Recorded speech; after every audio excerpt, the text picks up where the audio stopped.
Justice Watchers, before we begin, I want to make this absolutely clear. The following broadcast contains public domain courtroom footage, commentary, and legal analysis. This content is presented under the fair use doctrine as defined by 17 U.S.C. 107 and is protected by multiple Supreme Court rulings, which you see below. This stream is transformative, educational, and journalistic in nature. It includes original commentary, trial breakdowns, legal interpretation, and critical analysis, not raw redistribution. We do not claim ownership over any public domain footage, and all use is strictly within legal bounds. If you're watching this content, you're engaging in a protected, transformative experience, grounded in law, never in speculation. And if anyone has a problem with that, take it up with Campbell, Brady, Miranda, and Irvin. Remember, guys, justice always works better when we watch. So keep watching. See you in the courtroom.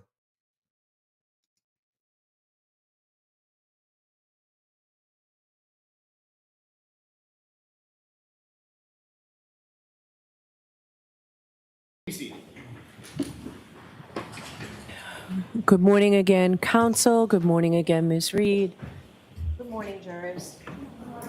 We thank you for your patience. Once again, we worked out something here this morning rather than having you watch us over at sidebar. So we appreciate your patience. I do have to ask you those questions. Were you able to follow the instructions and refrain from discussing this case with anyone since we left yesterday? Everyone said yes or nodded affirmatively. Were you also able to follow the instructions and refrain from doing any independent research or investigation into this case? Everyone said yes or nodded affirmatively. Did anyone happen to see, hear, or read anything about this case since we left yesterday? Everyone said no or shook their heads. Thank you. May we have Ms. Hartnett, please?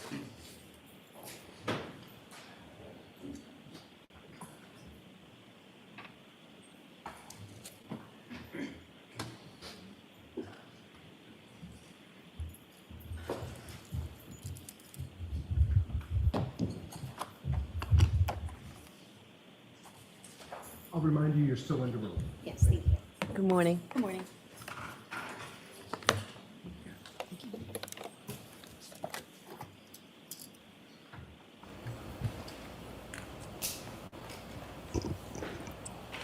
Go right ahead, Mr. Lessie. Thank you, Your Honor. Good morning, Ms. Hartnett, and welcome back this morning. Good morning.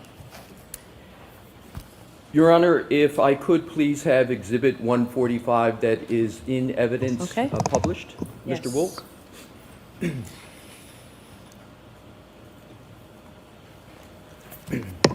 Ms. Hartnett, you will recall discussion about the taillight from the Lexus that was discussed on both direct and cross-examination yesterday? Yes. And you recall the discussion with regard to the weather that was in existence on or about January 29th. I'm not going to go into it at all. I just want to sort of refresh and reorient to where we were on that topic. You recall that? Yes. And I am now going to reference specifically what you referred to yesterday, I believe, as the inner part of the taillight, sometimes the inside of the taillight. Do I have that parlance correctly? Yes, that's correct. Thank you. So my question is, did you find any sand or salt or any other debris in the inside portion of that taillight? No, I did not.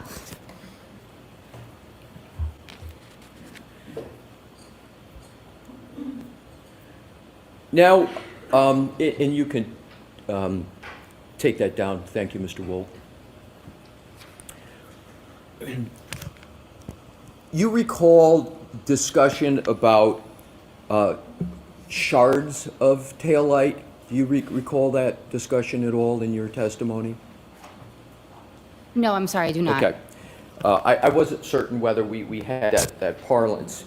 So my question is, to your knowledge, was there any testing of any taillight alleged to have been found at 34 Fairview for biological material? No, there was not.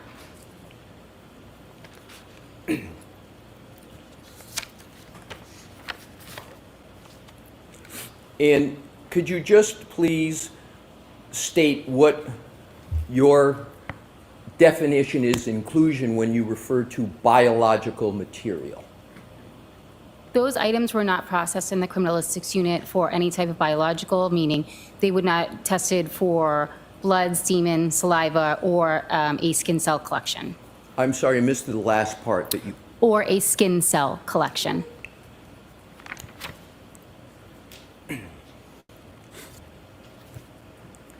Now turning and changing topics.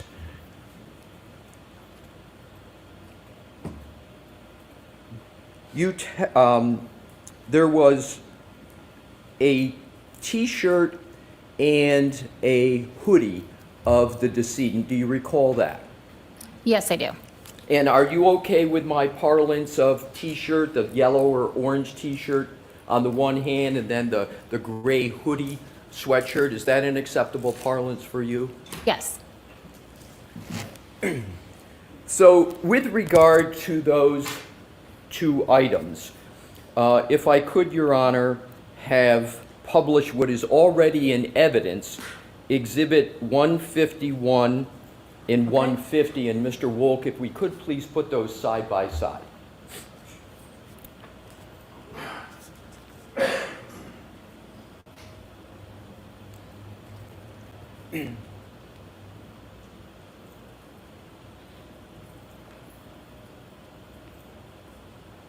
Alrighty, so is it correct that what's on the left is the right sleeve of what we refer to as the hoodie, and on the right is the, what color would you like to call that T-shirt? Orange, please. All right, so the orange T-shirt. Is that what we're looking at up on the screen? Yes, so it's the right sleeve of the gray hoodie and the back of the orange T-shirt. Thank you.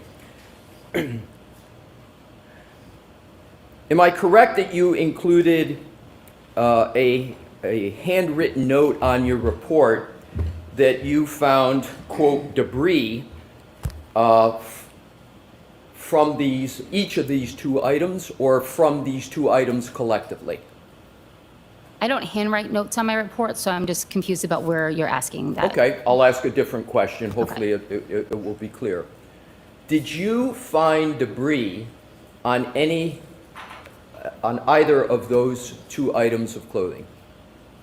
Yes, I performed a debris collection on each of those items and combined them. I'm sorry, it's not your fault, it's mine. There's a HVAC noise I can't hear. If you So could can we speak up turn just the a air little. conditioning off, please? I'm okay with I can it. speak It's up. just I'm if you could sorry. speak up a little. I don't want to Of course. discomfort people. Can you move the mic? Yes, I can speak up. My If apologies. you could speak a little louder, that'd be great. Thank you. Yes. Can you repeat your answer, please? Can you repeat the question? I apologize. Sure. Did you find debris on these articles of clothing? Yes, I took scrapings from each of these items of clothing and combined the debris. Yes.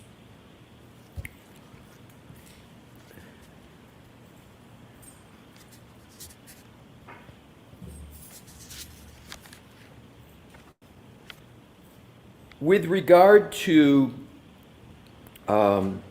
scrapings, can you describe how the term scrapings relates to these two items these two items that are on the screen? Yes. Scraping is the mechanism I use to remove any debris that was remaining on both the sweatshirt and the T-shirt.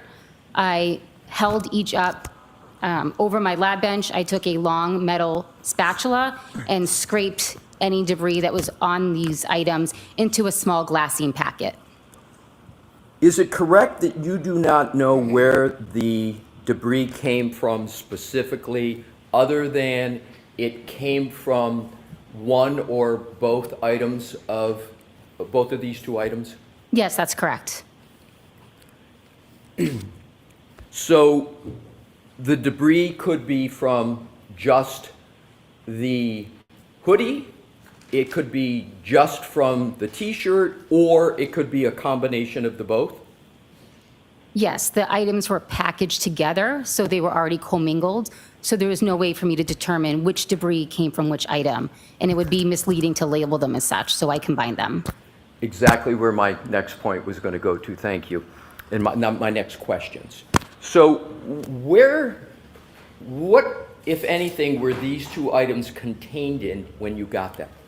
They were contained in a brown paper bag, and they may have been contained in a larger box, but I don't remember off the top of my head. So when you got them and you saw them for the first time, using your term, they were commingled together, correct? Yes, that's correct. And was there any debris in the bottom of the bag? There may have been. When I examine something on my bench, I also shake out the bag to ensure that nothing is left behind and that everything is examined and accounted for. Now, am I also correct that there is no description of the actual debris that you found? For example, you didn't specify whether it was little fibers, little hair, little pieces of this or that. Do I have that correct? Correct. I did not do any examination on it. I just packaged it. And therefore, you didn't note whether any of the debris was a plastic or a plasticine nature, correct? Correct. That would not be part of my analysis. And there was no marker put on any part of the debris that was recovered. Is that also correct? I labeled the debris with an item number. I'm not sure what you mean by marker, if that's what you mean. Parts of debris, in other words, there wasn't separate identification or markers for separate pieces of debris. No, I did not separate out the debris. There was no photograph taken of the debris? Not by me, no.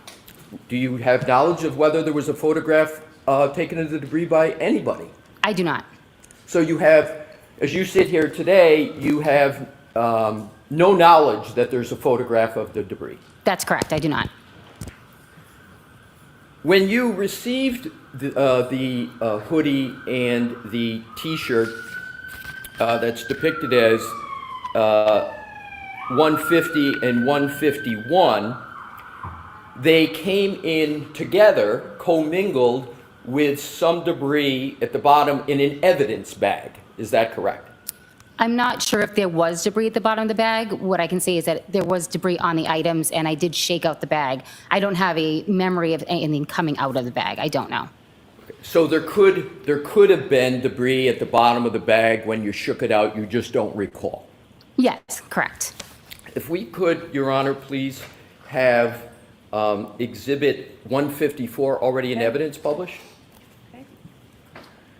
And let's keep it there for a moment, and then I'm going to ask Mr. Wolk for you to zoom in. Ms. Hartnett, do you recognize this generally, and then I'm going to have it zoom in so you can read it, as an evidence bag? Yes. Now, Mr. Wolk, could you please zoom in, starting from the top, so that Ms. Hartnett can fairly read this. And if you could, Ms. Hartnett, just take a moment to read it, and then I'm going to ask you some questions, but I want you to have a fair opportunity to read it. Let me know when you're done. Okay. And if we can then scroll down, Mr. Wolk, so that Ms. Hartnett can fairly read the rest of what's on there.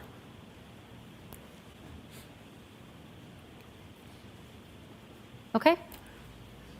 Thank you. Now, Mr. Wolk, if you could just leave it where it is now. With Your Honor's permission, I don't see a need to keep the lights off, can have that on, Okay, but if that's Ms. great. Hartnett needs Lights on, it, please.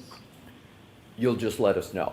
So, is this the evidence bag that the T-shirt and the hoodie were in when you received those items? To the best of my recollection, yes.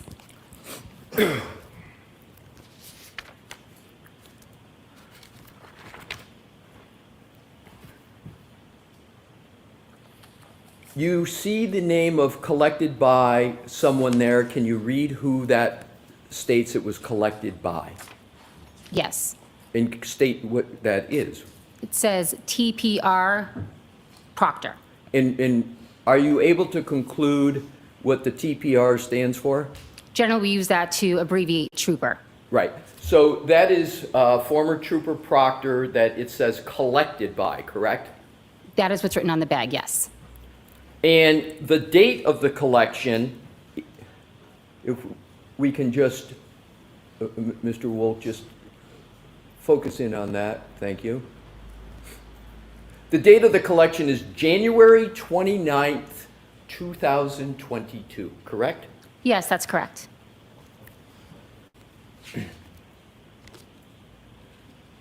Is it a fair conclusion from this evidence bag and your experience on the matter to conclude that former Trooper Proctor was the person who collected the evidence and put it in the bag? I have no knowledge of who actually collected it and put it in the bag. I can only read what I see on the monitor. In terms of, and if we could, Mr. Wolk, please take that down and put back up the side-to-side images and depictions of the T-shirt and the hoodie.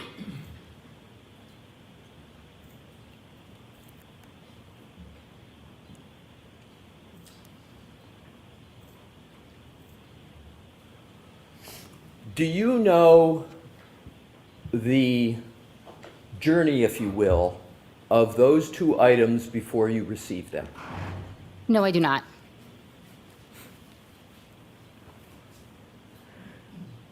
The debris that you ultimately saw on the hoodie and the T-shirt, and that which may or may not have also been additionally in the bag, do you know where that debris would have been picked up from? No, I don't know the source of the debris. And you were not provided with information as to the potential source of that debris, correct? No.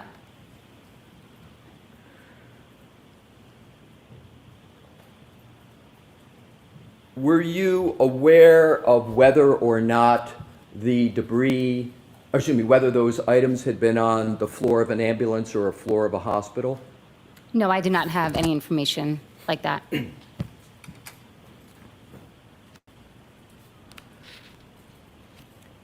Is it important to maintain the sanitary condition of evidence generally to avoid contamination? We do our best to avoid contamination once we receive items into evidence, yes.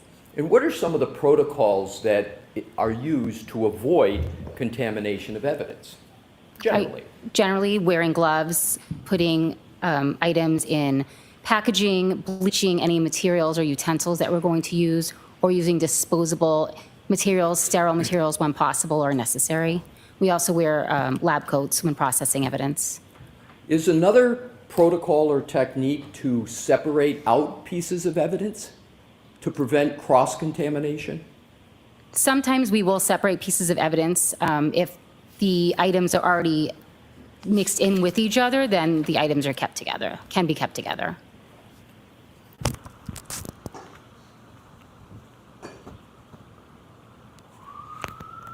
Do you know the chain of custody of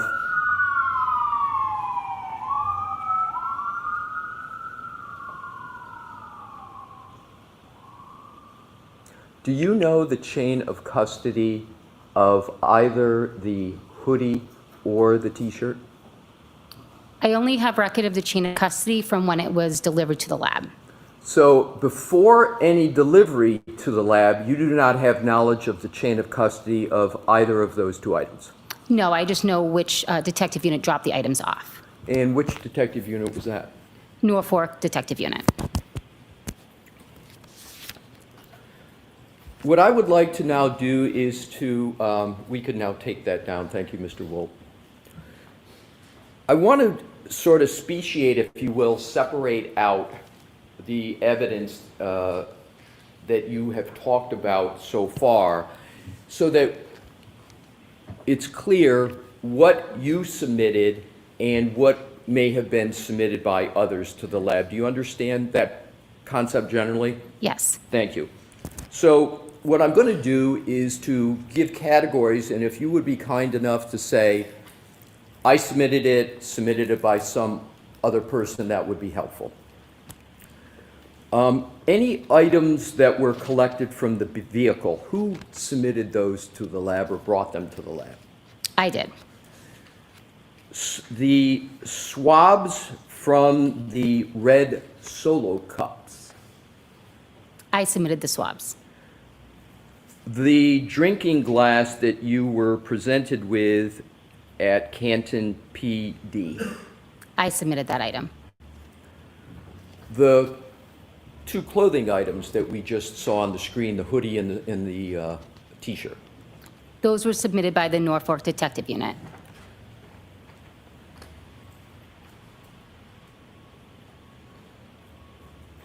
Were there also any fingernails that were part of the investigation and that you had knowledge of?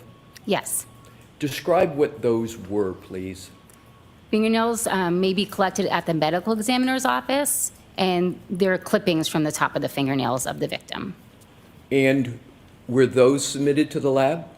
Yes, And by whom? by the Norfolk Detective Unit. And the phrase known blood standards, are you familiar with that phrase? Yes. Can you tell the jurors, please, what that means? A known blood standard is a sample of blood that is collected from an identified person.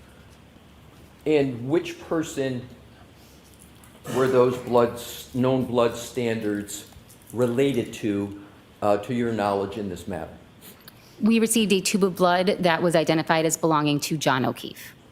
And with regard to the fingernails and the known blood standards, who submitted those to the lab?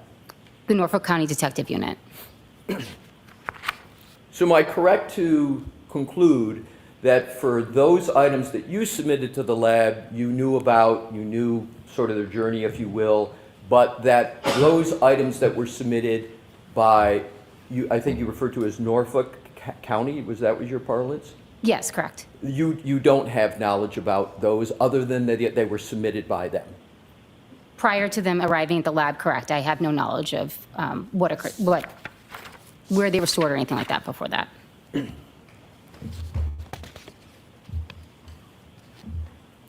And no knowledge of those items not submitted by you would include no knowledge of the chain of custody of those items, correct?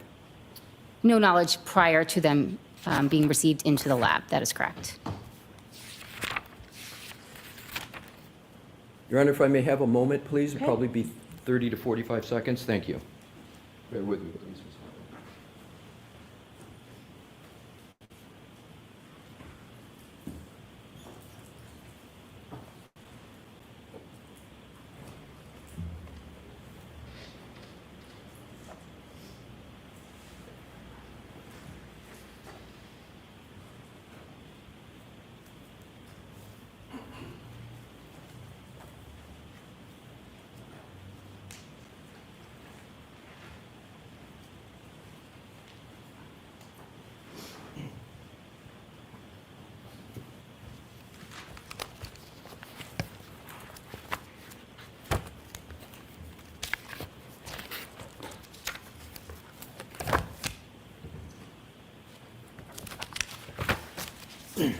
So the questions I have for Ms. Hartnett at this time, thank you for answering my questions, Ms. Hartnett.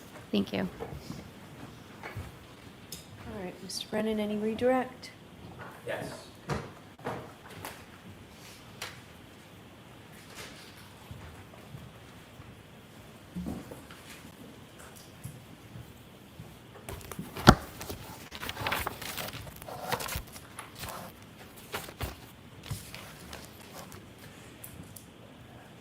You mentioned that you had an opportunity to observe a paper bag that had red Solo cups in it, Yes, that's correct. and the red Solo cups had a coloring of red in the cups. Yes. You'd never seen blood preserved in cups like that before? Objection, Your Honor. To the form, sustained. Had you ever seen blood stored in cups like that before? No. Do you know the circumstances of storing that blood? Can you rephrase that question, please? When the blood was stored in the cups, do you know the circumstances? Sorry, Mr. Brennan. Your Honor, objection. Can we have a sidebar, please? It's important. Okay.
The coloring in those cups, do you know firsthand what that comprised of, what the item was? Are you asking me if I knew what the contents specifically of the cup Yes. were? No, I did not. And so the red cups with the red spots stored in them, do you know the circumstances surrounding the effort made to try to preserve that evidence? Can you just be more specific in what you mean by circumstances? Sure. Do you know where those red cups came from? I was told they were collected from the scene. I don't have firsthand knowledge of the collection. And you weren't at the scene that morning, were you? No, I was not. Do you know that what the circumstances or the challenges were that morning? No, I'm not aware. You said that you respond to active scenes and sometimes, like in this case, after the event happens? Yes, that's correct. Is there a difference when you're at an active scene as opposed to when you arrive at a scene that is past the event? I would say multiple units are working at the same time, attempting to document, preserve, and collect evidence. You were asked a few questions about the top back of the Lexus SUV. Yes, that's correct. When you were first asked the question, you were asked if you had studied that area, and you said you didn't recall if you looked at that area. I did look at the area. I looked over the entire vehicle, but I didn't know anything specific in that area, no. When you say you looked over the entire vehicle, did you look over the back of the vehicle as well? Yes, the only part I did not look at was the roof of the vehicle. Did you study all sides equally? Did you spend time with the entire vehicle? I believe I made an effort, yes, to look at the entire vehicle. When you studied the back of the vehicle, not the right side or left side, the back, middle, did you find any hair? I did not note any hair, no. Did you find any scratches? The only scratches I noted were ones that I had spoken of previously on the right. When you looked at the left side of that Lexus, did you find any dents or scratches? Nothing that I noted, no. Did you find any hair on that side of the car? Not that I noted, no. Did you find any dents, scratches, or hair anywhere but on other than the right side quarter of that Lexus? I did not note any. I also did not examine the interior of the vehicle. You said that you removed the hair. What do you do after you remove the hair? The hair is placed into a small glassine envelope, then placed into a larger manila envelope, and then I signed and sealed it, gave it the appropriate case number and item number, and then secured it in our storage room. Can that hair be further tested? Yes. Is that something you would do or a different person?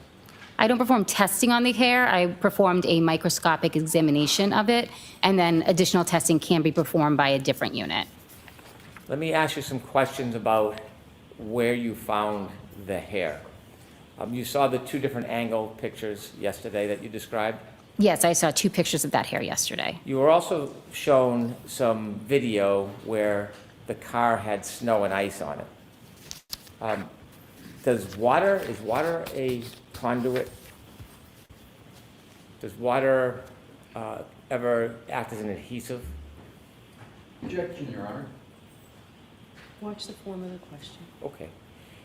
Why don't I show you a similar video that you were shown yesterday, but we've clarified it so it's more clear. I'm going to ask you to take a look at video 125.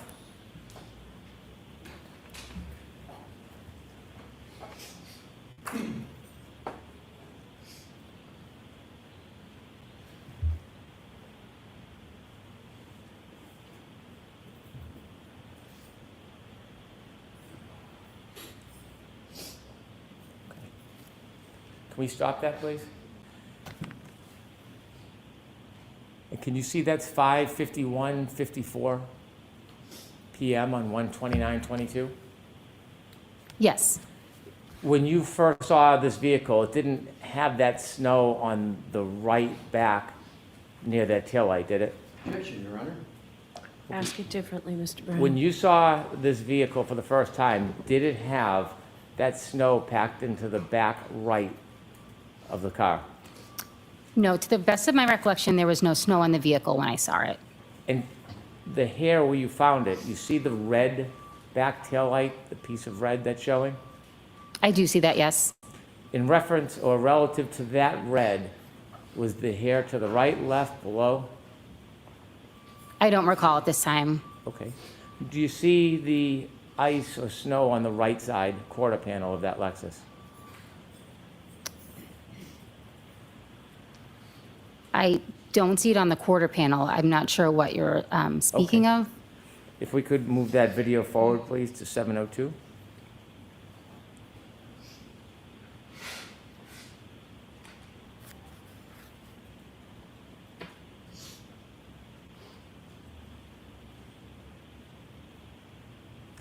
And then to 749, please.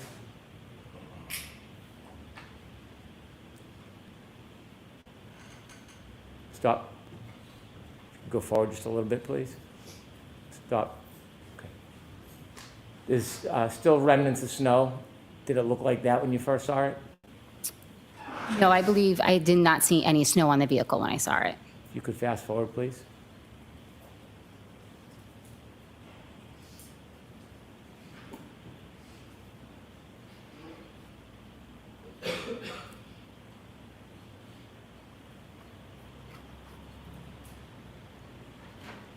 Thank you. You can take that down. Thank you.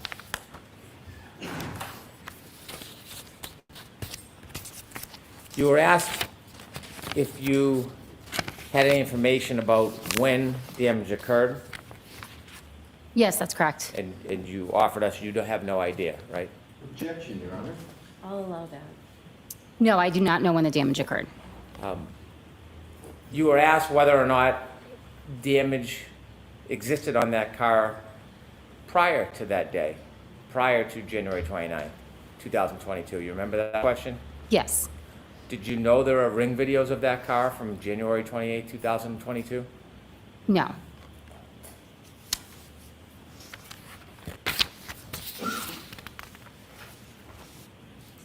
I want to show you some photos and ask you a few questions. If we could have 147C, please.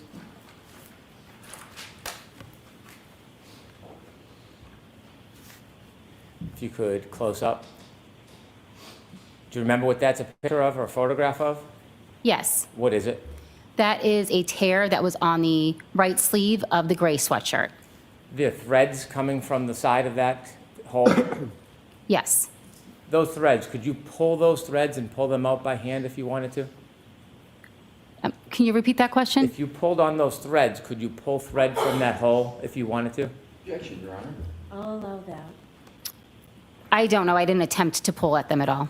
Did you examine them to see if they were woven or loose, those threads? Yes. Okay, and what were they? They were loose. The fibers had started to separate up from the shirt. Separate and weave. I don't want to say they were separated from the shirt completely. The weave was starting to separate. If we could have photograph 57.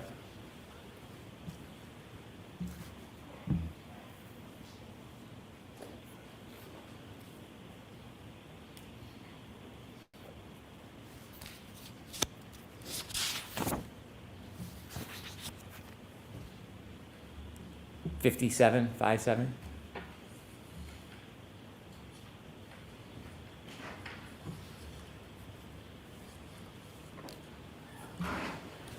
Are those the red cups that you saw?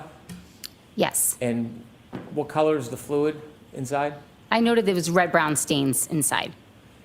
Okay, and do you see that white object, the rag or the paper towel?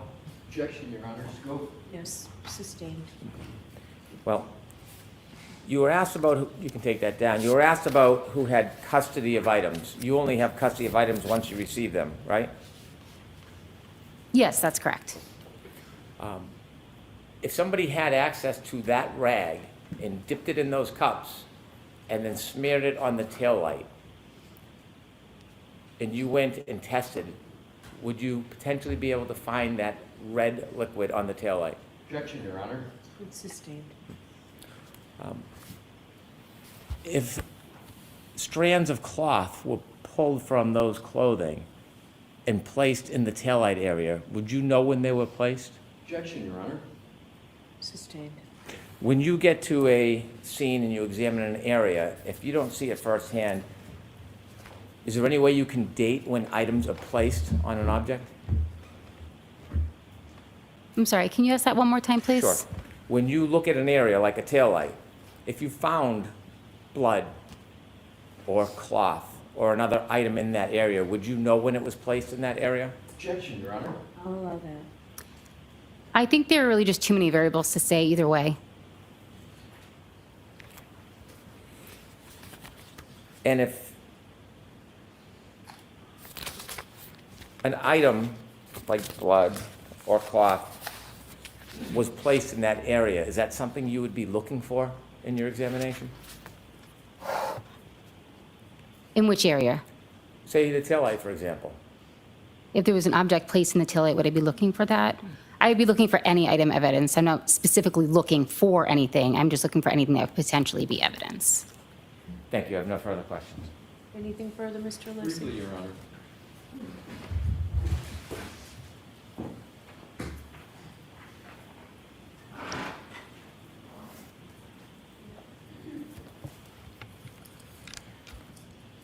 If we could, Your Honor, have 147C republished.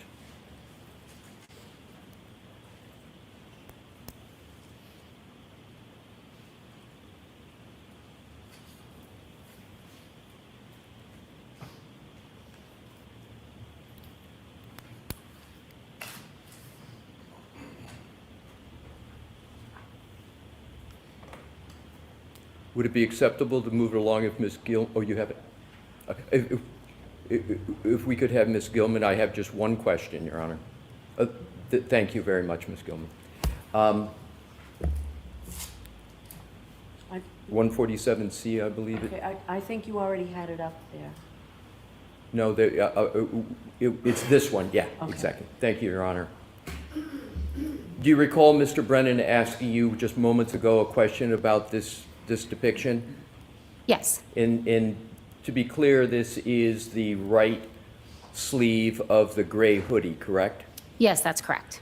You didn't perform any analysis of this area of the right hoodie, did you? I performed damage analysis on each of those tears on the sleeve. Right, but you didn't perform an analysis as to the source of that item, what it could be, correct? Can you rephrase that question, please? Sure. You didn't do any analysis of what could have caused that hole in the sweatshirt, did you? No, I did not. No further questions. Again, thank you for answering my question. Your All right, Honor. Ms. Hartnett, you are all set. I wanted to correct something from the record yesterday. I wasn't sure when was appropriate to do that. Okay, do you recall which lawyer asked you the question? Yes, Mr. Lessie asked me the Okay. question. Your Honor, are we going to proceed along with that? So why don't I see you outside? Thank you.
All right, so Ms. Hartnett, I am going to let you step down because questions from both sides are completed. Okay, So, thank thank you. you, though.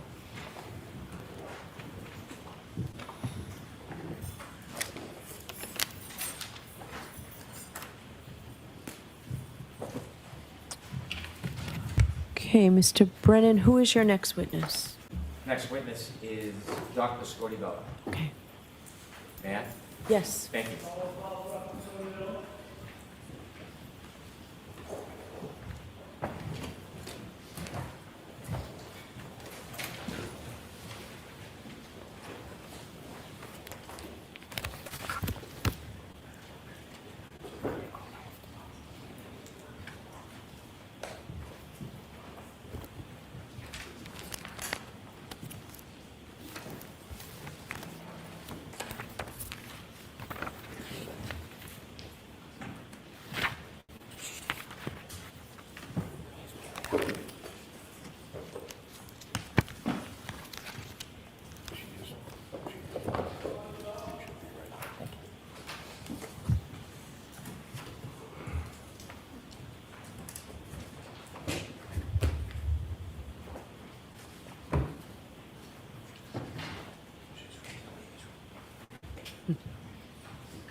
Why don't I see counsel at sidebar, please?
You solemnly swear the evidence you give to the court and jury in the case now and here is the truth, the whole truth, and nothing but the truth, so help you God. I do. Thank you. Good morning, Doctor. Good morning, Aaron. All right, Mr. Brennan, whenever you're ready. Thank you, Your Honor. Good morning. Could you please introduce yourself to the jury? Good morning. My name is Irini Scoribello. That's spelled IRINISCORDI-BELLO. I am a medical examiner employed by the Commonwealth of Massachusetts.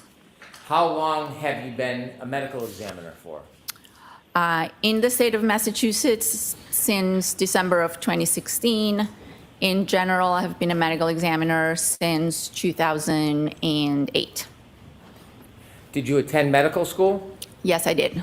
Where did you attend medical school? I completed medical school in New York City at the Mount Sinai School of Medicine, now known as ICANN School of Medicine. Did you attend a residency? Yes, I completed my residency in anatomic pathology at the Mount Sinai Hospital. Is that what you specialized in during your residency? Yes. After your residency, Did you go right to the medical examiner's office, or did you work anywhere else? After my residency, I completed a one-year fellowship in forensic pathology that was done at the Office of the Chief Medical Examiner for the City of New York. And then I went to work as a medical examiner.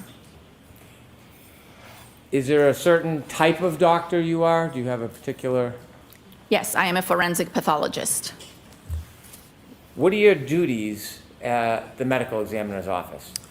My duties and responsibilities at the medical examiner's office include performing examinations and autopsies to determine the cause and manner of death in cases that fall under our jurisdiction.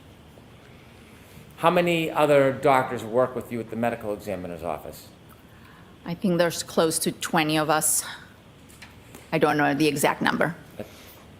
The medical examiner's office, are you responsible for all counties in Massachusetts as far as doing examinations and autopsies? No, I am, my primary location is in Westfield, Massachusetts, where one of our satellite offices is, and we cover Worcester County and the entire western part of the state. There's 3 offices in the state, the one in Westfield, the one in Boston, and the office at the Cape, in Cape Cod. You mentioned that part of what you do is to try to determine manner and cause of death. Yes. I use the word autopsy generally without too much detail. Can you describe for the jury what the process is when you're trying to determine the manner and cause of death? You would like me to explain what an autopsy is? Please. An autopsy is a large surgical procedure with 2 main parts. The external examination, which is an examination of the outside of the body, where we document physical characteristics such as hair color, eye color. We document any identifying features such as scars or tattoos, height, weight. And then we also document any signs of disease or any signs of injury on the body. The second part of the autopsy is the internal examination, where we make surgical type incisions on the body and we examine the internal organs of the neck, the chest, the abdomen and the pelvis, as well as the head and the brain. Part of the autopsy procedure, and this depends on the kind of case we're doing an autopsy on, might include other studies such as taking evidence, toxicology, which is done on almost every case, and any additional dissections or any additional steps we might feel we have to take. But that's, in general, what an autopsy is. Do you ever seek the assistance of any other doctors or professionals that have specialties in your determination in an autopsy about manner and cause of death? Yes, absolutely. We often, well, like I mentioned before, we perform toxicology on almost all our cases, and those samples are sent to the toxicology state lab. We also have a board-certified neuropathologist and cardiac pathologist in our office, and very often we will consult with them in determining cause and manner of death. Are cause of death and manner of death the same or 2 different things? They're 2 completely different things. Can you explain to us what the difference is between the 2 of them? Yes. Cause of death refers to the disease or the injury that initiates a sequence of events that ultimately leads to someone's death. So that disease or that injury can be a natural disease such as atherosclerosis or coronary artery disease, or it can be some sort of injury. The manner of death has to do with the circumstances that led to the death. So there are 5 manners of death that we use in our practice. The most common one is actually natural. Natural means that the person's cause of death, the disease that killed them, was due to natural causes. And that would include heart disease, diabetes, cancer, all those are natural processes that take place in the body that lead to death. And so the manner of death is natural. If trauma or an injury is involved, then we have to decide then let me back up. If trauma or an injury is involved, then the manner of death is no longer natural. And therefore, it could be that the trauma was inflicted in an accidental manner, in which case the manner becomes accident. If it was inflicted by another person with the intent to cause harm, then the manner becomes a homicide. And if the trauma, and when I say trauma, I should include both physical and chemical trauma, chemical when it comes to intoxications due to drugs, et cetera. If the trauma was self-inflicted, then the manner of death is suicide. So we have natural, accident, homicide, suicide, and then the fifth one is what we call undetermined or could not be determined. That is when the circumstances in a case are not entirely known or clear to us, and the information that we have does not support one manner of death over another. In that case, we classify the manner of death as undetermined. When you are conducting an autopsy and making an analysis and attempting to reach a conclusion, you said when you looked at in a case, is your case and what you do different than procedure in a prosecution's case? Can you repeat the question? I'm not sure I understand. I can. When you're making your determinations about cause or manner of death, do you have any limitations? Okay, so the cause of death is something that is determined by the autopsy. That is my opinion or our office opinion as to the disease or injury that led to that person's death. So that is, I don't have any major limitations unless we're dealing with cases where, the body's decomposed and we're not able to do, all the testing necessary. But in most cases, the cause of death depends on my findings during the autopsy. The manner of death, yes, there are limitations because it's circumstance driven. And so the circumstances might not be known to us at the time of the autopsy. They might not be known to us ever. And therefore, while the cause of death is my medical opinion, the manner of death depends on information I get from other people. Are you always able to reach a conclusion on manner of death? No, that's why I said that in cases that we cannot, that manner of death is classified as undetermined. I want to now ask you about whether or not you examined John O'Keefe. Yes, I did the autopsy on Mr. O'Keefe. When you examined Mr. O'Keefe, did you work with a team or by yourself? No, we always work in a team. The team is made up of the medical examiner and a medical examiner's assistant that helps with the actual performance of the autopsy, especially when we examine the head. And then, of course, we work with the toxicology lab and, in this particular case, our neuropathologist. The medical examiner's office, is that a division of the Massachusetts State Police? No, Is it a division of the Norfolk County District Attorney's Office? no, Is the medical examiner's office independent? yes. When you conduct an autopsy, are representatives of law enforcement or district attorney's office able or allowed to attend an autopsy? Yes, they're usually allowed to attend the autopsy if they wish. Is that an uncommon practice? No, it's not uncommon. Would you remember when your autopsy of Mr. O'Keefe occurred? Yes, I performed the autopsy on January 31st of 2022. If you have notes, Yes, I do. I think you'll be able to use them, but we'll just want to indicate that you're reading from your notes if that's the case. Thank you. So you can use your notes, Doctor, just. Thank you. Thank you, Your Honor. When you began the autopsy of Mr. O'Keefe, do you know who, if any, representatives from the Massachusetts State Police or the Norfolk County District Attorney's Office were present?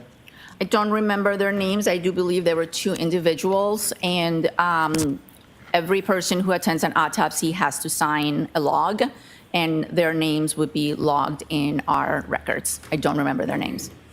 What is the role of law enforcement relative to the actual physical autopsy? Do they have any role? No, they're not part of the autopsy. They don't have a role. Their role is to observe. Sometimes they will ask questions, and based on my findings, they might, go on and do their investigation. Does your office photograph things of interest, like injuries on the person that you're doing the autopsy on? Yes, we do. Is law enforcement allowed to take their own photographs as well? Yes, Did you in fact memorialize your findings in this case? I did. Are there a number of different ways in which you memorialize your findings? Yes. I'm sorry. I took notes, physical notes, pen and paper. There's a report that's issued within 90 days of the completion of the autopsy, and then photographs, digital photographs. You mentioned a report is due in 90 days. Is that often referred to as an autopsy report? Yes. Why 90 days?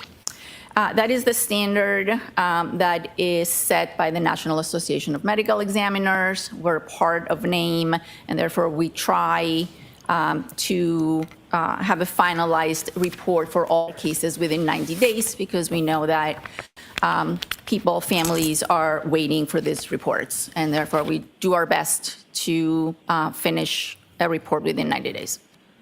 Did you in fact complete a so-called autopsy report in this case? Yes, I did. In addition to the autopsy report, well, included in the autopsy report, do you make handwritten notations about locations of injuries? Yes. And share with us how's that done. Is there a picture or a graph? There's a diagram, a body diagram that we use to mark the location of injuries. May I approach, Your Honor? Yes.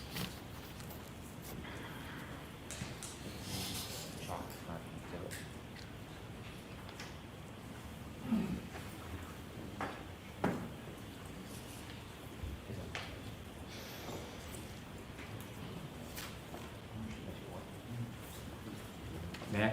Yes. Do you generally recognize what these documents are? Yes, these are my diagrams from Mr. O'Keefe's autopsy, And did you just very basically describe each one of them? some of them. Yes, the first one is a body diagram. A lot of things have been whited out, but it's the diagram that I would use to make note of any injuries. The second one is a diagram of the face and the skull. I would also use this diagram to make notes as to any injuries on the face. And the third one is a diagram of the inside of the skull, what we call the base of the skull, as well as different views of the brain itself. Again, I would make notes to point out different injuries.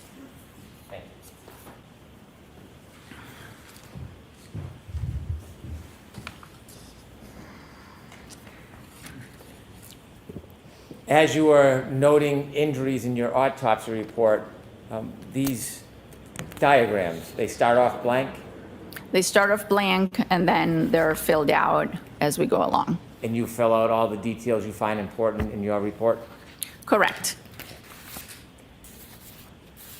For reference, and to assist us, I have some blank diagrams that I may ask you to point out things on the blank diagrams for us.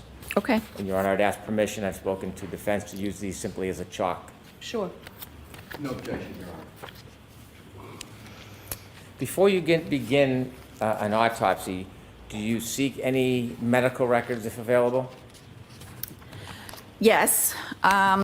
When a case is called into our office, depending on the time and the day that it is called in, our intake department, who are the people initially on the phone taking the information, will start asking for both medical records as well as police reports. So in the morning, when we start the autopsy, it's possible that we have some records. Sometimes if a decedent is brought to us from the hospital, there might be some records that come along with the body. But to answer your question, yes, we always ask for medical records, what we call PCP records, which are primary care physician records, any records from a hospital where the decedent may have been, and investigative reports, police reports. Do you recall whether you had access to John O'Keefe's medical records from Good Samaritan Hospital? I did have access, yes, in the day, I believe the day of and the following day. May I approach, Your Honor? Yes. Subject to any later reactions, I would move the Good Samaritan medical records into evidence. No objection, Your Honor. Exhibit 155.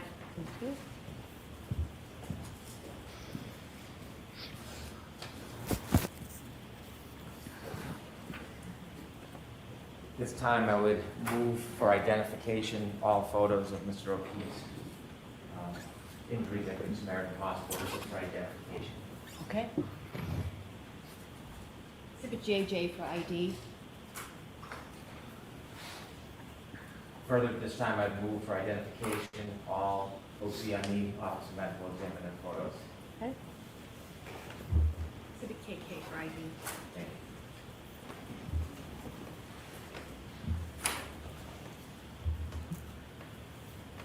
One more. Your Honor, at this time, I'd move all CSSS autopsy photos for identification. Can I just have an understanding of the acronym that we use?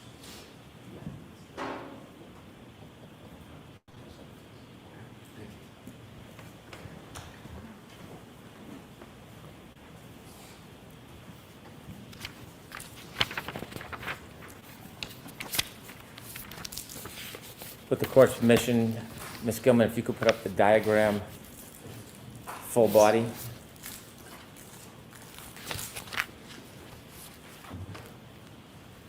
Could enlarge that a little more. Thank you very much. Could you explain this to us?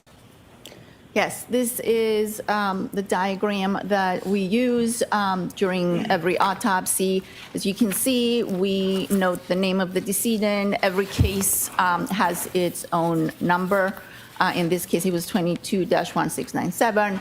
And then we take note of, as I mentioned, during the external examination, physical characteristics such as hair, eyes, teeth.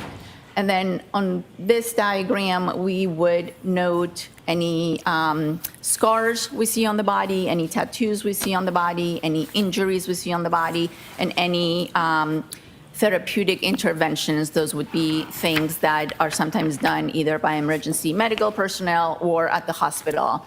Everything would be noted on this diagram. Now, if you could take us through, I'm going to ask you, we'll go body part by body part, if that's okay. I'm going to ask you to begin with Mr. O'Keefe's face, the front of his face. And if you Yes. could, if you could enlarge that, Ms. Gilman? Thank you very much. Did you notice any injuries on Mr. O'Keefe's face? And if so, could you, I think there's a pointer available for you, doctor? If you could Yes. point out on the diagram what you observed. So on the diagram, well, first of all, there was medical intervention on Mr. O'Keefe that included an endotracheal tube that had been placed to help him breathe. But once all the intervention, all the medical devices were removed, I observed on his right upper eyelid, a 1 centimeter laceration. So as we're looking at the diagram, this is the right side and this is the left side. So on his right eyelid, there was a small laceration. I also observed abrasions on the anterior and the left aspect of the nose. So the nose would be here on the front and the left aspect. Abrasions are scrapes. Lacerations are tears in the skin. I should probably explain that. Then there was some bleeding and some swelling of the eyelids of both eyes.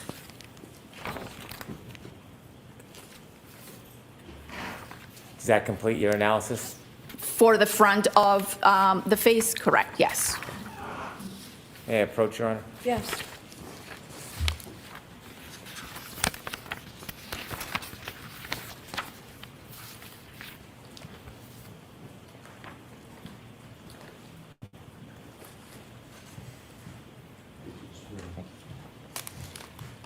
Doctor, I'm showing you a photograph. Do you recognize what's in that photograph? Yes, this is a photograph of Mr. O'Keefe's face. Does that photograph depict any of the observations or injuries you made that you just described to the jury? Yes, it shows the small laceration that I noted during the autopsy on the right eyelid. You can see some of the swelling and some of the bleeding over his eyelids. And that's pretty much all I can see because it's a side view. Is there an apparatus? There is what we call an endotracheal tube, as well as a C collar or a C stabilization collar.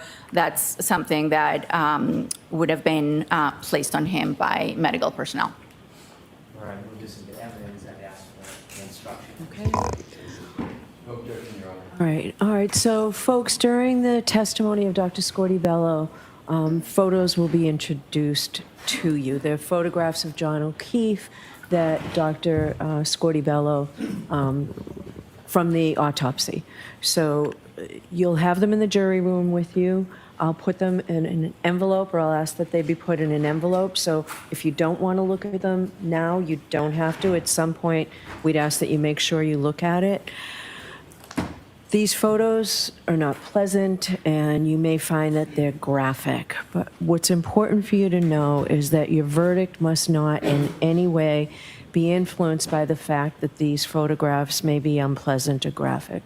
The defendant is entitled to a verdict based solely on the evidence and not based on pity or sympathy for Mr. O'Keefe, which might be occasioned by these photographs. So consider the photographs only as they draw your attention to a clinical, medical status, or to the nature of Mr. O'Keefe's injuries, or to the nature of the incident itself. So they'll be displayed up on the screen for you as well. The last exhibit is Exhibit 156. Thank you.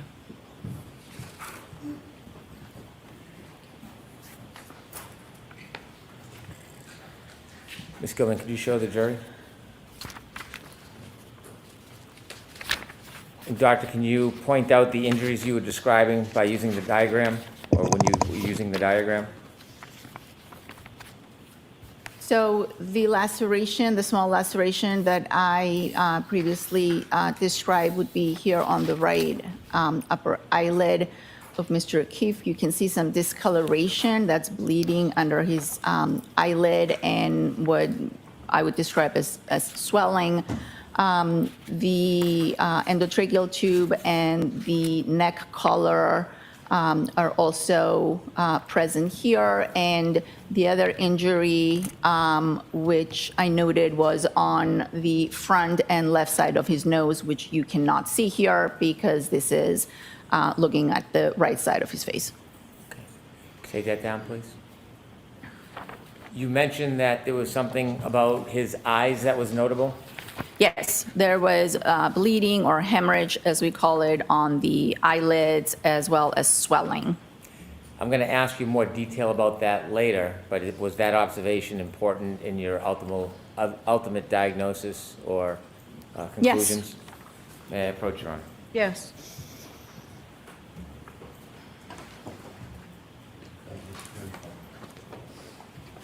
I'm showing you another photograph. Do you recognize that?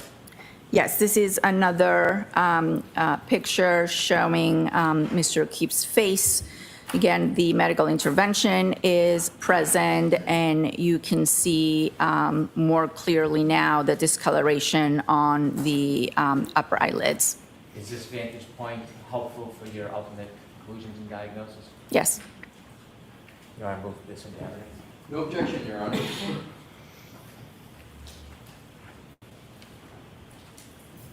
Exhibit 157. With the court's permission, I'd like to show this to the jury. Yes. P645, please.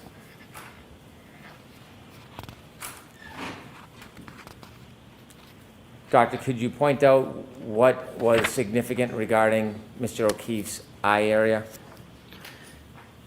So I noted that there was discoloration, that's bleeding, that's blood, that's under those eyelids. The eyelids appear puffy, that's what we call edema or swelling.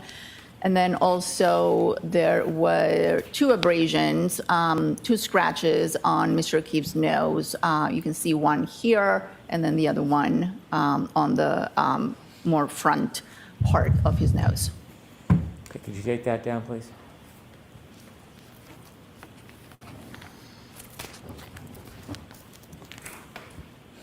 If we could move down a bit to the chest and stomach area, did you make any observations about this area, Dr. Scotabella? The observations that I made on the chest were that there was, as I mentioned before, there were defibrillator pads on the body, and there was an abrasion that's very commonly seen in people who have undergone resuscitation. Internally, that abrasion and the whole resuscitation apparatus was associated with some anterior rib fractures, which are also seen in cases of resuscitation, but I didn't make any other notes in terms of trauma on the chest or abdomen. Okay.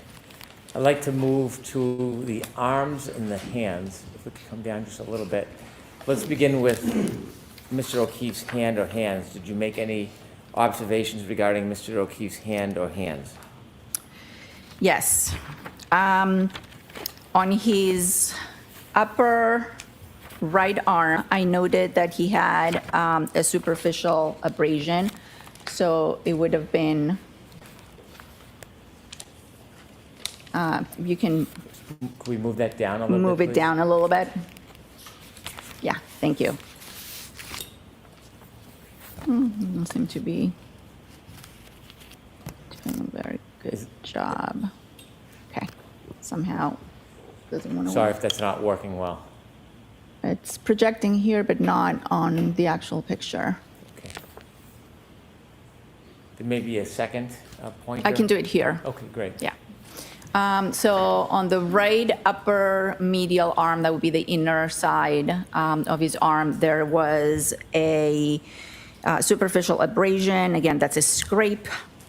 Then on his right posterior arm and forearm, so not exactly on this aspect of the arm, but on the back side of the arm, which would be in the back of the diagram, there were multiple abrasions, which I described as ranging from 2 to 3 millimeters and up to 7 centimeters. Then, yeah, if you could move the diagram down, please. Again, there is a back to this diagram. I don't know if you could put that on the screen. There we go. So this is now the right side, and this is the left. I noted that there were 2 bruises on the back of his right hand. Also a faint scratch on the back of his left hand.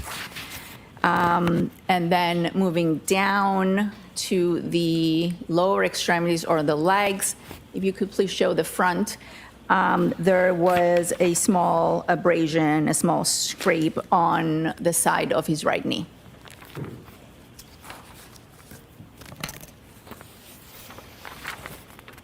May I approach, Your Honor? Yes.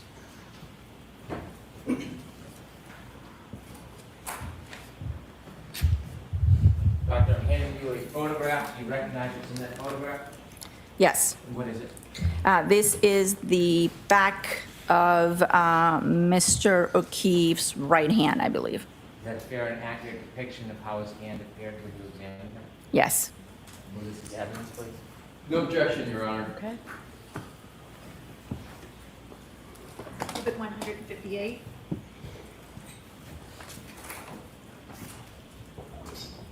With the court's permission, I'd show P647 to the jury. Okay.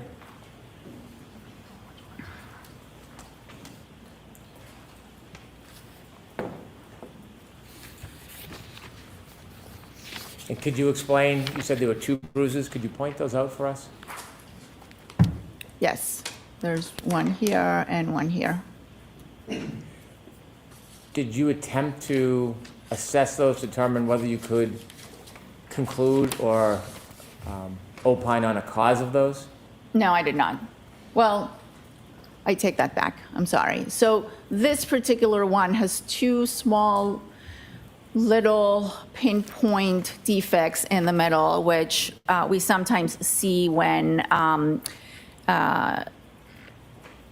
emergency personnel tries to get access to a vein for fluids, for intravenous fluids. So, but I did not put that in my report. I just described it as a contusion.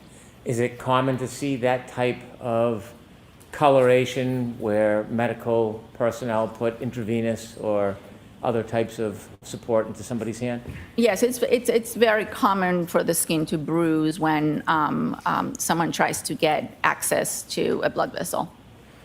The other coloration that is unrelated to those 2 small points, would you have a description of what those are? No. I'd also like to show you exhibit number 1.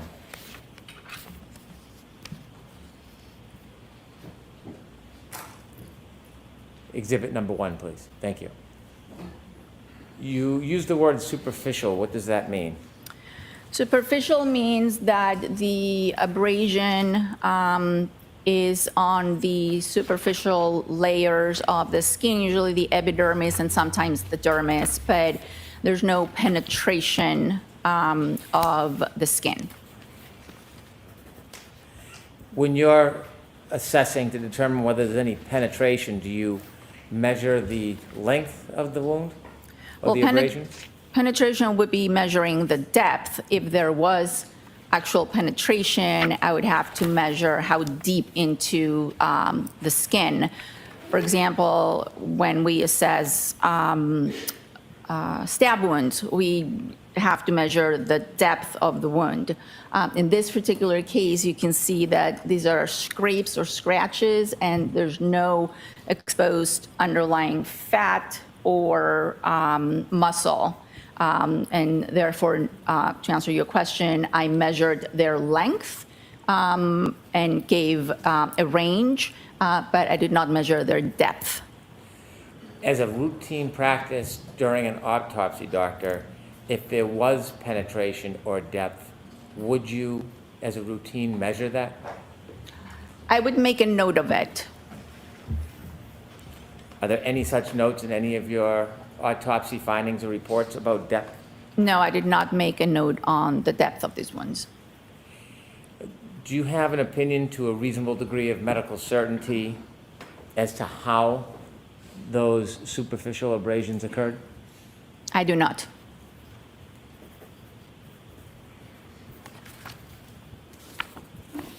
And I asked you about the hand, which we just saw, and I should ask you the same question. Do you have an opinion to a reasonable degree of medical certainty how that coloration, aside from the medical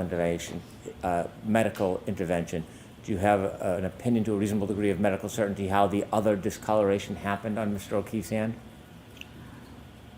I can state to a reasonable degree of medical certainty that that's a bruise, a contusion, but I cannot tell you how it occurred. And to summarize finally what we've been through so far, regarding the scrape on Mr. O'Keefe's right eye, can you provide an opinion to a reasonable degree of medical certainty how that scrape occurred? No, I cannot.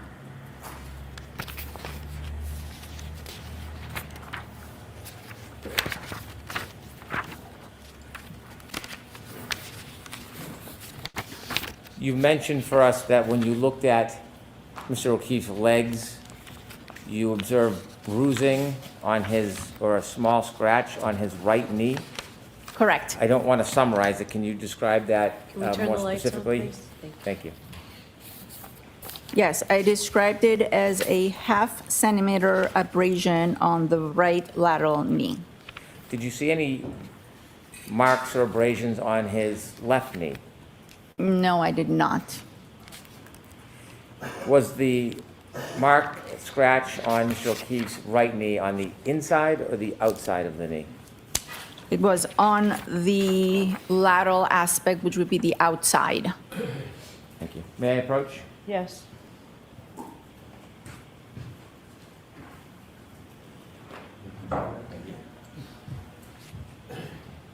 Doctor, I'm handing you a photograph. Do you recognize what's in that photograph? Yes, What is it? this is a picture of Mr. O'Keefe's lower extremities, his legs. Is it a fair, accurate depiction of how his knee appeared when you did the autopsy? Yes. All right, we'll go to the evidence, please. No objection, Your Honor. Okay.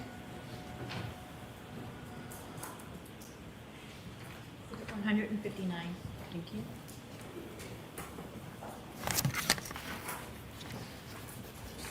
With the court's permission, I'd like to show the jury 9467. Yes. You used the word lateral and you talked about abrasion or a scrape. Could you look at this photograph and could we enlarge it, Ms. Gilman, and could you point out to the jury and explain what it is that you saw? Yes, you can see the abrasion here with a little bit of adjacent discoloration, but this is what I was describing. If you could zoom back out, please. And you didn't see any similar type bruising or abrasions on the left knee? No.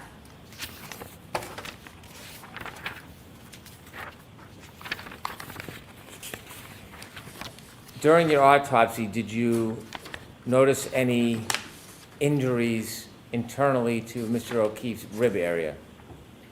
Yes, I did note that there were rib fractures on the anterior, that would be the front, of his fourth and fifth ribs. And so would that be his left or right side? It would be both the right and the left, and it would be the part of the rib that is closer to the sternum. Is there a number of ribs that had fractures, or are they connected as one? The fourth and the fifth, both on the right and the left, close to the sternum. Have you, in your experience, seen ribs fractured during first aid or medical intervention? Very often, yes. Given your experience and your study of Mr. O'Keefe's body, do you have an opinion to a reasonable degree of medical certainty how those rib fractures were obtained? I believe those rib fractures were due to resuscitation. And you have that opinion to a reasonable degree of medical certainty? Yes.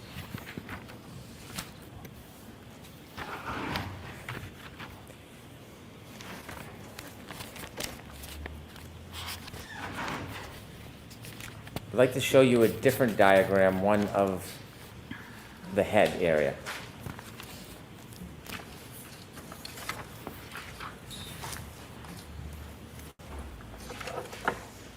If we could enlarge the bottom right. Thank you. Using that diagram, could you assist us, doctor, and explain to us any observations you made about the back of John O'Keefe's head? Yes. The main observation was a laceration that is a skin tear on the back of Mr. O'Keefe's head to the right of midline. So this would be the midline. The laceration was somewhere here, is what we call the right occipital area. And associated with that, there was an abrasion over it that would have been here. So this was what we call a compound injury, an abraded laceration. We'll turn in a few moments to your autopsy observations about the inside of Mr. O'Keefe's skull. But first, I want to just show you a photograph relative to what you described to us. May I approach, Your Honor? Yes.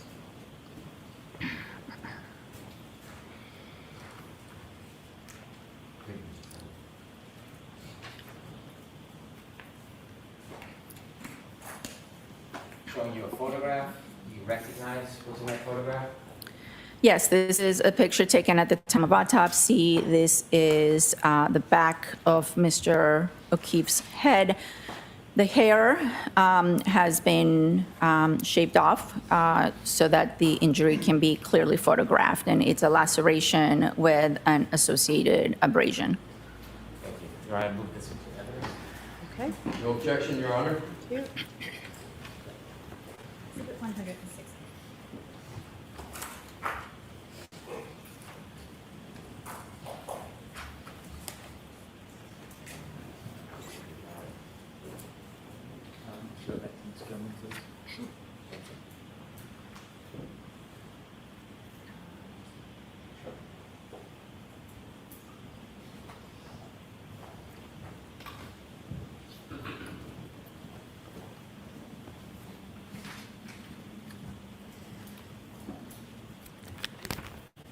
When you examine the laceration, do you measure it?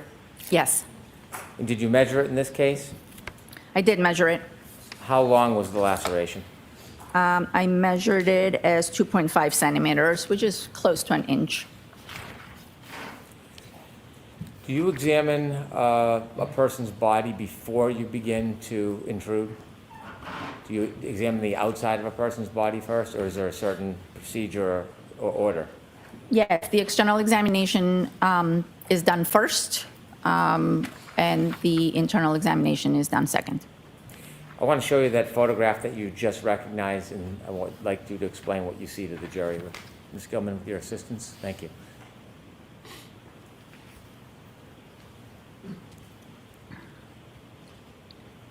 This is the laceration that I noted, and this is the scrape that's associated with it.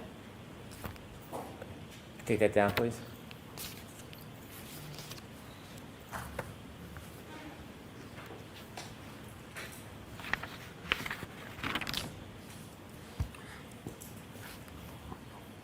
After you make observations, what are your next steps in an autopsy?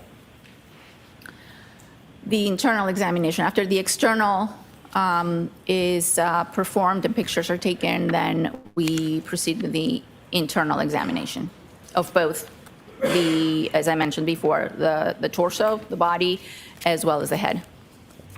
I'd like you to take us through the internal examination. Did you have a chance to look internally behind the laceration you saw on the back of Mr. O'Keefe's head? Yes, And when you did that, could you describe for us what you saw? yes. The way we examine the head is we make an incision with a scalpel behind the ear from one side to the other. That allows us to reflect or pull back the scalp, and that will expose the skull underneath.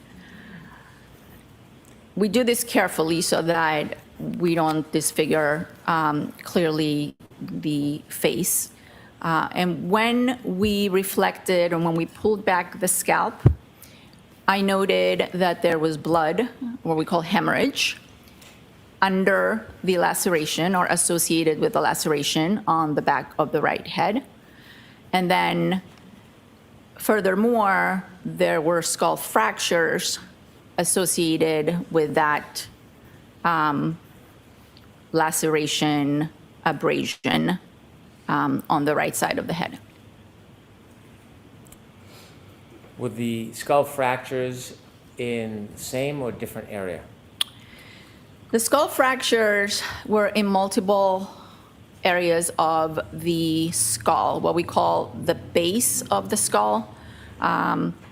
Imagine the base of the skull is sort of a bowl, and the brain sits on top or in the bowl. When the brain is removed, you can have a very good view of the base of the skull.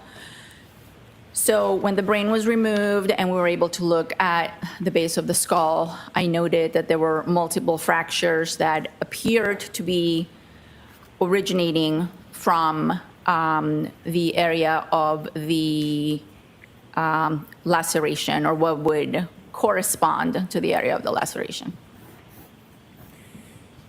When you made your examination of the fractures in the skull, did that lead you to your opinion, or was there more you needed to look at before you came to an opinion about the cause of death?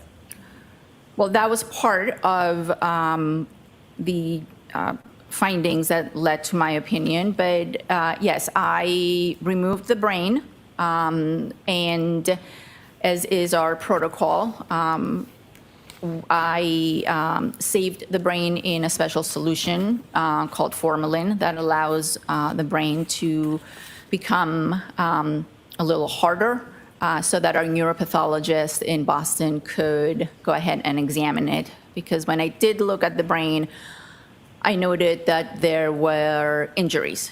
There was bleeding on top of the brain. And therefore, I saved it. The brain ultimately went to our Boston office, and our neuropathologist, Dr. Stonebridge, examined it and issued a report. Did you engage in any type of analysis on your own about any injury to Mr. O'Keefe's brain? I noted the kind of injuries I could see superficially on the brain, and I have looked at the brain after it was fixed and pictures of it, but I did not issue a report on it. The whole point was for our neuropathologist to examine it closely and issue a more detailed report. I have a few more photos. Would now be an appropriate time for a break, Your Honor? Yes. So, jurors, why don't we take 15 or 20 minutes, okay? Would all rise for the jury?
Doctor, when we left off, you had described all the injuries to the exterior of Mr. O'Keefe, and we had talked about your observations of both the fractures in his skull and also your observation of Mr. O'Keefe's brain.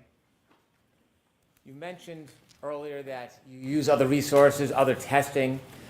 Did you ask for any type of assistance on toxicology analysis for Mr. O'Keefe? Yes, it is routine, and it is protocol to submit toxicology specimens to the lab for examination. May I approach, Your Honor? Yes.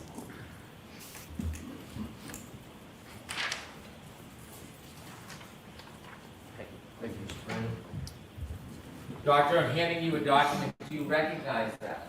Yes, this is the report of toxicology from the State Police Crime Lab for Mr. O'Keefe's autopsy. Have you seen that document before? Yes, Is that a fair and accurate depiction of the report we saw before? yes. Do you want to introduce this as the next exhibit, please? No objection, Your Honor. Thank you. Exhibit 161. Thank you. I have that in front of me. Sure. Thank you very much. Thank you.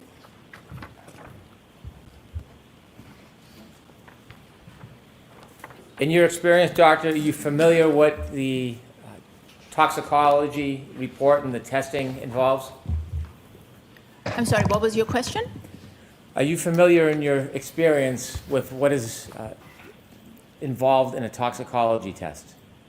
In general terms, yes. And if you studied Mr. O'Keefe's toxicology report, was that important or part of your analysis in your ultimate conclusions? It was one piece of evidence that I took into consideration, yes.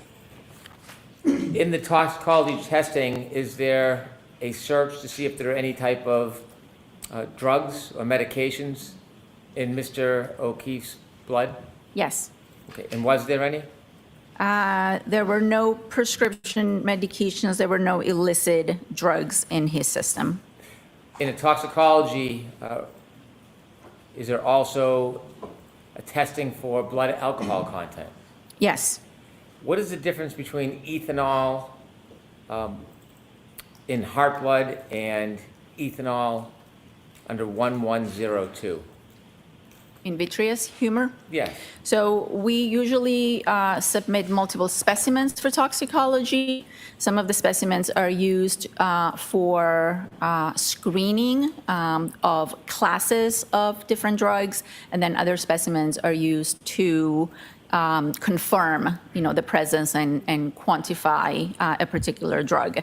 So in this particular case, the lab tested the heart blood, which showed that it had an ethanol level of 0.21 grams per deciliter. And they also tested the vitreous, which is the fluid that sits behind the eyeball. And in that specimen, the ethanol was slightly higher at 0.28. Thank you, doctor.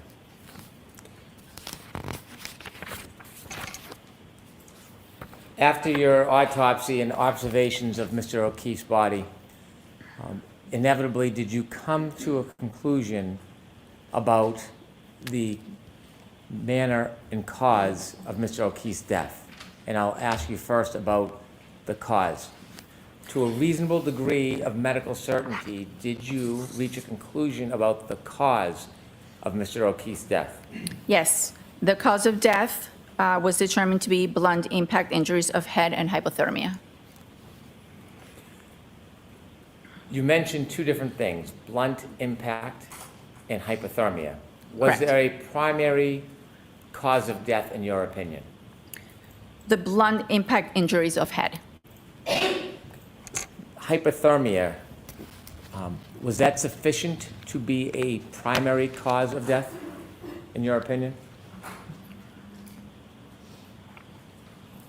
In the absence of head trauma, hypothermia is a cause of death, but I'm not able to make that determination in this case because we do have the blunt impact injuries of head.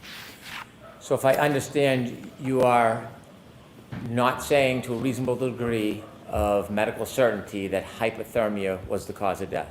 Not the primary. It contributed, but the primary cause of death was blunt impact injuries of head. Did you learn what Mr. O'Keefe's body temperature was when he was brought to the hospital?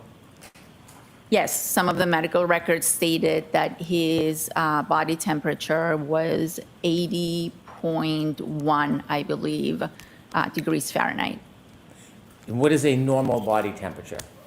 98.6. Regarding the blunt force injuries as the cause of death to Mr. O'Keefe, at some point when you were conducting your autopsy, or even at the end when you drew your conclusions, were you able to reach a conclusion as to the manner of Mr. O'Keefe's death to a reasonable degree of medical certainty? No, I was not.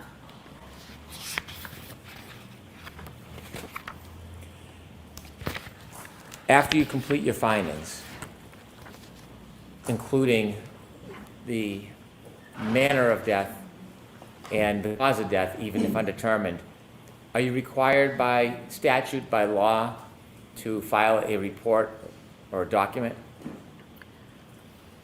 Yes, And what is that document? it's the death certificate.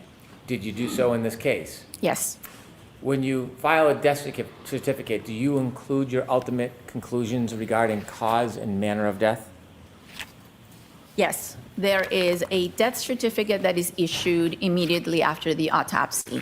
The death certificate is a document that is necessary for the family in order to make funeral arrangements and proceed with their plans. So a death certificate is always issued at the end of the autopsy. If the cause and manner of death are known at that point, they are stated on the death certificate. If they are not, or if we need to do additional studies, then both the cause and the manner are listed as pending. And that death certificate is sufficient for the family to make arrangements. Later, as we get more information, as we get more results from our studies back, we issue an amended death certificate. So that amended death certificate will have a cause and a manner.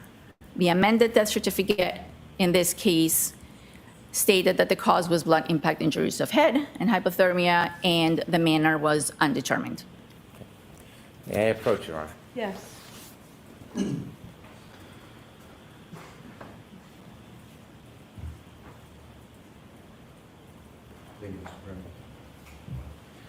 Doctor, I'm handing you a document. Do you recognize that document? Yes, And what is it? this is the final or amended death certificate for Mr. O'Keefe, stating that the cause of death is blunt impact injuries of head and hypothermia, and that the manner of death could not be determined. Do you recognize that document as accurate? Yes. Your Honor, move this into evidence, please. No objection, Your Honor. All right, thank you. Exhibit 162.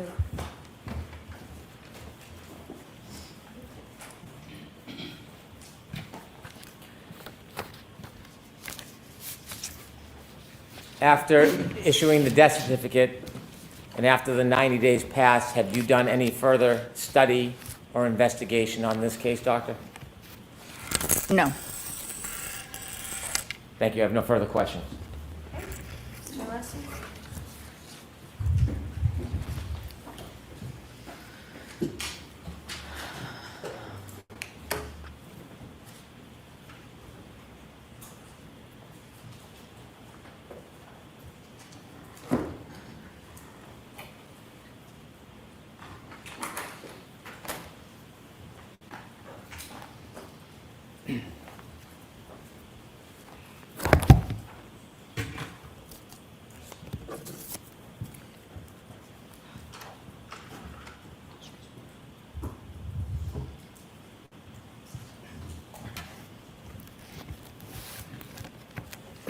May I, Your Honor? Yes.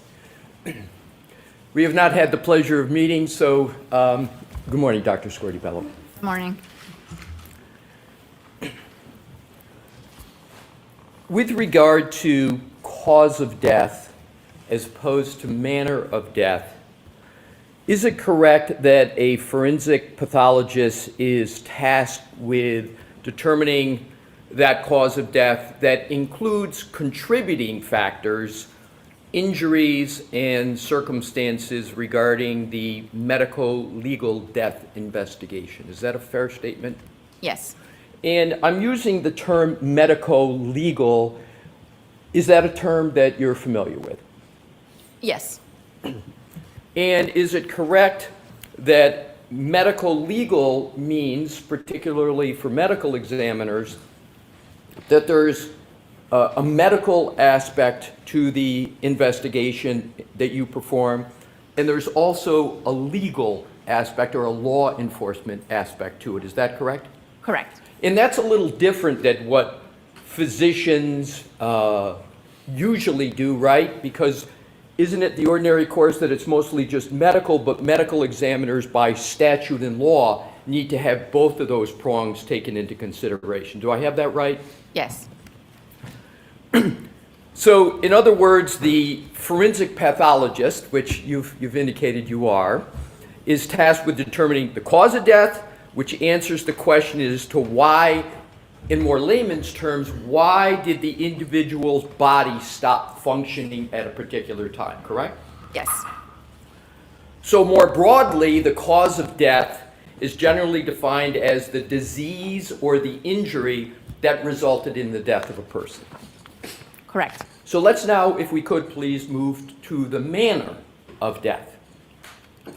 And I'd like to summarize, I know you covered it on direct, but I want to put it in a slightly different context, and hopefully I'll get it right. So medical examiners, as you've stated, are also tasked with, if they can, determining the manner of death or the circumstances under which the death occurred, correct? Correct. So manner can and does involve the circumstances under which the death occurred. Yes. And that causes one to go a little, the medical examiner to go beyond just medical analysis. You take into consideration other factors which we'll get to. Is that correct? Yes. So you talked about, and I'm just going to go through them quickly, but if you could just check me on this, the 5 main categories of manner of death. So you talked about natural causes, correct? Yes. You talked about accident. Correct. You talked about suicide. You talked about homicide. And then the last category, undetermined. Do I have that correct? Yes, you do. So what I'd like to do is to focus on the undetermined category. And my understanding is, doctor, that that's where you landed, that's where you concluded with regard to manner of death of Mr. O'Keefe, correct? Correct. So undetermined is a term that is used and that you use, and does that mean that when the information pointing to one manner is not more compelling than other reasonable possibilities, or the death investigation lacks sufficient information to opine on a manner of death, at the time of death, the certificate is signed? Is that generally correct? Yes. So, as we've talked about, I'm just trying to follow or just develop some logic and see if this is in agreement with you, that as a medical examiner, you're specifically tasked with this, conducting that medical legal investigation, and what we've just talked about is a bit of the method of analysis that you go through for that, correct? I conduct the autopsy, and I request information information from the investigative body that is out there investigating the other aspect of the case, not the body itself. Yes. So, is it correct that there's 4 general components to a forensic pathologist death investigation? Is scene investigation one of the components? It depends on the jurisdiction where you practice. Scene investigation is part of forensic pathology in certain jurisdictions, and it is the responsibility of the district attorney and law enforcement in other jurisdictions. In the state of Massachusetts, we are responsible for the autopsy, and the DA's office and law enforcement are responsible for the scene investigation. Excellent. So scene investigation in the state of Massachusetts is not within your domain in the office of the medical examiner. That is the domain of the district attorney and law enforcement, correct? Correct. How about another aspect, forensic autopsy and laboratory testing? That's within your domain, correct? Correct. And how about police reports and witness statements? That is not under my jurisdiction. That is under the district attorney's office and the police. Do you consider information, nonetheless, from police reports and witness statements in your analysis? Yes. And do you also consider, even though it's not within your jurisdiction in Massachusetts, do you also consider information about scene investigation? Yes. So it's correct then that you consider, whether it's within your jurisdiction or not, consider scene investigation and police reports and medical statements, correct? Yes. And then forensic autopsy and laboratory testing is right within your jurisdiction, and therefore, of course, you consider that. And then lastly, medical history and hospital records, is it, therefore, am I correct that that's something within your jurisdiction and that you consider in performing your forensic pathologist death investigation? Yes. So now let's move on to the application of those principles. So in order to conduct a proper medical legal investigation, the medical examiner has to have certain qualities, if you will. Is one of them being well-grounded in general medical knowledge? Yes. Is another appropriate training and experience in forensic pathology? Yes. In other words, you wouldn't want a specialist, for example, in cardiology without anything more to be conducting a death investigation. Is that correct? I would not want them to be conducting an autopsy, correct? Right. Would you want a neurologist to conduct a death investigation? Personally, or are you asking me that? No, I don't think every physician has their specialty and their training, and forensic pathologists are trained to perform autopsies, and cardiac surgeons are trained to perform cardiac surgery. Would you want a neurosurgeon to be conducting a death investigation? To be performing an autopsy? No. So you wouldn't want a neurosurgeon to perform an autopsy? No. Because you don't believe they're qualified to do so, correct? I don't believe they've had the appropriate training to perform an autopsy. Going back into the many qualities of a medical examiner and attributes, they also have to have the ability to form opinions based upon all the available information using the scientific method along with sound reasoning. Is that a fair statement? Yes. And you're familiar with the term scientific method? Yes. And is it fair to say that the scientific method generally is sort of a systematic pursuit of knowledge that involves recognition and definition of a problem? Is that fair? Yes. Is it also involved the collection of data through observation and experimentation where appropriate? Correct. Does the scientific method also include the analysis of data? Yes. Does the scientific method also include the formulation, evaluation, and testing of hypotheses? Yes. And does it also, where possible, include the selection of a final hypothesis after considering other hypotheses? Correct. So what we've just discussed is a fair explication, a fair explanation of the scientific method. Correct. And the scientific method is part of the autopsy and forensic pathology analysis, correct? Correct. Now, applying one concept, that medical legal concept we talked about, just holding for a moment, if you could, the medical and going to the legal, if you will, law enforcement that you said in Massachusetts is not under your jurisdiction, but nonetheless you consider information arising from it. Yes. Are you familiar with a person named Michael Proctor? Is that name familiar to you? Yes, it is. And at one time, Michael Proctor was a trooper, correct? Correct. And so did former Trooper Proctor inform you of the working law enforcement theory at the time of the investigation of this matter, namely his working theory, a collision of a motor vehicle with a pedestrian? Did he inform you of that? He informed our office of that, yes. He informed your office. And is it fair to say that he informed your office or provided that information to your office in or about February of 2022? That information, part of that information was provided to our office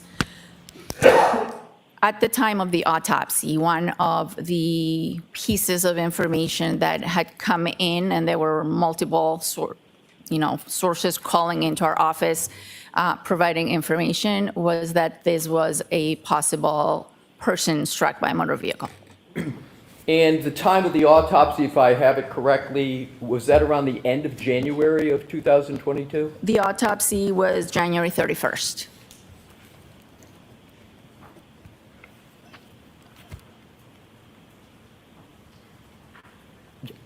Your Honor, if I could, with your permission, please publish a photograph which Your Honor has and the parties have stipulated, or that's in evidence. And this is the one. May I approach, Your Honor? Yes. May I show that to the witness? Okay. All right, so we will mark this as the next exhibit. There's no objections to Brennan? No objection. Okay, so we'll mark it first and then you can display it. Thank you, Your Honor. Exhibit 163. Thank you. May I, Your Honor? Yes. Thank you. Dr. Squirty Bello, if I could hand that to you, please. You could take a look at it, and when you've had a fair opportunity to look at it, you can just look back up, and I'll proceed at that time.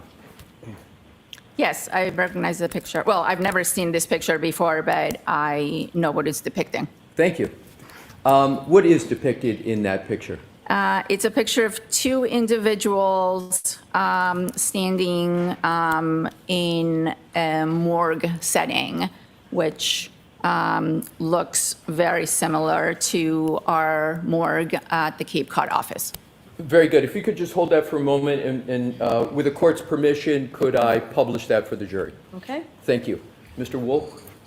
And if you could please zoom in on the two individuals in that picture.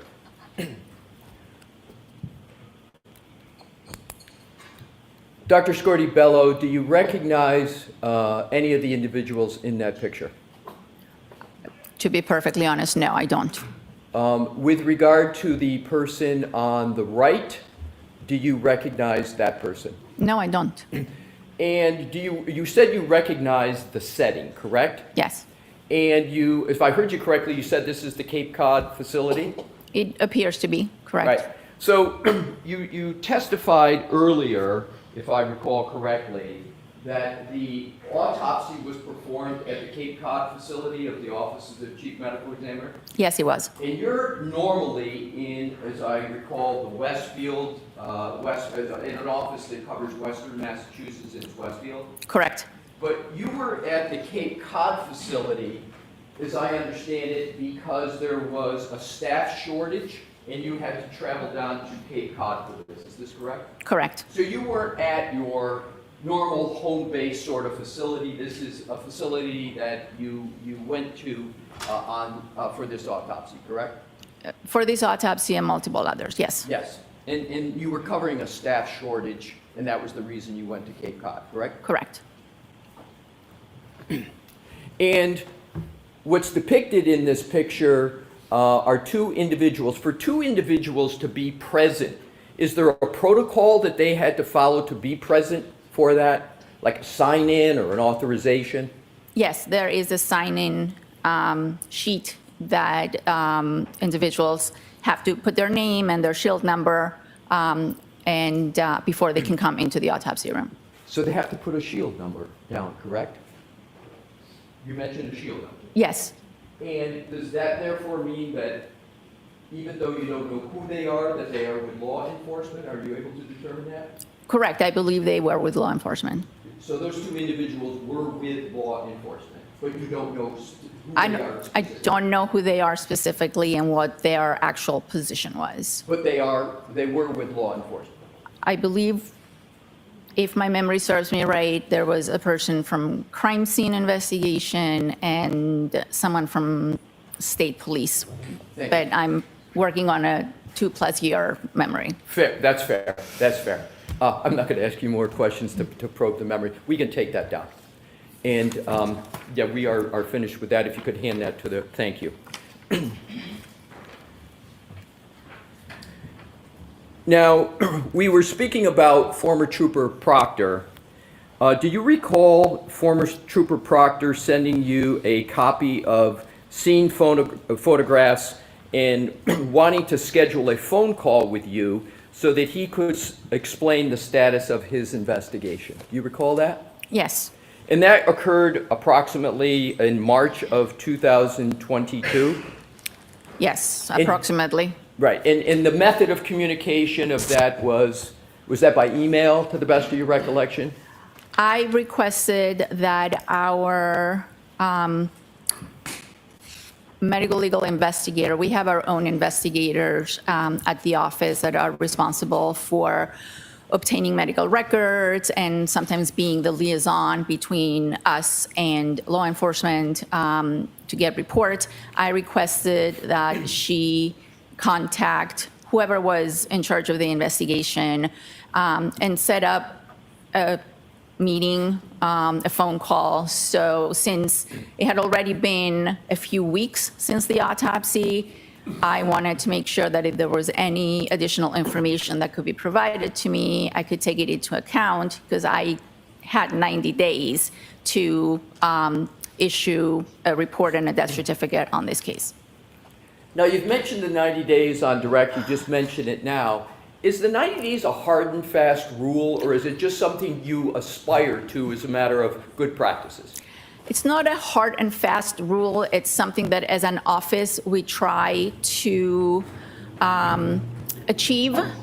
Again, the reason being that there are family members, next of kin that are waiting for these reports and these death certificates for various reasons. So is it possible to go over the 90 days? Absolutely, if necessary. But we do try to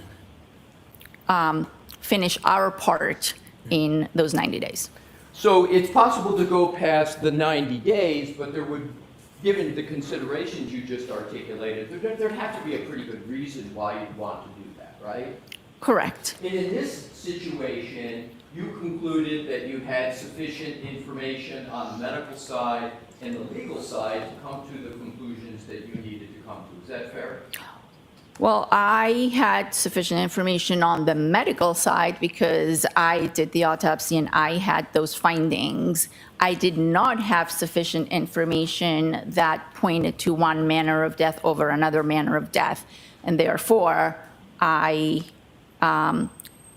stated that the manner of death was undetermined. Exactly. So the manner of death is undetermined, and I want to, if I could with you, pursue that a little bit in a moment.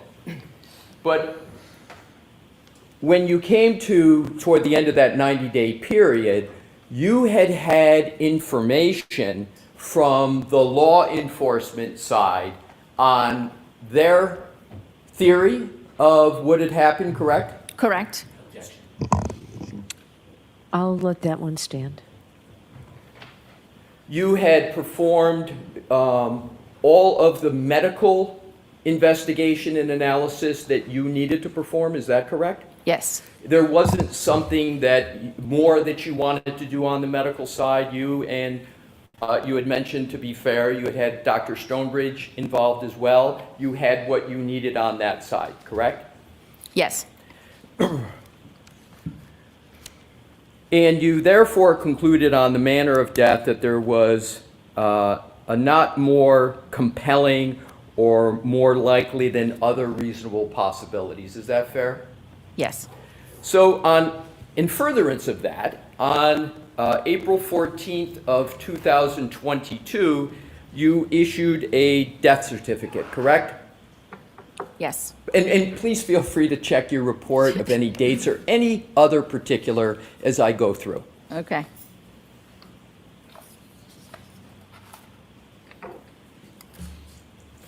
I issued my final report on April 14th, correct, and I would assume that the death certificate was on or around that same day. Thank you. Now, to back up a little bit with regard to the autopsy, as you stated, it was conducted, I just want to do a little bit of a timeline, on January 31st of 2022, correct? Yes. And we discussed that the body of Mr. O'Keefe was presented to the Cape Cod location, correct? Yes. And you also discussed that you brought Dr. Stonebridge to work with you on this matter, correct? She didn't physically come to the office. The way Dr. Stonebridge was involved is at the time of autopsy, when the brain was removed, having seen that there were injuries, I saved the brain in a special solution, and then the brain was transported to our facility in Boston. That's where Dr. Stonebridge examines the specimens. And after examining the brain, she issued a report. Who asked Dr. Stonebridge to become involved in the matter? I did. And Dr. Stonebridge is triple board certified, correct? Correct. She's a forensic pathologist, correct? Yes. That means she's achieved board certification in forensic pathology like you? Do you know that? I do. I'll allow that. Yes, she's board certified in forensic pathology. And she is board certified in general pathology, correct? Yes. And she's board certified in neuropathology, correct? Correct. Can you briefly describe to the jury what neuropathology is? Neuropathology is a subset or specific additional training in forensic pathology where the person spends a considerable amount of time, usually 1 to 2 years, examining brains and learning all about the diseases of the brain as well as trauma to the brain. Now, you asked her to be involved, as you indicated earlier, correct? Yes. And you determined that she should be involved because there was a brain injury, correct? There was trauma to the brain, correct? Trauma to the brain. Is it a fair characterization that Dr. Stonebridge is sort of the brains of the brain area of autopsy? Is that fair? I'm going to sustain the objection. Let's move on. Look, so with regard to Dr. Stonebridge, would you agree that she's really uniquely qualified in some ways? Or how would you describe her qualifications, Dr. Stonebridge? Sustained. With regard to Dr. Stonebridge, what did she do? I'm going to see you at sidebar on this, please.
May I, Your Honor? Yes. Thank you. Dr. Scorti-Bello, have you, are you aware of an attorney named, or excuse me, a doctor named Zeke Wolf? No, I'm not.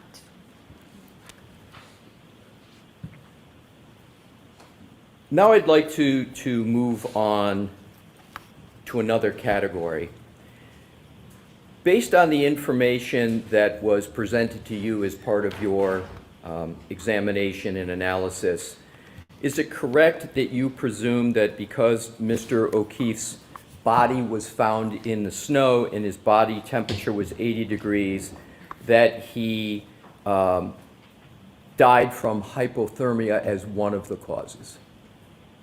I reached that conclusion after performing the autopsy and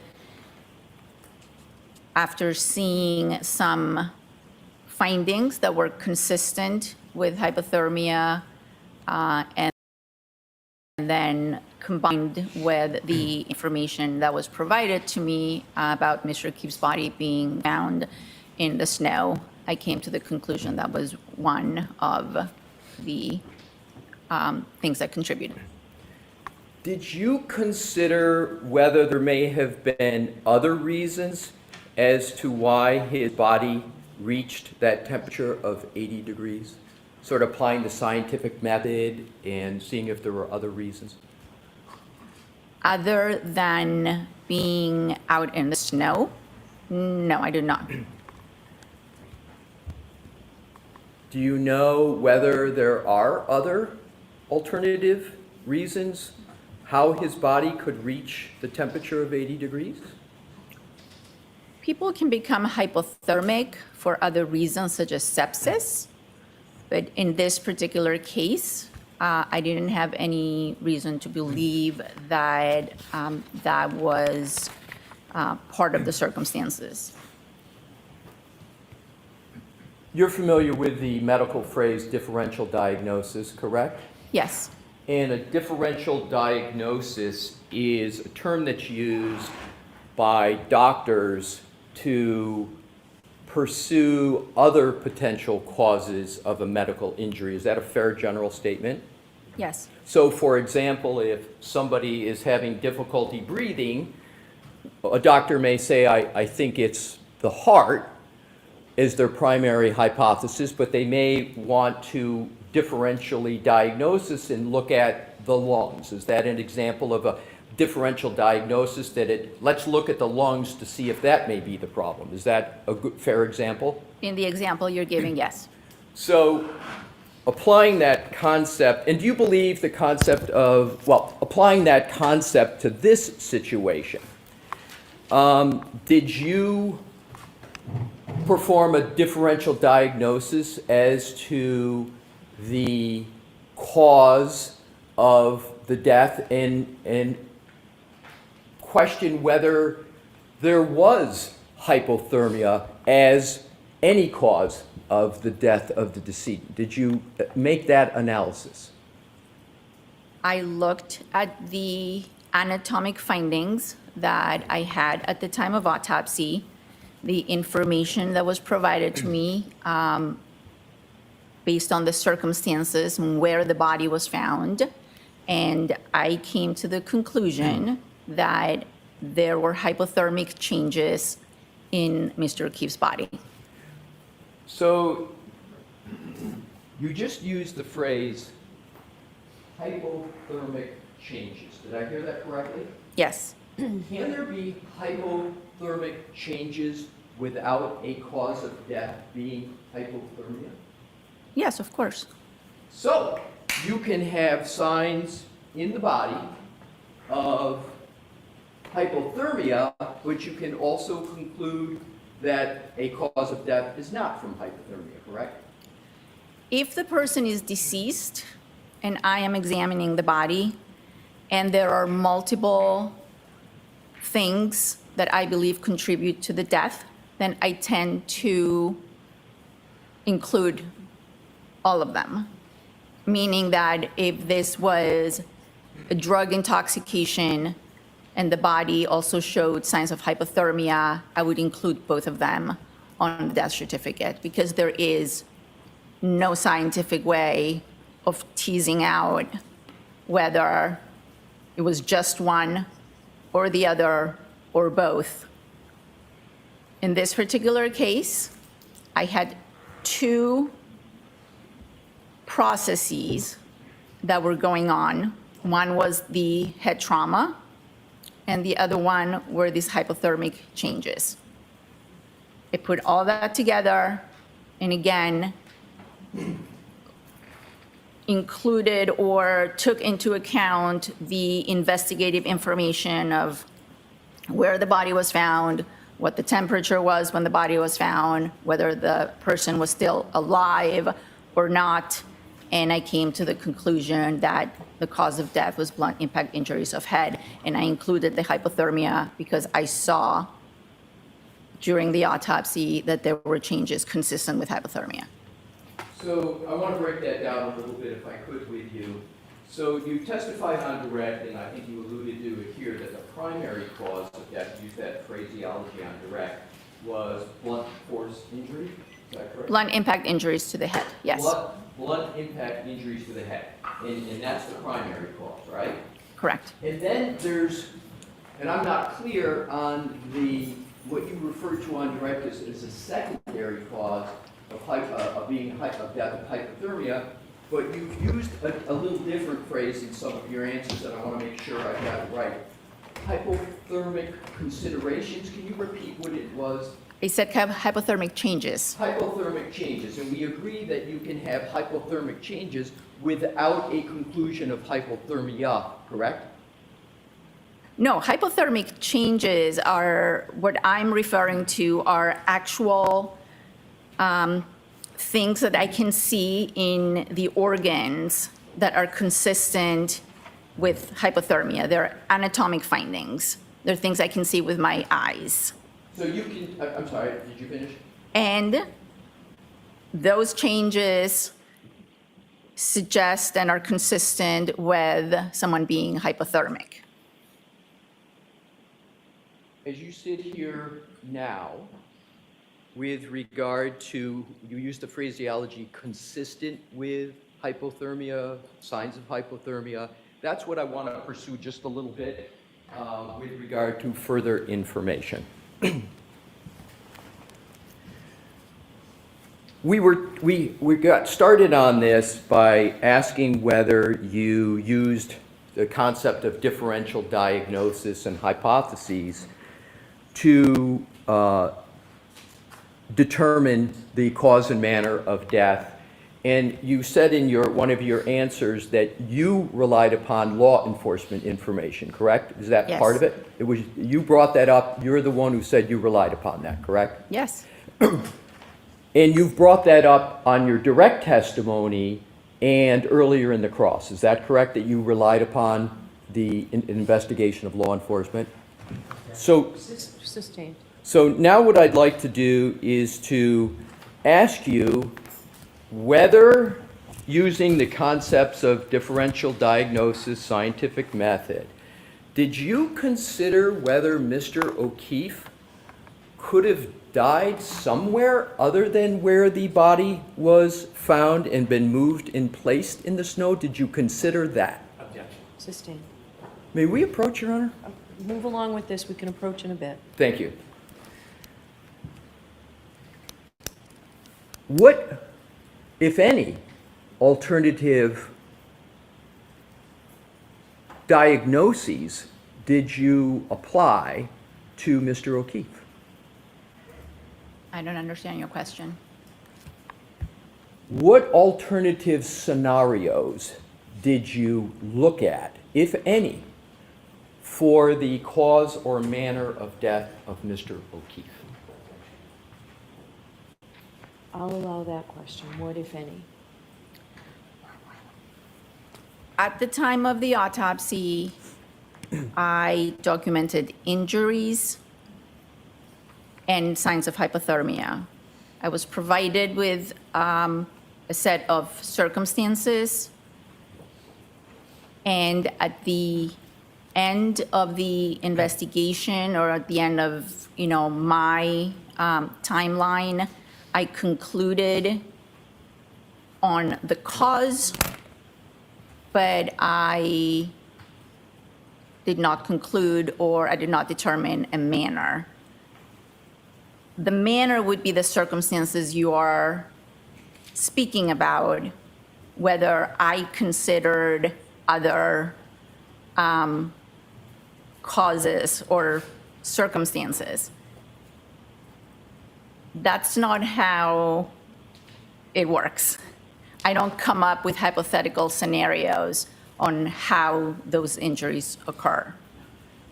I try to state the injuries, describe the injuries, state the cause of death and why that person died. And then I use all kinds of other investigative information that is provided to me to determine if I have enough to make a determination on the manner. Did anyone provide to you any alternatives as to the finding of the body of Mr. O'Keefe in the snow? Personally, to me, no. Did you ask for any alternatives to the nature and location of the injury or death of Mr. O'Keefe? I asked for all the information that was available. Understood, but my question is, did you ask for any alternatives to the information that was provided to you as regards the location of the injuries? Did anyone provide you any alternatives to where the injuries could have occurred? No. So, I'm going to let the answer stand. So the answer is no, so there's no evidence of that. So next question. so you talked about the information you had at the time. What time is that? The information at the time was a preliminary police report and verbal communications regarding the circumstances of how Mr. O'Keefe's body was found. And when I asked about the time, I'm not calendar time. Was this January, February, March, April of 2022? The preliminary police report was on the day of the autopsy, and then information, I don't remember exactly how long, but in the weeks following, information was, coming in. Do you have the ability to amend a death certificate? Yes, I do. And you can amend a certificate if you obtain further information with regard to the circumstances surrounding the death. Is that correct? That's correct. In your previous answers, you were talking about the information you had at the time. And I'm concluding that the latest that would be is April of 2022. Is that correct? Correct. Have you obtained or been provided with further information, in other words, information after April of 2022 regarding the cause or manner of death? What do you mean, have I been provided? Has someone physically provided me with a report on different circumstances? Well, what I'm just talking about is any other information that you have received and therefore considered in terms of the analysis with regard to the cause or manner of death. Received in what way? Here's what I'll do. I'll be a little more specific. What I want to do is to get at the head injury of the decedent, okay? Is it fair to say that the head injury, you called it a traumatic, state what you phrased that as, because I want to use your phraseology. Blunt impact injuries of the head. So blunt impact injuries of the head. Is it fair to say that that was a very severe injury? It was a severe injury, correct? And would Mr. O'Keefe had been rendered unconscious nearly instantaneously with death following shortly thereafter? It's very possible, yes. Is it more than possible? Is it probable that that's what would have occurred? I can't tell you how quickly he would have been rendered unconscious, but at some point after that injury, yes, he would have been rendered unconscious. Is it possible he could have been rendered unconscious immediately? So she's answered it this way. I think you need another person for that. Let's move on from that, Mr. Lessie.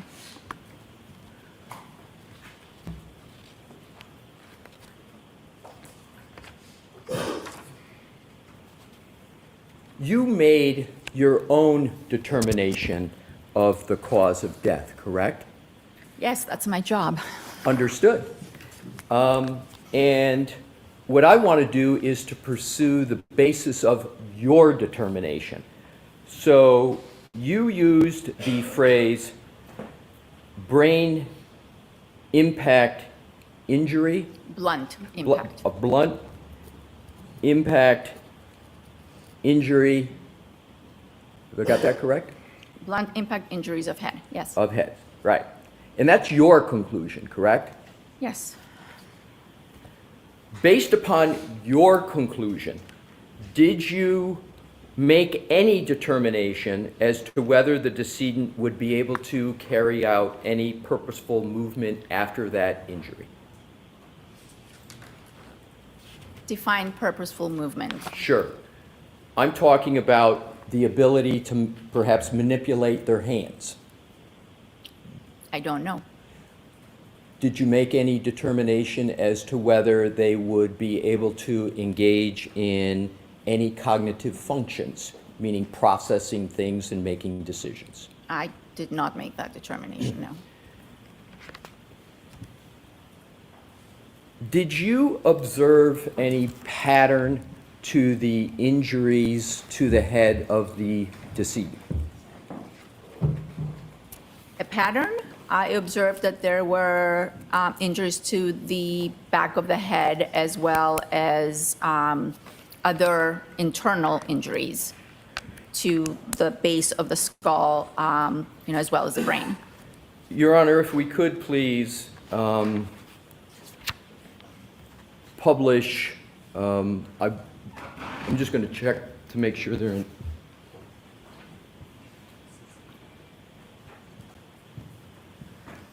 If we could, Your Honor, publish 160 that is in evidence. But before we do, Mr. Wolf, I would like to approach Your Honor and let you know in case there's anything further Okay. that needs to be done. Thank you.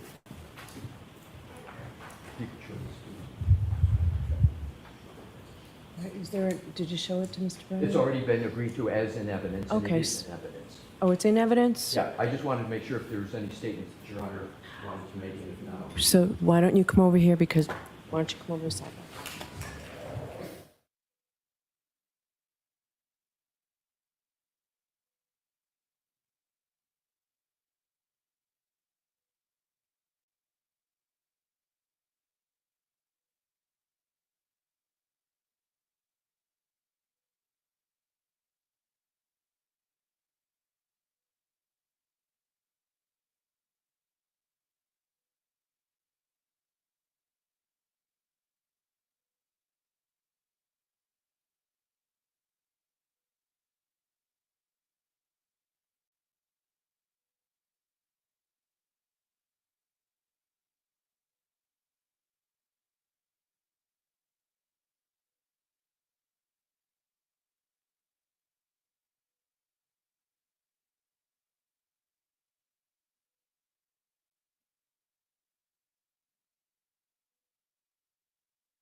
May I, Your Honor? Yes. Thank you.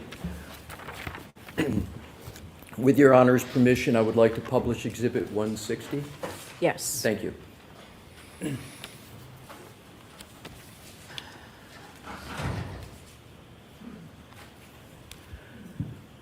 Dr. Scorti-Bello, if you could please draw your attention to what is depicted on both screens, pick whatever screen is most convenient for you. And what I want to do is to go over what is depicted there, and I'd like to start with just some basics. What is that white rectangle that is on the photograph? This, Yes. that's a ruler. And what's the purpose of the ruler? To show a scale, when I measure the injury, I use the ruler to document that. And if you could please draw your further attention to what I will refer to, and you use your own term, but just to start it, the horizontal line that is appears to be a laceration. You know what I'm referring to? This, yes, this is a laceration. Right, so it's fair to say that that's a laceration. Correct. And just so we get all that's depicted on this, you referred to earlier up above that, the red area, is that an abrasion? Yes. And do you also denote to the left, almost like a J-type item going vertically up? Yes, and going up. Do you see that? Yeah, that I did not note that specifically. I just noted the whole injury as part of the abrasion. That's my point. So you didn't make a separate note of what appears to be a J, and it might be easier to see it in the screen over there. It's your conclusion, but is it easier to see there?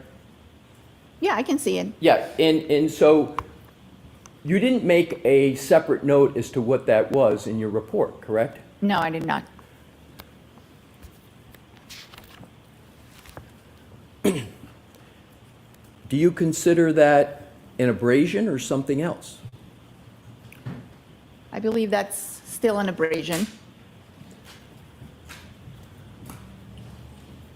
Do you conclude that that J is different in any manner from the abrasion that you've noted above the laceration? I believe it could be part of the whole abrasion, or it could be something different. Fair enough.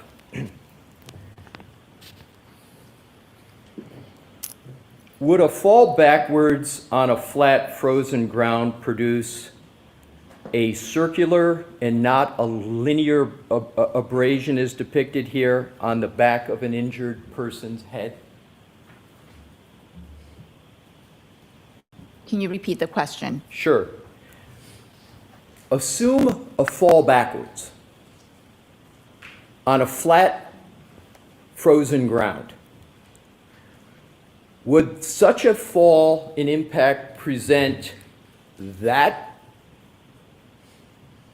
type of pattern, or would it present a circular pattern, perhaps with something like a starfish in the middle? I'll allow that. Can you answer that? I can say that a fall backwards could very well produce that injury.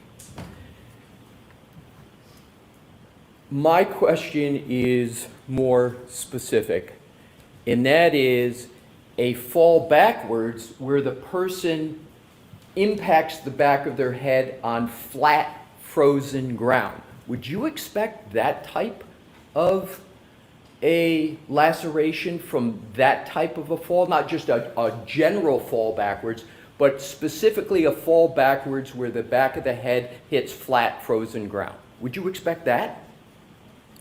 I could, yes. And under what circumstances could a laceration like that and an abrasion, all of it together, what circumstances could cause that type from a fall backwards on flat frozen ground? Well, the laceration is due to the blunt impact, and so is the abrasion. The abrasion is friction. So depending on the type of surface, you mentioned flat frozen ground, it's quite possible to have an injury as the one depicted.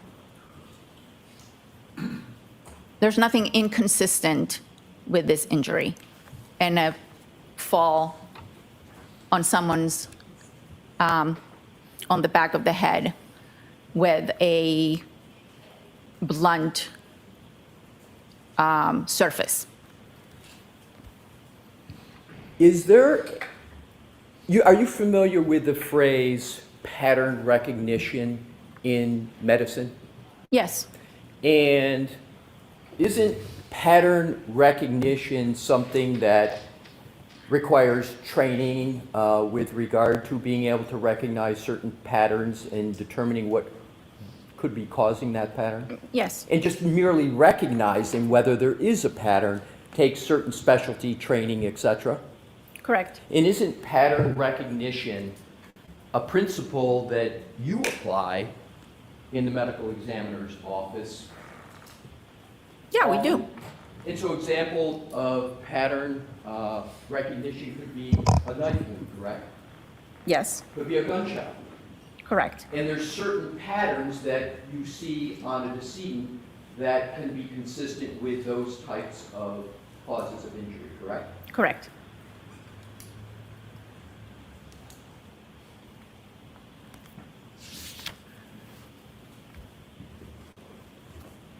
Assuming a fall backwards onto frozen ground and there being on a lawn with grass, would you expect to see any grass at all in the injury site?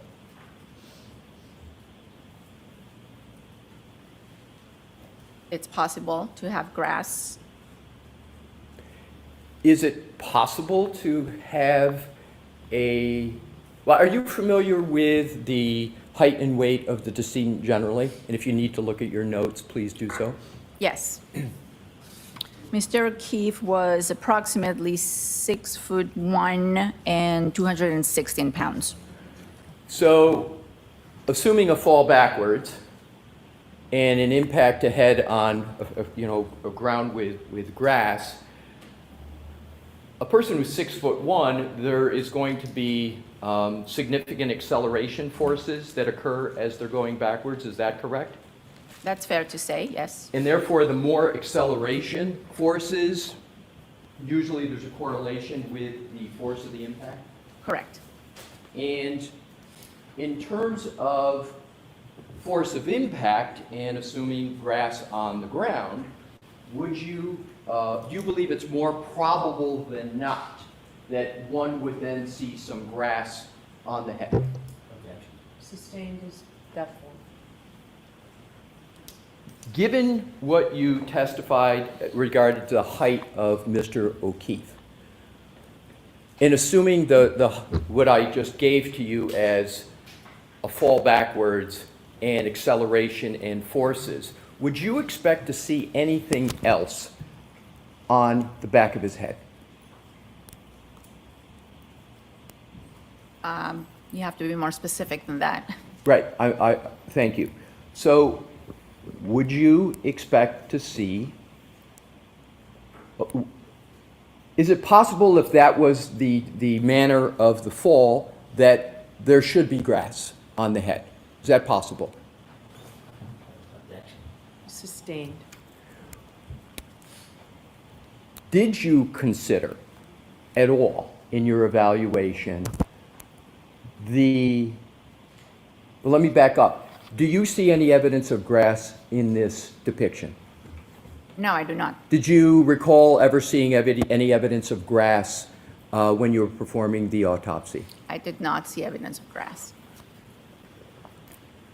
Did you consider at all in performing your autopsy, whether or not grass should be present, given what was reported to you by law enforcement? Sustained. Did you make any considerations at all regarding grass in regard to your autopsy report?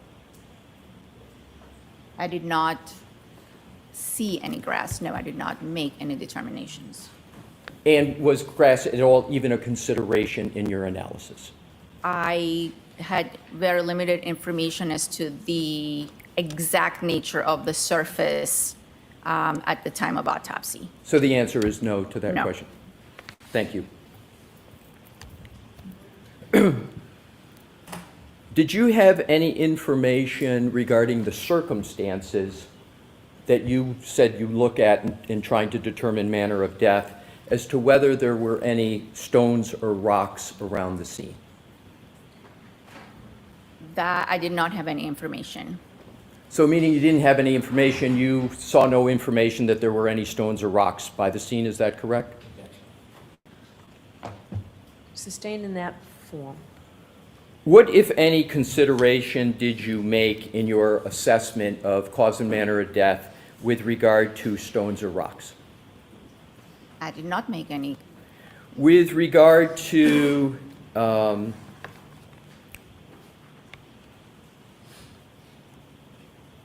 any other potential causes other than ground, did you consider any other possibilities that could cause the type of injuries that are depicted on the screen? There's a number of possibilities that could cause the injury. My question is, did you consider, not whether there are, but whether you considered them at the time you were performing the autopsy? I'm always considering at the time of autopsy what could have caused a certain injury. Did you put in your notes or your autopsy report any of those considerations? Are they documented? No. Now, in terms of differential diagnosis that we talked about, did you determine whether there were any other possible explanations for the injuries to the decedent other than what law enforcement presented to you? I'll allow that.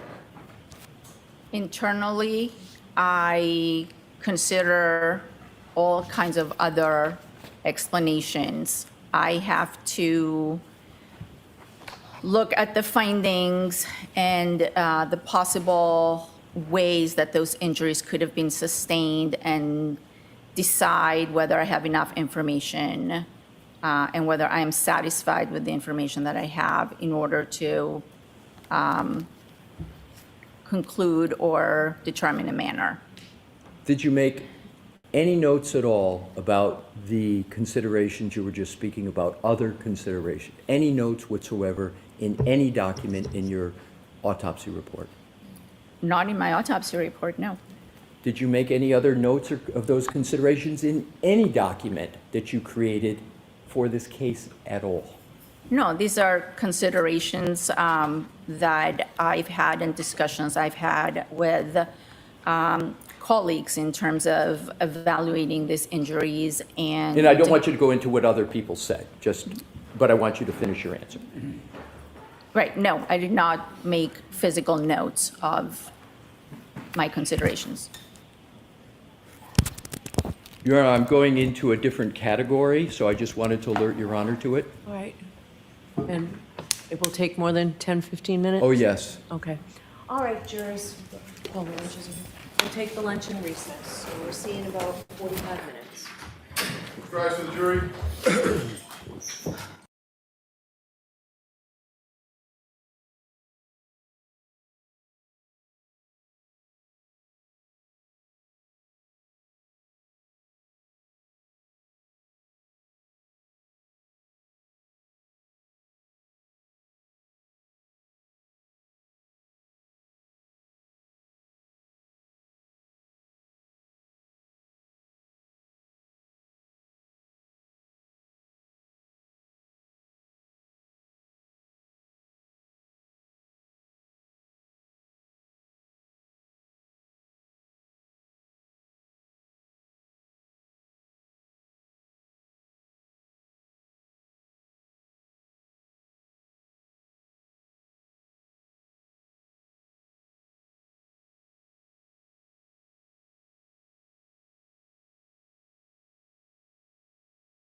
All right, so I'm told you want to see me. I'll see you at sidebar. Followed by pound.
You are unmuted.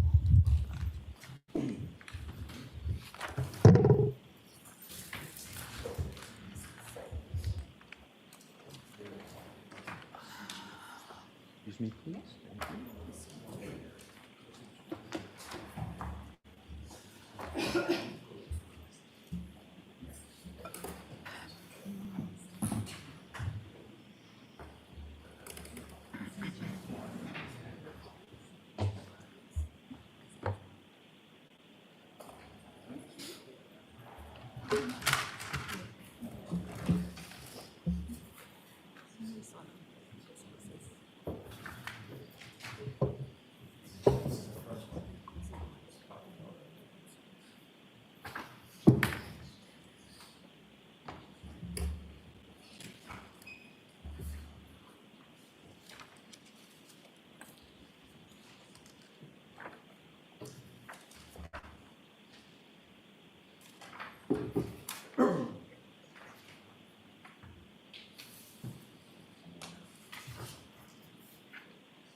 I'm good.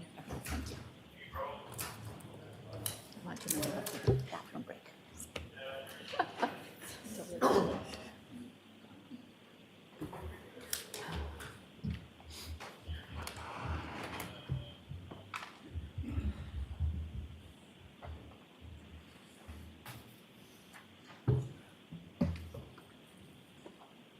Court is in session, please be seated.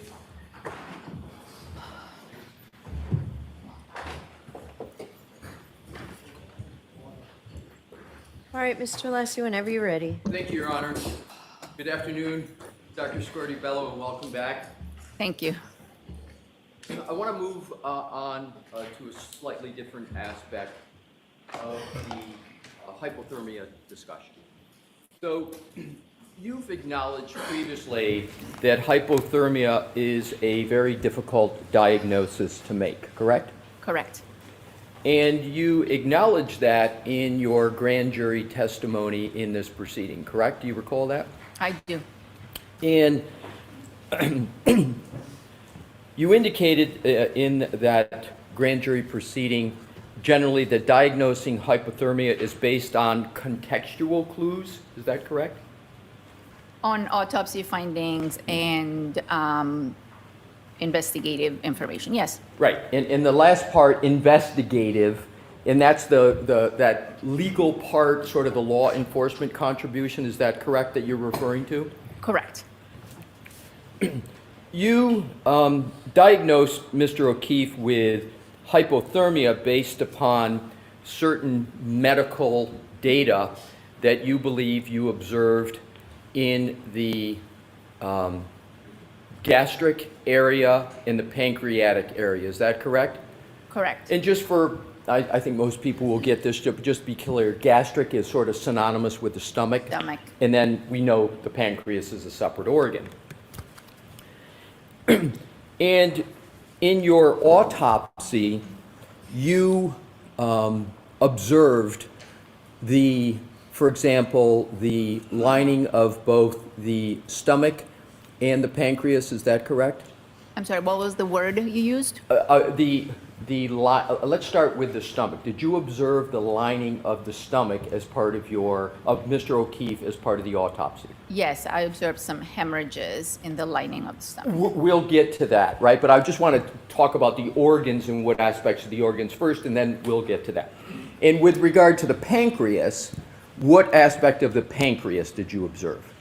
I examined both the external surface and the tissues around it, as well as the pancreas itself by making several cuts. And there was also a histopathology report that was relevant to both the stomach and the pancreas, correct? Correct. Histopathology?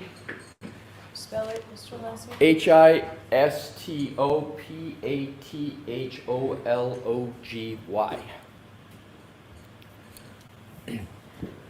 So that histopath information informed your hypothermia analysis, is that correct?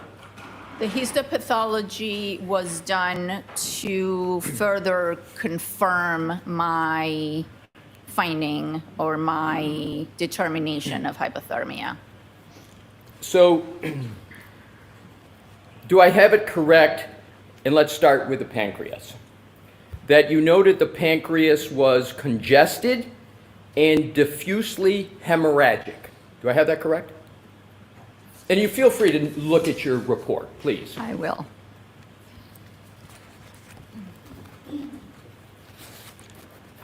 And I specifically, if it helps, I'm Yes. looking at Page 4. the report of autopsy. It's not numbered pages, but it would be 4.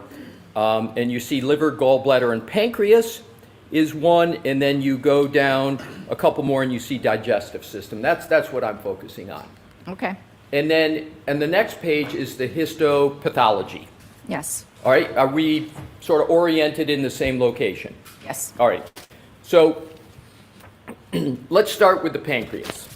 So if you look at the histopathology page, it says endocrine and exocrine pancreatic tissue with vascular congestion and patchy parenchymal That's P-A-R-E-N-C-H-Y-M-A-L, hemorrhage, autolytic changes. Did I read that correctly? Yes.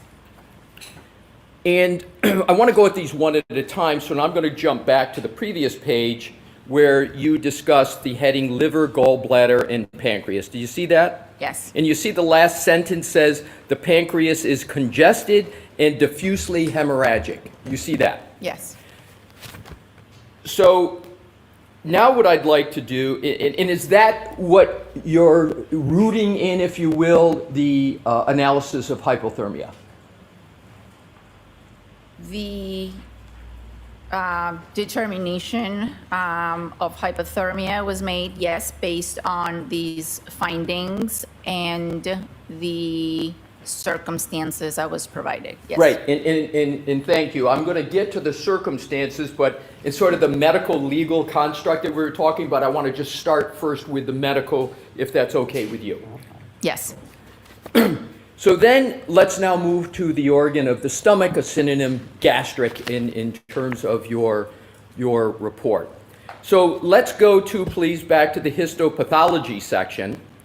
And under that, under pancreas is stomach. And there's a bulleted one sentence that says gastric tissue with vascular congestion and focal mucosal hemorrhage. Did I read that correctly? Yes. And then let's go back, as we did with the pancreas, for the stomach, go back to the previous page in your report under the heading digestive system. And the second sentence states the gastric mucosa shows focal areas of linear hemorrhages. Did I read that correctly? Yes. So we've got hemorrhage discussion with the pancreas. We've got hemorrhage discussion with the stomach and the gastric area. Your diagnosis of hypothermia was not based just on gastric and pancreatic hemorrhaging alone, though, was it? No. And you did fairly refer to other circumstances just moments ago in your answer, correct? Correct. And we're going to get to that. So that means that your diagnosis of hypothermia was also informed by the information we discussed earlier that was provided to you by former Trooper Proctor in his investigation. Is that correct? Correct. And one aspect of that information is that he was found, Mr. O'Keefe was found in the snow, correct? Yes. So let's go to the death notification report. Am I generally correct that you were, I'm sorry, Rephrase it. I will. Thank you, Your Honor. Do you recall the death notification report in this matter? I do recall, the very initial first information that comes in. That's the death notification given to our intake staff. Do you recall the contents of that death notification report? Would you like me to summarize? I don't recall I don't have it in front of me, but I can tell you what the gist of it was. Would it be helpful to you if I showed you a document that Sure. might refresh your recollection on what that, a document that may refresh She your said recollection? sure. I don't Thanks. think you heard her. I did. Thank you, Your Honor. May I approve?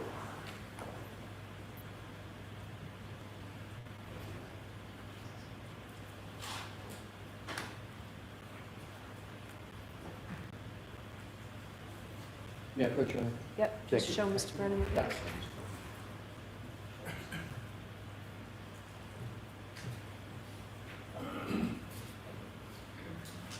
May I approach, Your Honor? Yes. Dr. Scordi-Bello, what I'd like to do, you can read anything you want, but I'm just going to reference to the section that says circumstances of death. Yes. What I'd like you to do is read it to yourself, not out loud, and then when you, just that section up to here, And once you're done, if you could kindly look up and let me know. Okay.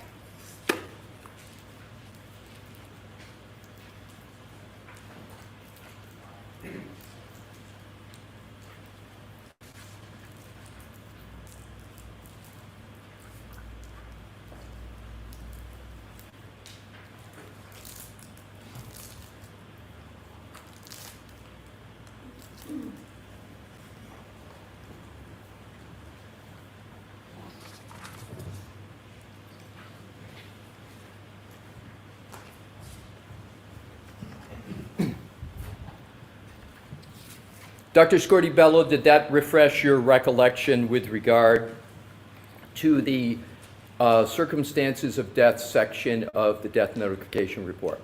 Yes. And you could please state now what your refreshed recollection is on that topic. Yes, the initial intake death notification was made by a physician at the hospital, and it stated that we were dealing with a adult male that was found in a snowbank. There was note of having been at a party. There was some information as to the decedent was walking to a house. There was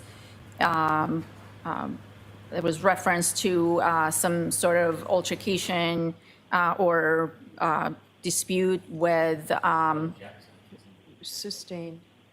Strike. Jurors, disregard that. Move on with this, Mr. Leslie.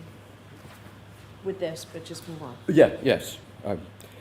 In terms of the differential diagnosis concept that we were talking about before, based upon your refreshed recollection of circumstances of death as discussed in the death notification report, based upon that, did you consider whether Mr. O'Keefe could have been injured and died somewhere other than the front lawn of 34 Fairview? Objection.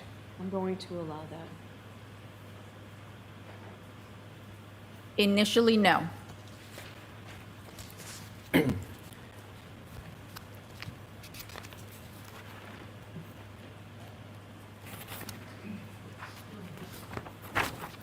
Let's go to significance, if any, of hemorrhaging of the two organs we were talking about, the pancreas and the stomach. Is it correct that the hemorrhaging of a pancreas can be caused by many different things? Yes, it is. And to be clear, you found evidence of hemorrhaging of the pancreas of Mr. O'Keefe in the autopsy, correct? Correct.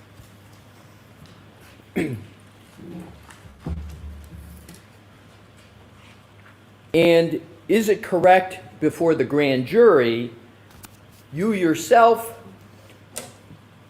were evaluating whether the injuries had been sustained in a different environment? Well, let me ask it this way. Do you recall what your testimony was in the grand jury about hemorrhaging of the pancreas and possibilities of injuries being sustained in different environments? Do you recall any testimony on that subject? Objection.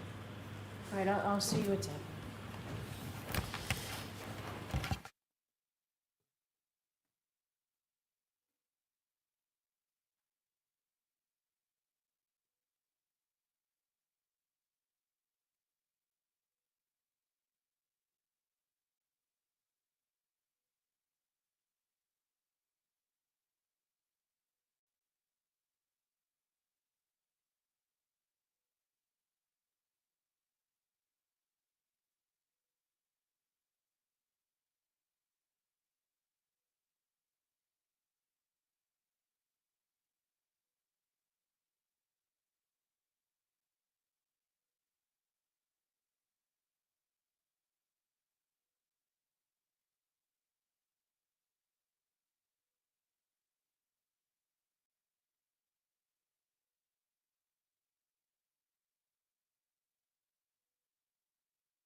May I, Your Honor? Yes. Thank you.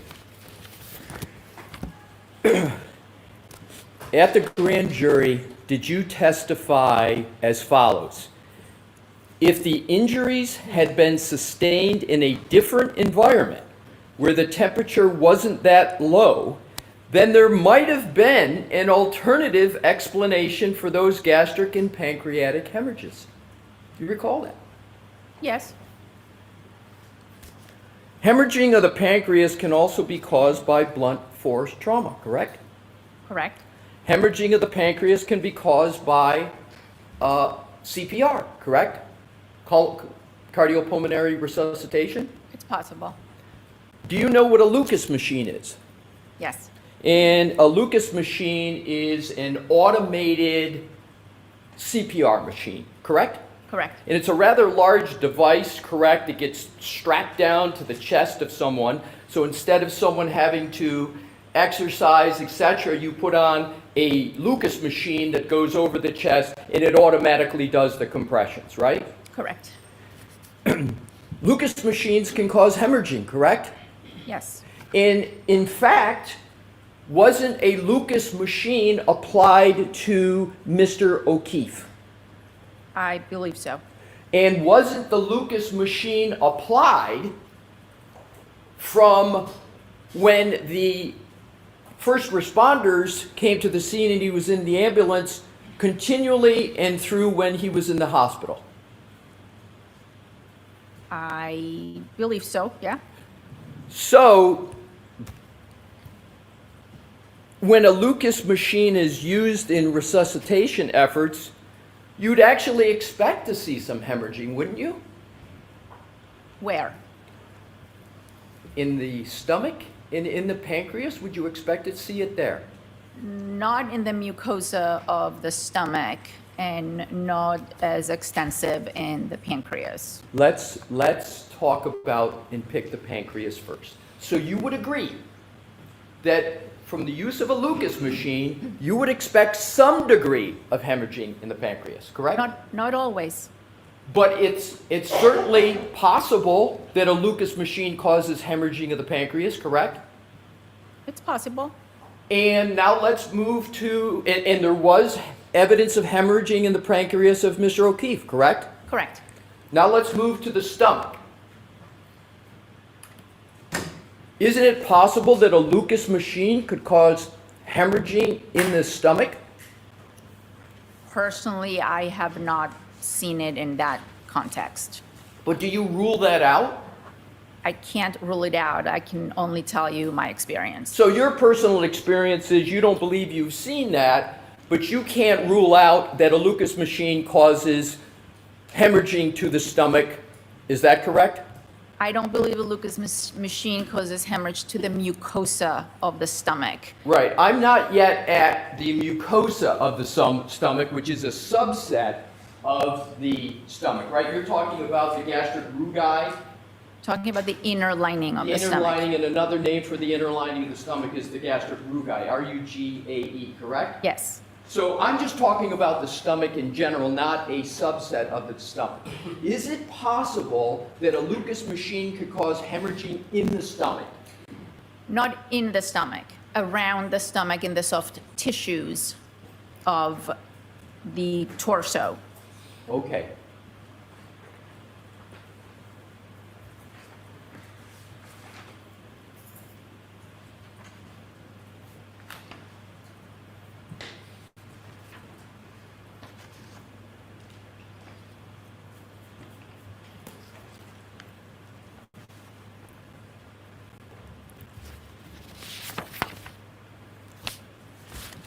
So you've said that you're aware that Mr. O'Keefe was hooked up to a Lucas machine, correct? Yes.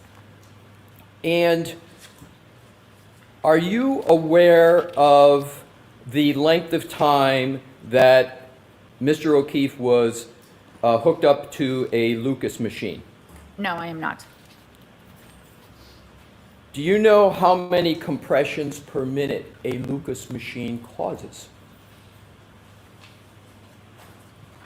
I would have to say close to 60. Would 100 compressions per minute be a reasonable amount of compressions for a Lucas machine to cause? Sure. So assume 37 minutes of a person hooked up to a Lucas machine, and assume 100 compressions per minute. That would result in 3,700 compressions from a Lucas machine, correct? Correct. Could 3,700 compressions from a Lucas machine explain hemorrhaging in the pancreas? You could. And that explanation could be why there's hemorrhaging in the pancreas as opposed to hypothermia causing hemorrhaging in the pancreas, correct? Possible. Did you consider that at all in your autopsy report, the effect of the Lucas machine? Is it written anywhere in your autopsy report? I do consider changes due to cardiopulmonary resuscitation. The rib fractures that were observed were attributed to CPR. Usually we will see some amount of hemorrhage in the soft tissues, but in this context, with the gastric findings, the pancreatic findings, and the information that he was found in the snow with a body temperature of 80 degrees, my opinion was that those hemorrhages, along with the gastric hemorrhages and his body temperature, were consistent with hypothermia. My question was, does your report state anywhere the words Lucas machine? No. And you agree that a Lucas machine could cause hemorrhaging to the pancreas, It can cause hemorrhage in a lot of tissues, but including the pancreas. including the pancreas.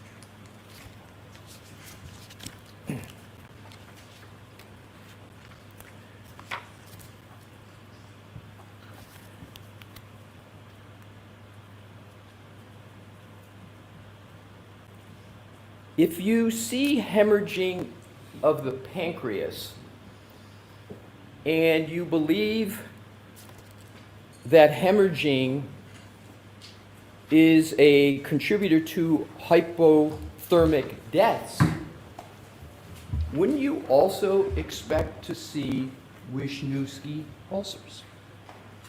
I did note gastric hemorrhages. So the court reporter needs to have a spelling of that. Doctor, can you give us the spelling of that?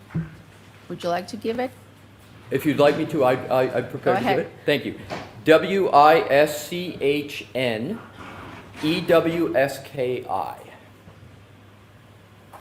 So, can you just tell the jurors what Wisniewski spots or Wisniewski ulcers are? Wisniewski spots are small hemorrhages, small areas of bleeding in the mucosa of the stomach that are thought to be associated with hypothermia, among other things. They're believed to be either a reaction to stress due to the hypothermia or some form of what we call reperfusion injury.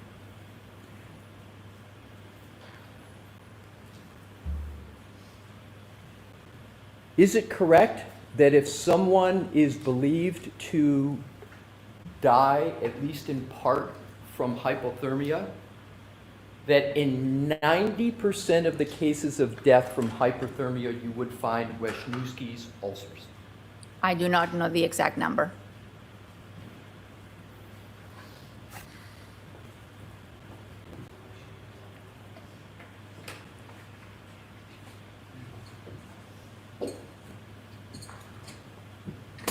Is it that you're not recalling what the percentage is for the percent of cases for death of hypothermia that you would expect to find Wisniewski's ulcers?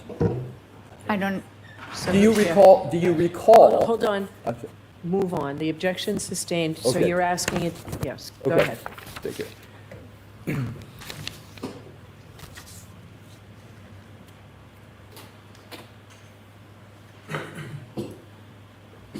There were no Wisniewski's ulcers present in Mr. O'Keefe, is that correct? I believe there were. Can you point anywhere in your autopsy report where the word Wisniewski appears? I did not call them Wisniewski spots. I called them gastric hemorrhages. Right, so you didn't use the term Wisniewski and you didn't use the term ulcer, correct? In your report at all? No, I used gastric hemorrhages under the title of hypothermia. Do you believe that all hemorrhages in the pancreas are Wisniewski ulcers? You mean the stomach? I want to start with the pancreas. Wisniewski ulcers are, the term is used to describe the gastric hemorrhages. Right, so I wanted to clarify that, so now I want to move to the stomach. Okay. Do you believe all hemorrhages in the stomach are Wisniewski ulcers? Not all of them. Therefore, there can be Wisniewski ulcers and not be hemorrhaging, correct? Just by logic? And not be hemorrhaging? Correct. You can have a Wisniewski ulcer but not have hemorrhaging. You could, but ulceration would manifest in what we call hemorrhage, the actual appearance of it. What I'd like to do now is, Mr. Wolf, what has been in evidence, what I'd like to do is to, with your Honor's permission, publish some depictions of first the gastric mucosa, and then start with that, Your Honor, publish that. All right, so this is the one that we have not introduced into evidence openly, but at sidebar, right? What I'd like to do is I'll start out with the one that is in evidence, which is the gastric mucosa. Okay, Start with that. What number?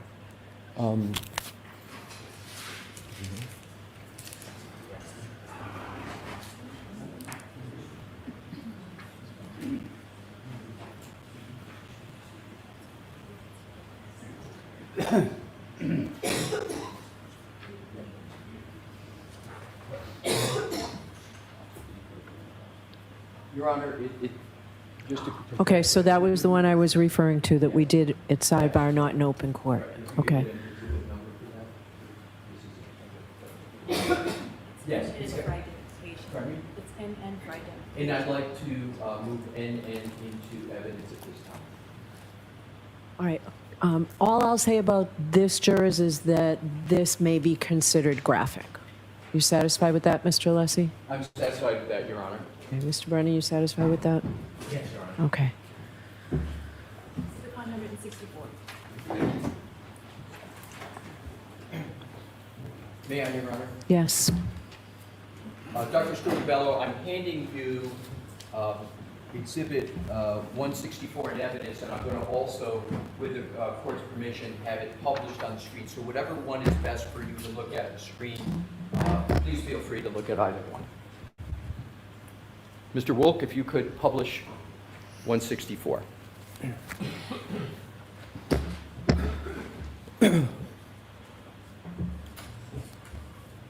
Dr. Scordi-Bello, do you recognize 164 as the, well, you describe what 164 is.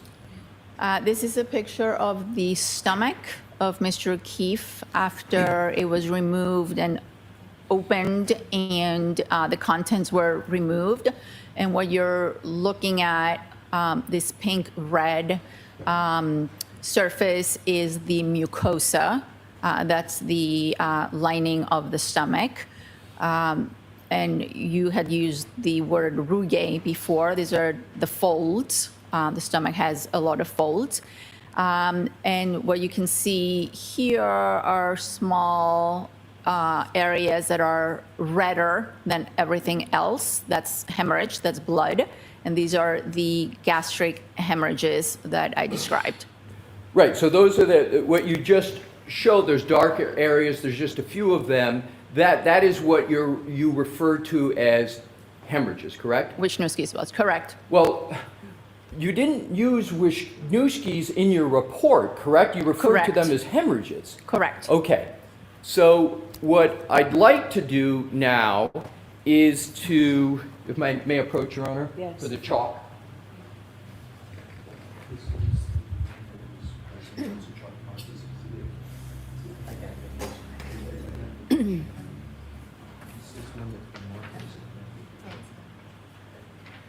Exhibit MM.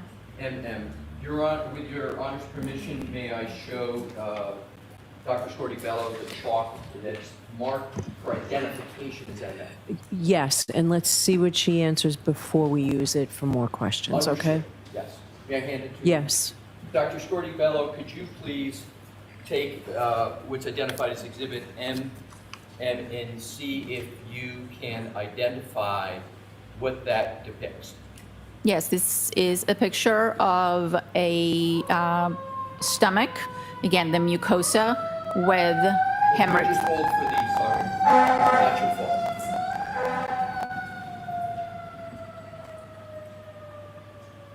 Your Honor, can we take a break? Yes, Jurors. yes. Please rise for the jury.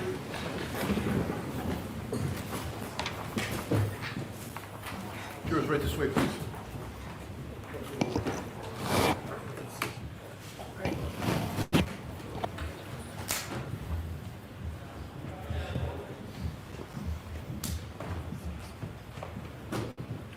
I'll see counsel at sidebar, please.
May I reapproach the witness?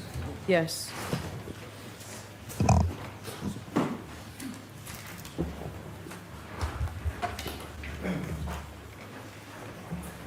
Dr. Scorti-Bello, you have in front of you, which has been marked for identification as MM, and you were discussing that. Do you recognize that document? It sort of start over to reorient the jury. You recognize that?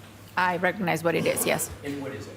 It is a picture of a stomach, of the mucosa of a stomach with multiple hemorrhages. And does that exhibit fairly and accurately depict a stomach with what you have referred to as multiple ulcers? Yes. Your Honor, I offer that into evidence. I object to agree as a chalk.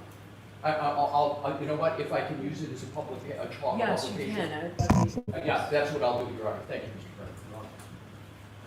So you can have it displayed. Thank you. And again, I'll leave this hard copy with the court reporter, and we'll use the screens. Oh, so it's not in evidence? It is then? not. It's marked for Mark, identification? yes, marked for identification, and we are with it.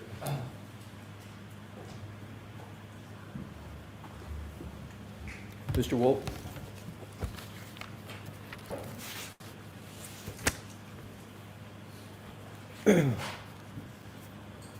Dr. Scorti-Bello, is that the depiction that you were just describing at your witness stand?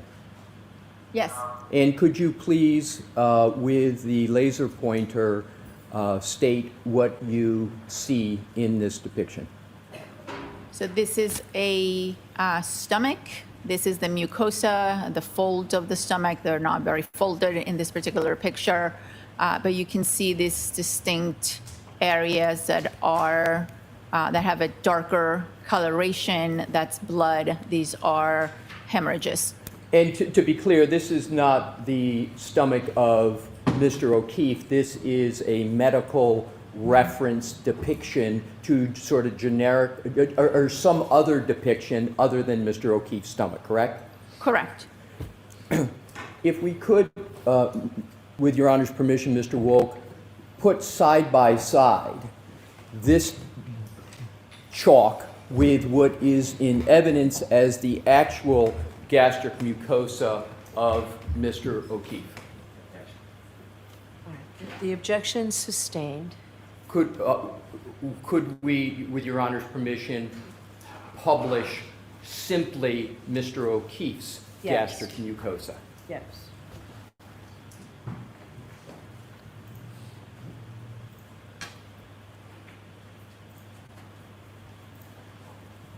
Isn't it correct, Dr. Scorti-Bello, that there are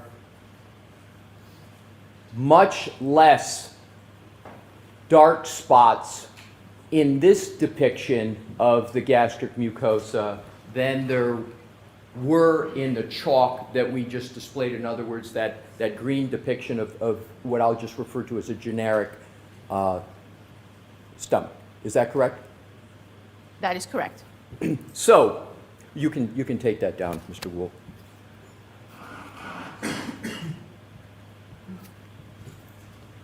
Isn't it correct that for hypothermia in the presence of Wisniewski's ulcers or spots, that you have to have a predominance of the stomach covered by the spots for them to be Wisniewski ulcers? I think there's different levels and different grades. In hypothermia, particularly death from hypothermia, wouldn't you expect to see a predominance of those ulcers, meaning they take up most of the stomach lining? Isn't that what you would expect to see? Not always. I have seen that. I have also seen cases with much fewer spots, as you refer to them. But isn't the majority of the cases that you have seen where someone has actually died from hypothermia, that the ulcers predominate, take up greater than 50% of the stomach. Yes. And what percentage of the, and I'm trying to avoid putting it up again. So what percentage of the gastric mucosa of Mr. O'Keefe would you estimate is taken up by the ulcers that you have identified? I would say somewhere between 10, 15%. Just 10 and 15%. Thank you. Now, if we could look to the issue of continuing with hypothermia. Let's go to frostbite. Did you note any evidence of frostbite on the decedent, Mr. O'Keefe?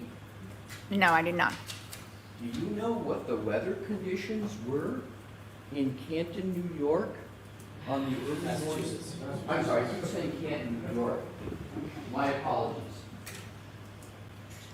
Do you know the weather conditions in Canton, Massachusetts, starting at midnight on January 29, 2022, going through 6 a.m. on January 29, 2022? It was very cold. There was a blizzard coming. They called it a nor'easter, right? Correct. And when you say very cold, in addition to very cold, do you recall whether there were gusting winds? I believe so. And do you understand that when there's a very cold temperature in Fahrenheit and you add gusting winds, that is called, when you apply the two together, that's called wind chill, right? Correct. And with wind chill, doesn't the phenomenon of wind chill mean that the wind combined with the temperature brings the actual temperature down, and in addition to bringing it down, temperature in a wind chill calculation, it also has a physical effect on the body, correct? Wind chill. Doesn't wind chill also cause greater effects than if there was no wind? Correct. So in medical terms, the wind synergizes with the temperature and exacerbates the effect on a human. Correct. And with a wind chill, isn't it correct that you would have a greater chance of frostbite than if there was no wind chill effect at all? Yes. So, you saw no signs of frostbite on Mr. O'Keefe, correct? At the time of my examination and at the time of autopsy, no, I did not. Did you see frostbite at any other time with regard to Mr. O'Keefe? I only examined him at the time of autopsy. So, at the only time you examined him, which is at the time of autopsy, you had zero signs of frostbite, correct? Correct. Dr. Scordi-Bello, now that you have gone through this part of your examination here today, would you like to amend in any way your opinions as to whether hypothermia was any cause of the death of Mr. O'Keefe? No, I don't. I still believe that there were hypothermic signs. Hypothermic signs, correct? Yes.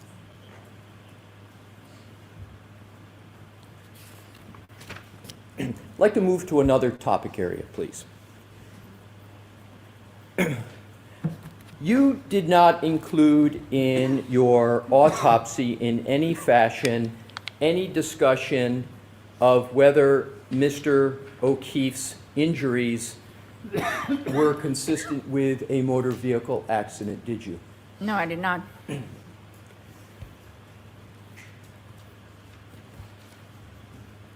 In fact, There were no injuries consistent with a motor vehicle impact on Mr. O'Keefe, correct? Sustain. Did you evaluate it all in your autopsy whether Mr. O'Keefe had any injuries consistent with a motor vehicle accident? I'll allow that.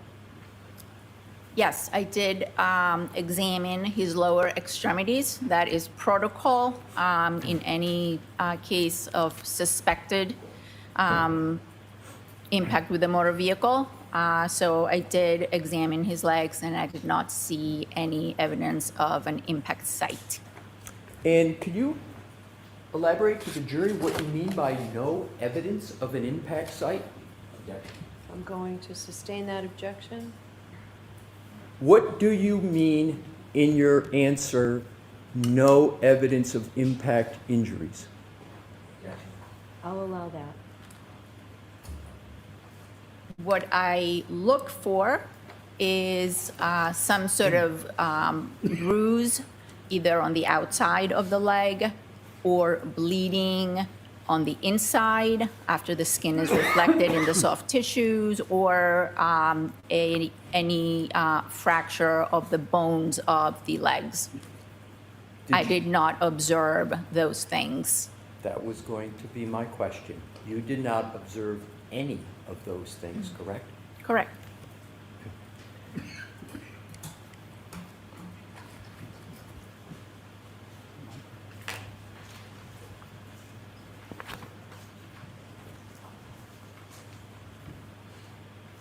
I'd like to turn to, please,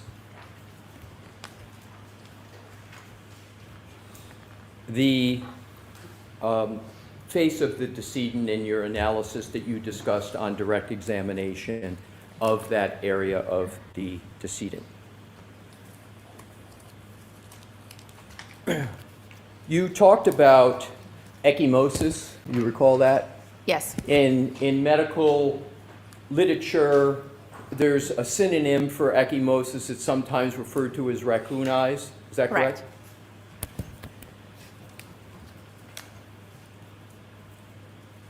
Ecchymosis doesn't cause a laceration to an eyelid, does it? No. Ecchymosis does not cause a laceration to a nose, does it? There was an abrasion on the nose, but no, the answer is no. Correct. So ecchymosis doesn't cause a laceration to the nose. Correct? Correct.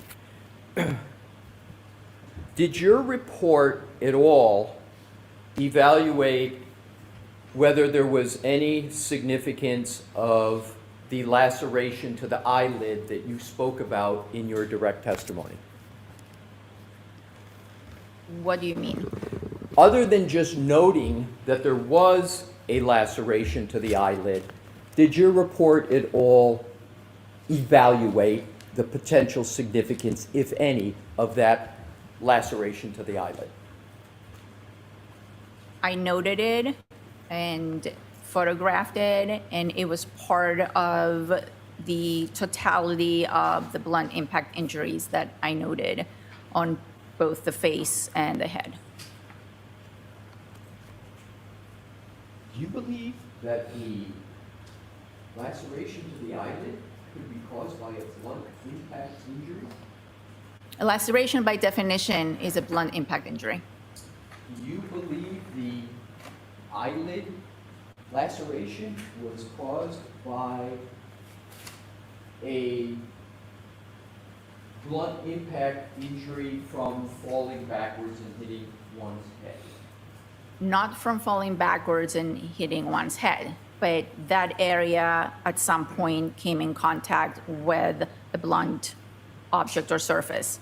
Okay, if I could follow up on that, please. So you agree that if a person falls and hits the back of their head, that they cannot sustain an eyelid injury, is that correct? Correct. All right. And if somebody falls backward and hits their head, they can't sustain, from that impact to the back of the head, a laceration to the nose, correct? Correct.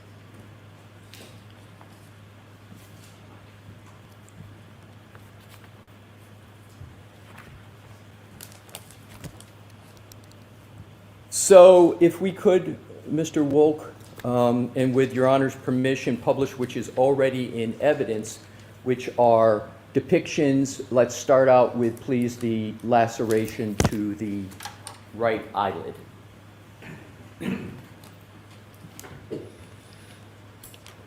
And Dr. Scortibello, is this the laceration to the right eyelid that we've been talking about of Mr. O'Keefe? Yes, it is. Yes, it is. And that injury could not be caused by a fall backwards and one hitting their head, correct? No. I'm sorry, we'll just need, and then I'm going to repeat the question.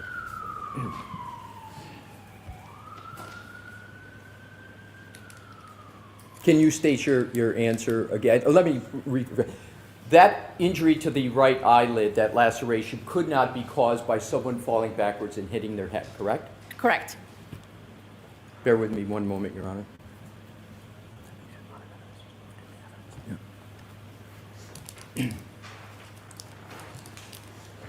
May I approach, Your Honor? Yes. Show Mr. Brennan.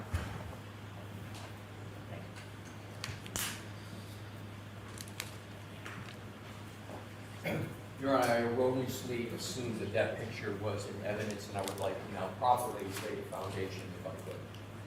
Okay. Dr. Scortibello, you see what's in front of you. Can we mark this? So, Mr. Brennan, are you objecting to that coming into evidence? Okay, so let's just put it in evidence. Exhibit 165. Thank you.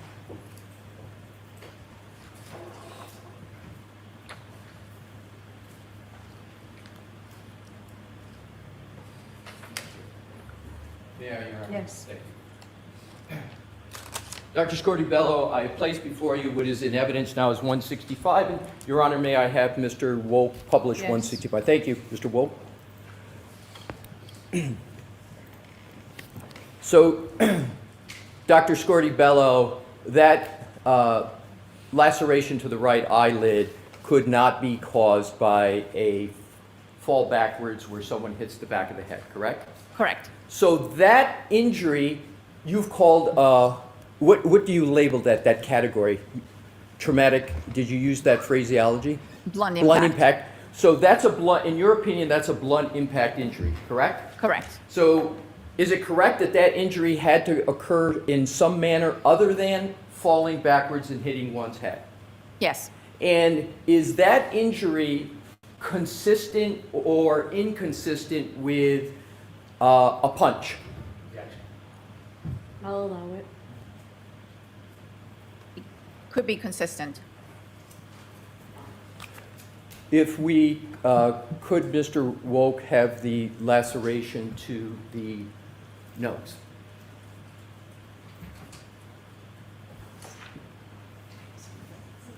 I'm sorry, hold off on a moment.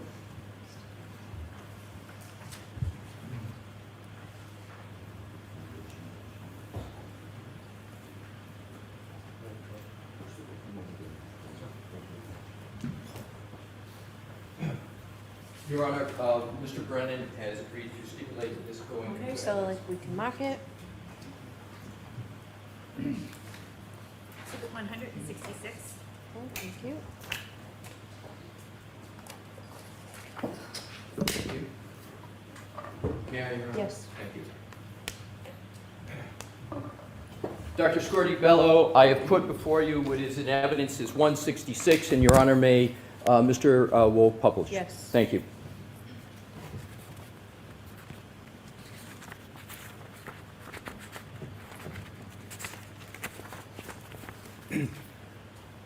Dr. Scortibello, does that exhibit fairly and accurately depict the laceration to the nose of Mr. O'Keefe? Yeah, it's an abrasion. I described it as an abrasion, as a scrape. So you would classify that as a scrape? Yes. That scrape could not be caused by someone falling backwards and hitting the back of their head, could it? Not by a single event, no. You can take that down, Mr. Wolk.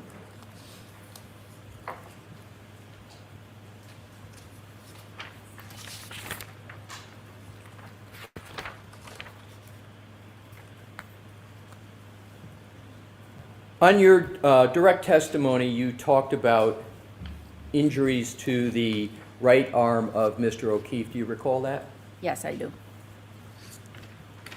And is it correct that you, in your autopsy report, did not determine the cause of those wounds to Mr. O'Keefe's right arm? That's correct. With your Honor's permission, I would like to Mr.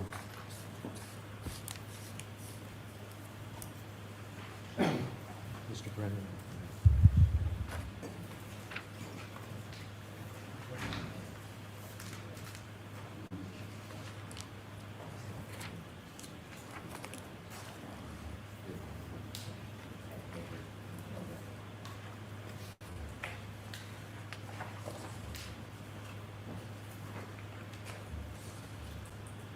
Your Honor, Mr. Brennan has agreed to stipulate into evidence these two photographs. May I please have them marked Yes. as next to evidence?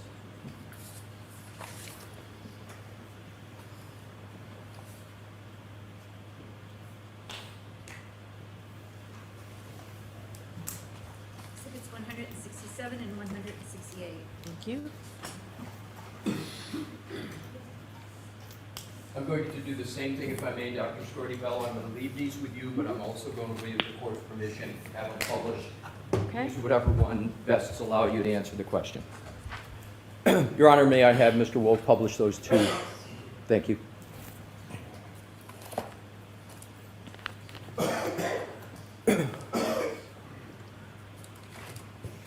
With regard to what is on the screen, am I correct that you noted these injuries and these wounds to Mr. O'Keefe in your autopsy report? Yes, And am I correct that you noted that there was a pattern to those wounds? correct. And although you noted there was a pattern to the wounds, you were not able to determine the cause of those pattern wounds. Is that correct? That's correct.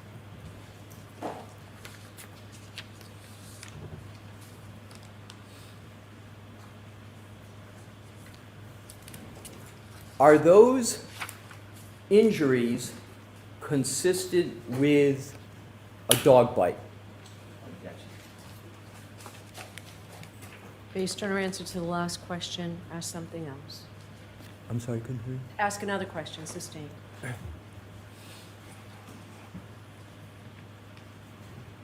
Can you identify any cause of those injuries that would be consistent with what is depicted on the screen? Objection. So, can you answer that, doctor? I cannot.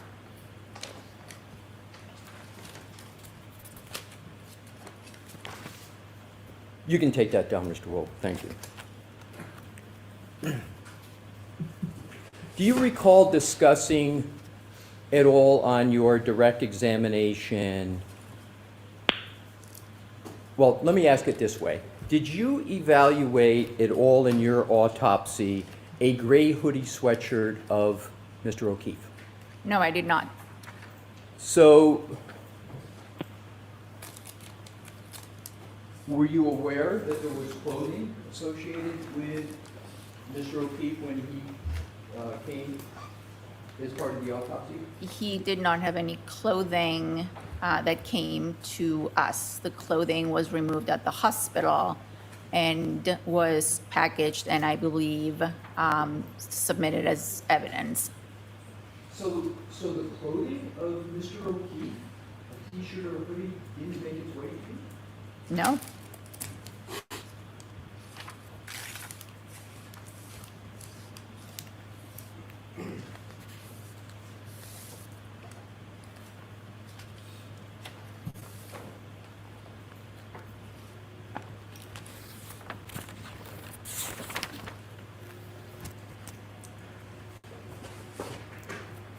You were unable to reach a determination as to the manner of death of Mr. O'Keefe, correct? That is correct. So you have doubts about the manner of death of Mr. O'Keefe, and you consider those doubts reasonable? Sustained. Sustained. You were not able to reach a determination as to the manner of death of Mr. O'Keefe, correct? Correct. And manner of death, as you've testified, includes the circumstances surrounding death in addition to the medical analysis that you performed. Okay. I'm sustaining it, asked and answered.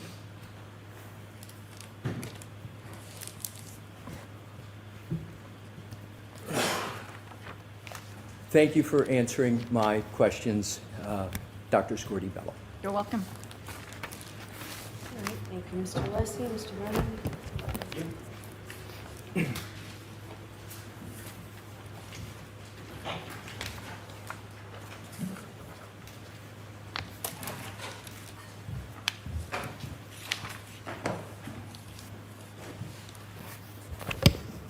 Doctor, how many autopsies have you performed in your professional career? At this point, more than 1,200. When the person is brought to you, are they usually clothed? It depends on the circumstances. If a person comes directly from their residence, they may or may not be clothed. If the person comes from a hospital where they went first for treatment, many times the person is unclothed. They may be wearing a hospital gown, but in most cases, that clothing has already been removed. If that clothing has already been processed, is it common that it would be brought to you for inspection? Objection, Your Honor. Sustained is to the front. Is clothing that is not accompanying the person's body commonly brought to you for observation? Objection, Your Honor. So let's move on. Or ask it. You were asked questions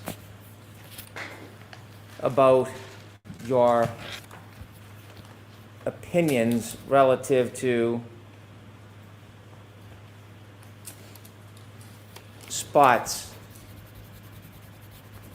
in the organs of Mr. O'Keefe, and you were asked about part of your statement in the grand jury. When you provide statements, is it important to have the statement in context to understand it? Yes. Is it important to have a complete statement rather than just part of a statement? Yes. And when you were asked the question that counsel asked you, do you remember that grand jury testimony you gave? I remember it was a long time ago. Okay. But I do remember most of it. Do you remember when he read part of your answer? It was in response to a grand juror's question? Yes. And he read part to you, right, I understand your question, and my answer is that I don't know, but given the environment, so if the injuries had been sustained in a different environment where the temperature wasn't that low, then there might have been an alternative explanation for those gastric and pancreatic hemorrhages. Do you remember that? Objection, Your Honor. The doctor can answer that question. Do you remember Attorney Alisi read you that part of your statement? Yes. Do you remember that you had more to that statement that was left off when he confronted you with it? I'm sure there's more to this. To complete your statement, you said, but in the whole context, I believe that those are signs of hypothermia and not caused. Do you remember that completion to your statement? Objection, Your Honor. Sustained. You can show her the statement. Okay. I can approach. I'm going to ask you to take a look at part of your grand jury testimony. Do you remember Attorney Alisi reading part of your answer back? Objection, Your Honor. So I'll strike that. Have the witness look at it and go from there. Were you asked about your entire answer or just part of it? Objection, Your Honor. Sustained. Can you read the rest of the answer that you weren't given when it was read to you? Objection, Your Honor. So this is phrased as refreshing recollection, so follow it appropriately. Do you now remember there was more to your answer? Yes. Could you share with us the rest of your answer? Without reading Objection, it. Your Honor. Without reading it. Turn the paper over, please. I can take it, Your Honor. Ask the appropriate questions to Brennan. Do you remember the part that was left out? Objection, Your Honor. Sustained. Does it refresh your memory to the rest of your statement to the grand jury? I'm sorry, what was your question? After looking at this, does it refresh your memory to the rest of your statement you made to the grand jury? Yes. And could you share the rest of your statement with the jury, please? The rest of the statement was that I have to take those findings in the context which was presented to me. So in the case of this particular case, those hemorrhages, in the context of a body found in the snow, I believe they were due to hypothermia. Is your answer more complete in context? Objection, Your Honor. Sustained. You were shown a photograph of two individuals that were in the room at the time of autopsy. Do you remember that photograph? Yes, I do. And you were asked about certain names. Correct. You said that there would be a log identifying names. It would be a log, yes. A log. Do you remember exactly who logged in to that autopsy? No, I don't remember their names. May I approach? Show Mr. Lesson. It's part of the end report. It's in there. Take a look. You have it. Your Honor, if we need sidebar to explain, we just need a moment to take a look. I can move on and we'll come back to it, Your Honor. Thank you, Mr. Brennan.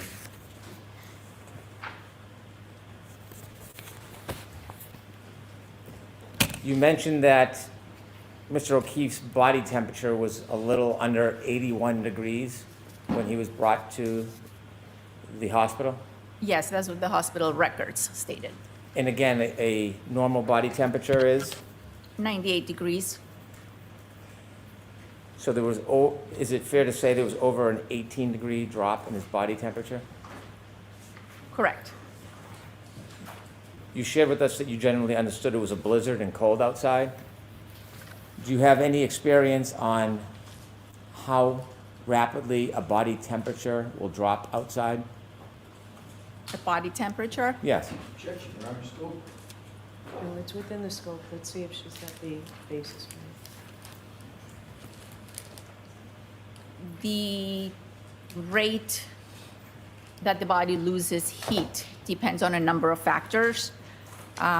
Depends on conditions, weather conditions. It depends on the original temperature of the body, and the higher the gradient between the body temperature and the environmental temperature, the faster the drop will occur. You were asked if there was any signs of frostbite. There was no type of freezer burns or anything on Mr. O'Keefe's body, was there? Objection, Your Honor. Sustained. Was there any type of burns on his body that would suggest that he was put in some type of machine or environment where there was cooling, mechanical cooling? Objection, Your Honor. Will be Sustained. approached. Sustained. Move on, Mr. Brennan. You were shown a photograph, a chalk, that had spots on them. Do you know where that photograph came from? I do not. Do you know who that was from, what person that was from? No, I do not know the context of that picture. Do you have any information on the circumstances which led to that condition? I do not. Do you have any information about what caused the condition that you saw on that chalk? I have seen similar pictures in textbooks depicting gastric hemorrhages or Wisniewski spots.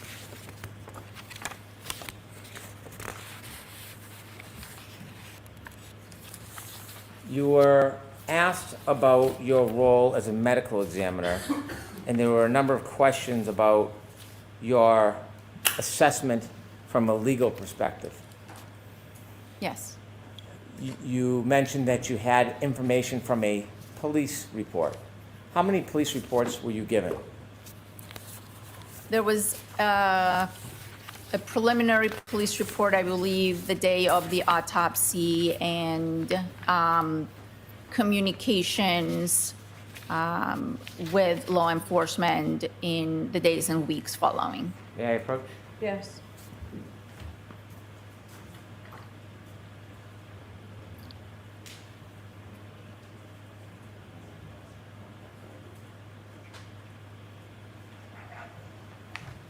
Showing you a document. Do you recognize that document? Yes. What is it? This is a police report on this particular case. Is that a police report from your file? Yes. And that police report, is that the police report that you considered? Amongst other information, yes. How many lines is that police report? 11. What's the date and time of that police report?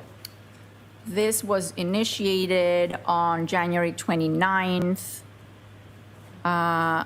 It says at 1941.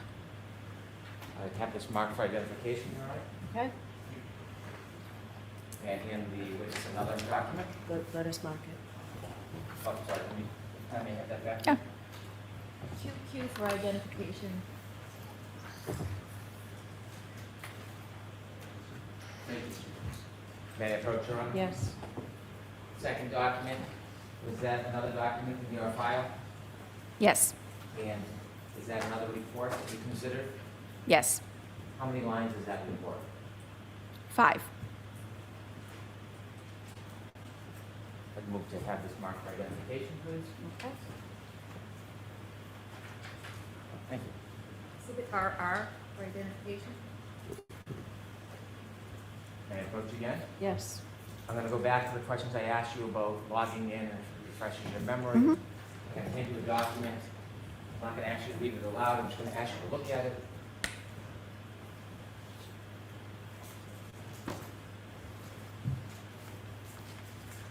Does it refresh your memory on the people who attended the autopsy? Yes. And who were they? I believe one person was Mr. Keefe and the other one was Mr. Corner.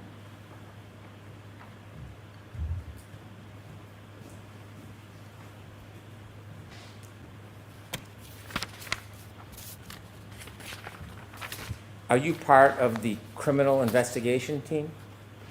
No, I am not.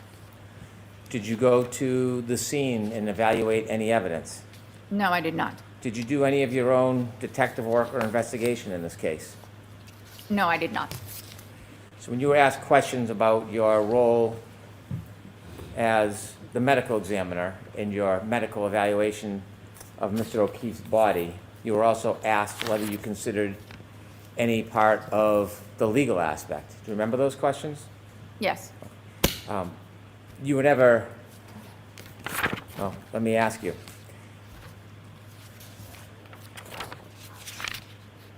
You submitted the death certificate on April 14th? Correct. I want to talk about some of the things that you may or may not have known about or considered at the time you wrote your death certificate or filed your death certificate. Were you informed or were you aware that before you filed your death certificate, there was information in the investigation that police spoke to a first responder by the name of Timothy Nuttall, who reported that the defendant, I'm going to allow it. that the defendant said, I hit him, I hit him, I hit him. Were you aware of that I became aware of it at some point. during your 90-day window?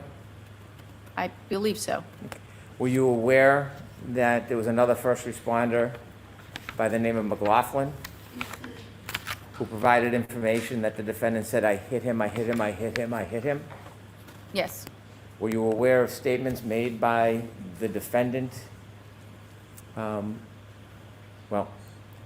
to Miss McCabe, that she said, may have I hit him? Did I hit him? Objection, may we approach, please, briefly? Okay. Thank you.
So jurors, I want to let you know that like other evidence that was let in previously, this is not coming in for the truth of what's in the statements. It's coming in so that as it goes to Dr. Scorti-Bello's knowledge and state of mind at the time of her report.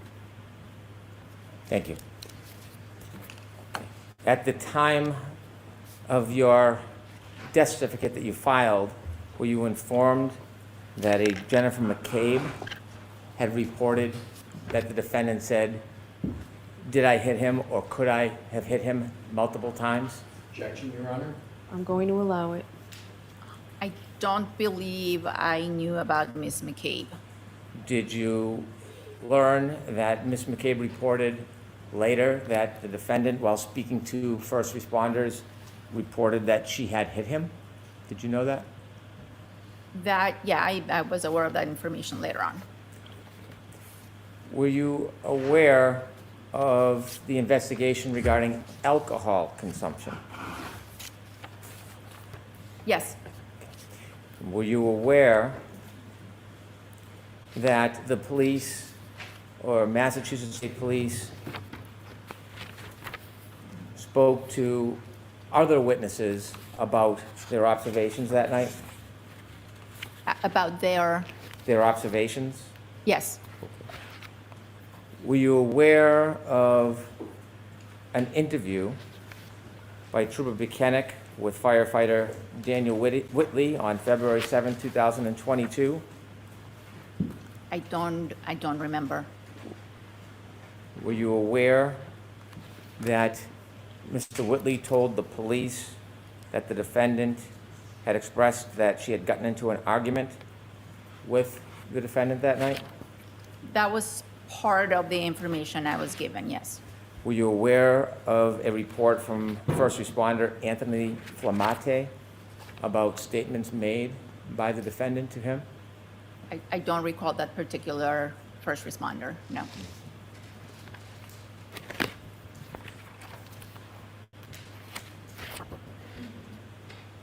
Were you aware of statements provided by Kerry Roberts to the police that the defendant had called her,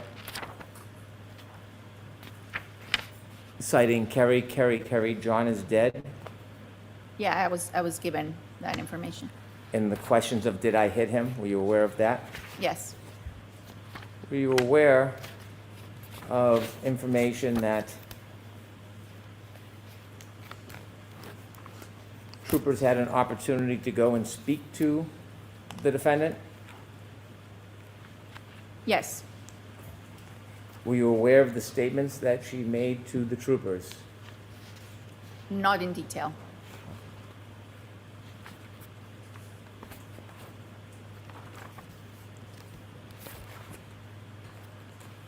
Were you aware that when they spoke to her on January 29th,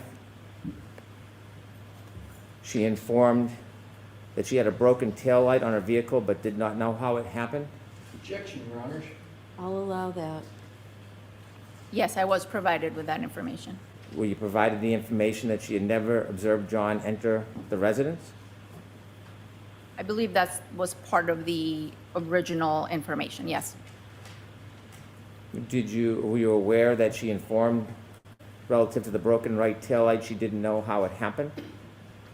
Yes, I was. Were you aware that members of the Massachusetts State Police obtained John O'Keefe's phone and did a forensic data analysis on it? I was not aware of that until much, much later. After you filed your report? Correct. Were you aware of location data that was obtained from John O'Keefe's phone before you filed the death certificate? No, I was not. Were you aware of healthcare data on John O'Keefe's phone before you filed the death certificate? No, I was not. Were you aware of battery temperature data on Mr. O'Keefe's iPhone before you filed your death certificate? No, I was not. Were you aware of voice messages left on John O'Keefe's phone from the defendant before you filed your death certificate? No, I was not. Were you aware of text messages between the defendant and John O'Keefe before you filed your death certificate? No.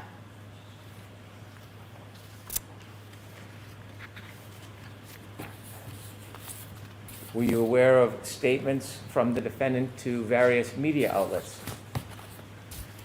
before you filed your death certificate? No, I was not. Did anybody ever come to you after you filed your death certificate and ask you to change it? No. Did anybody ever provide you any of this additional information you weren't aware of at the time, ask you to evaluate it, and then reconsider your finding? No.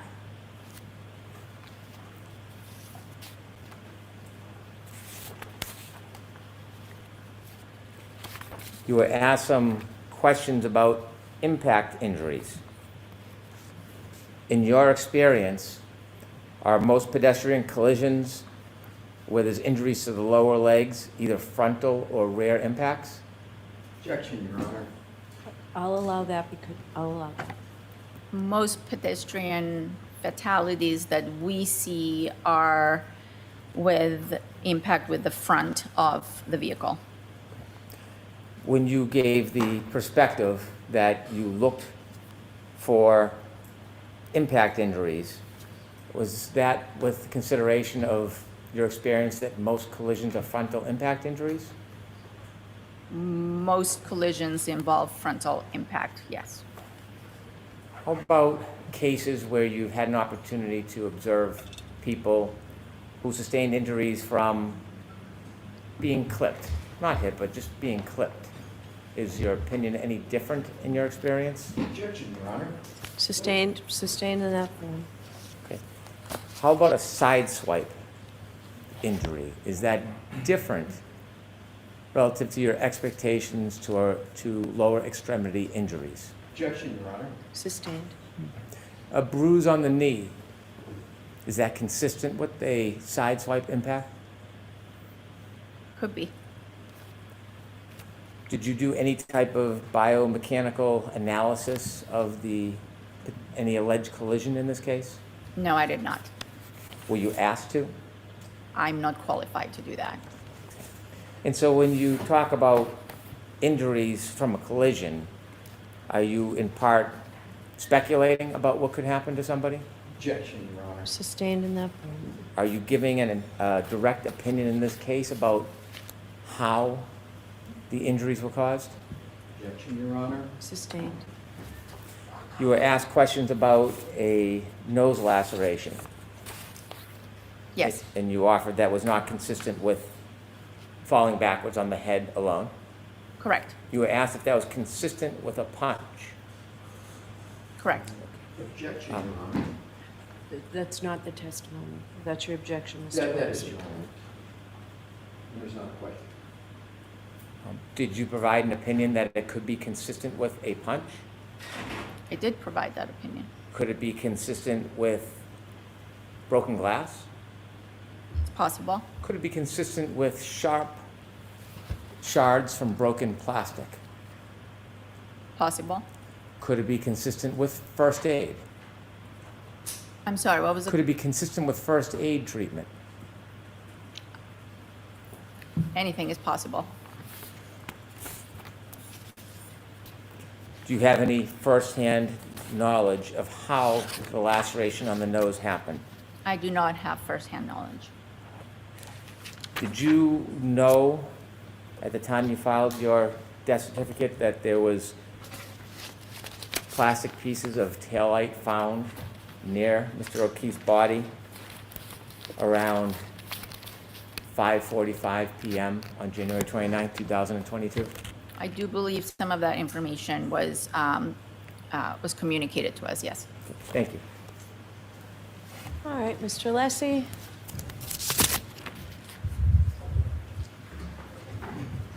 Thank you, Your Honor.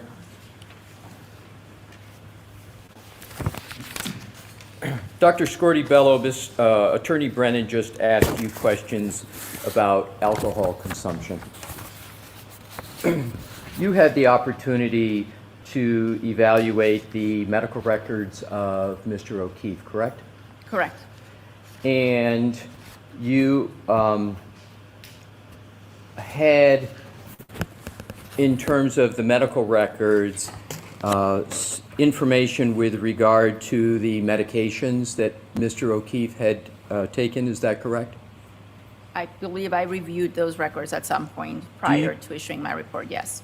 Do you recall the list of medications that were in the medical records that Mr. O'Keefe was on? I do not recall. If I were to show you a document, might that refresh your recollection as to the list of medications? I'm going to allow it. Is in connection with alcohol too, you said, right? Correct, Your Go right Honor. ahead.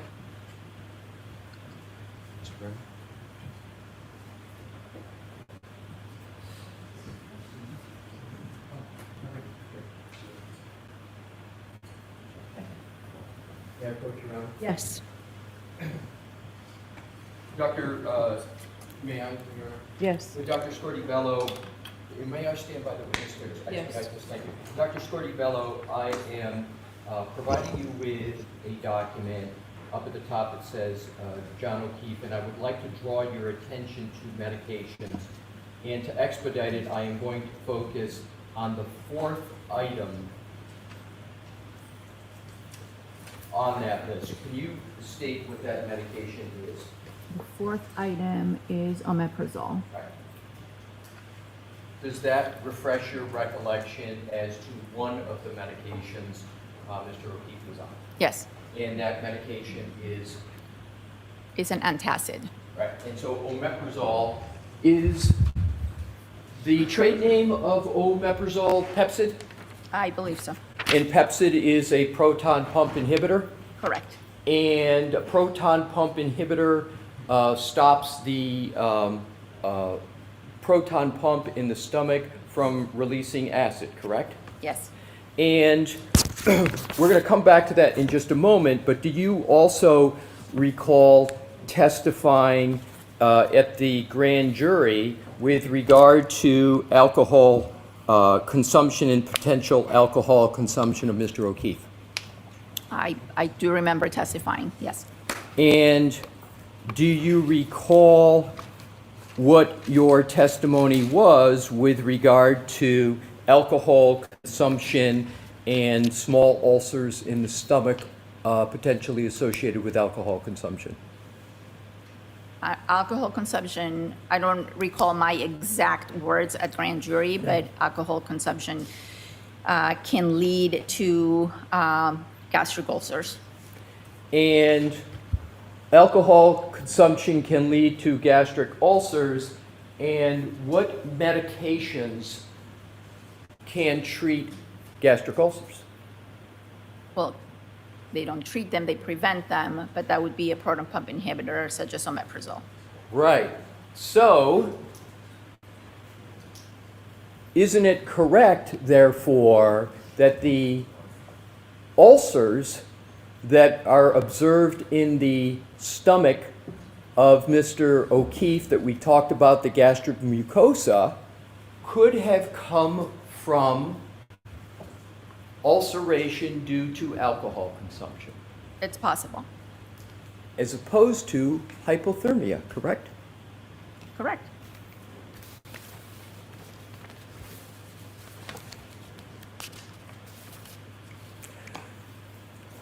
Attorney Brennan asked you questions moments ago, and actually several of them, of which included the words, did I hit him, could I hit him? Do you recall those questions?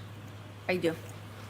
And isn't it correct that you had that information before you issued your final findings in this matter in April of 2022?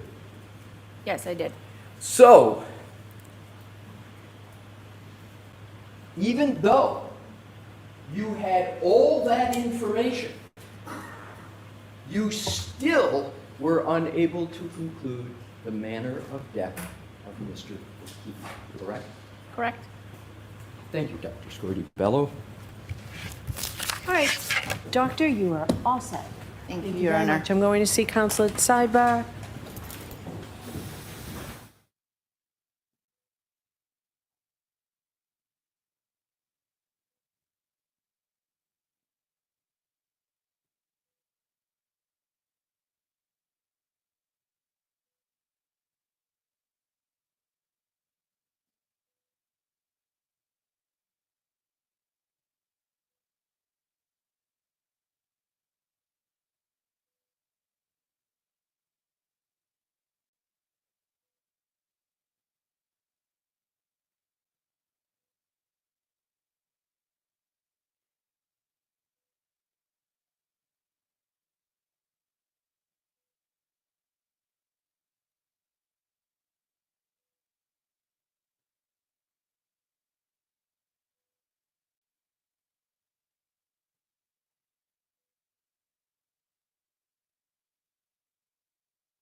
All right, so jurors, that is it for today.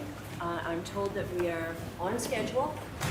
So with that, I'm going to let you know a few minutes early, so please do not discuss this case with anyone. Don't do any independent research or investigation into this case.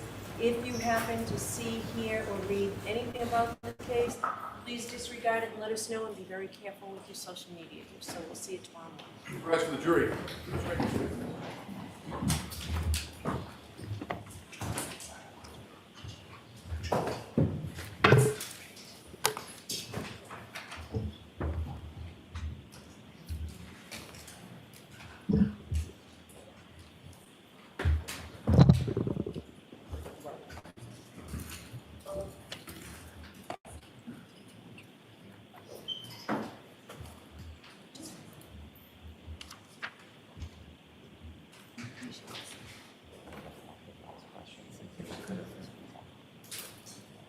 You may be seated. All right, so Mr. Alessi, I'll hear you. I'll hear you, Mr. Alessi. Thank you, Your Honor.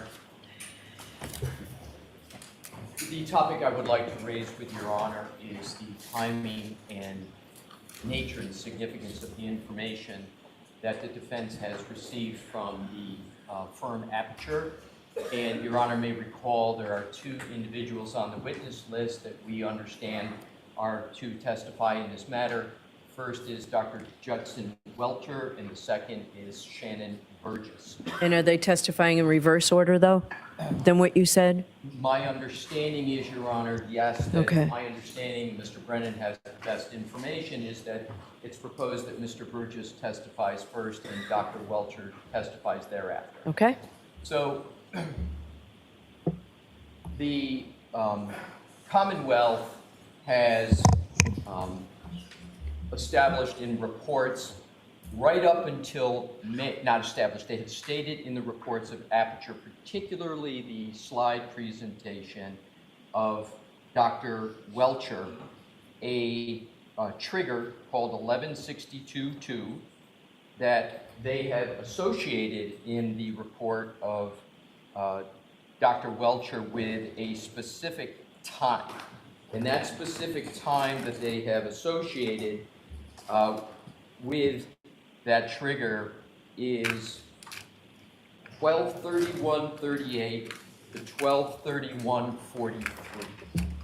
And we have been assuming that information, and this is from best memory, but I believe it's slide 137 or so, where this statement is in the slide. And so we have proceeded with our defense. We have proceeded with the work that has been assigned to ARCA based upon that time period. On May 8th, not too long ago, Your Honor, we received an amended report of Shannon Burgess that pushes that time period. Now, I'm just going to get. So, although it was dated May 8th, we received it actually on May 11th. And in that report, Mr. Burgess states that he is making an amendment, and he is now stating that that infotainment trigger of 1162.2 is further back in time, and it is past 12/31/43. Do you have the time? I'm going to get the exact time, Your Honor. It is 12/32/16. And Your Honor may recall that the seconds, literally seconds, matter in the analysis of many factors. I won't go into them other than to say I went through and developed testimony with regard to the cross-examination of Mr. Whiffen. He had a timeline. He talked about much human volitional conduct. Suffice it to say that that information is literally, by seconds, determinative in some ways of various analyses. So we basically commissioned, if you will, ARCA to be looking at matters based upon the infotainment trigger 1162.2 of 12/31/38 to 12/31/43. As of May 11th, we received information that has changed that. Now, Your Honor, that is a Rule 14 violation, among other issues, but I wanted to start there. It's a Rule 14 violation. It's obviously, as I stated, an amendment of a report of a significant matter. And also, with regard to the defense's ability to provide a defense, we have to be able to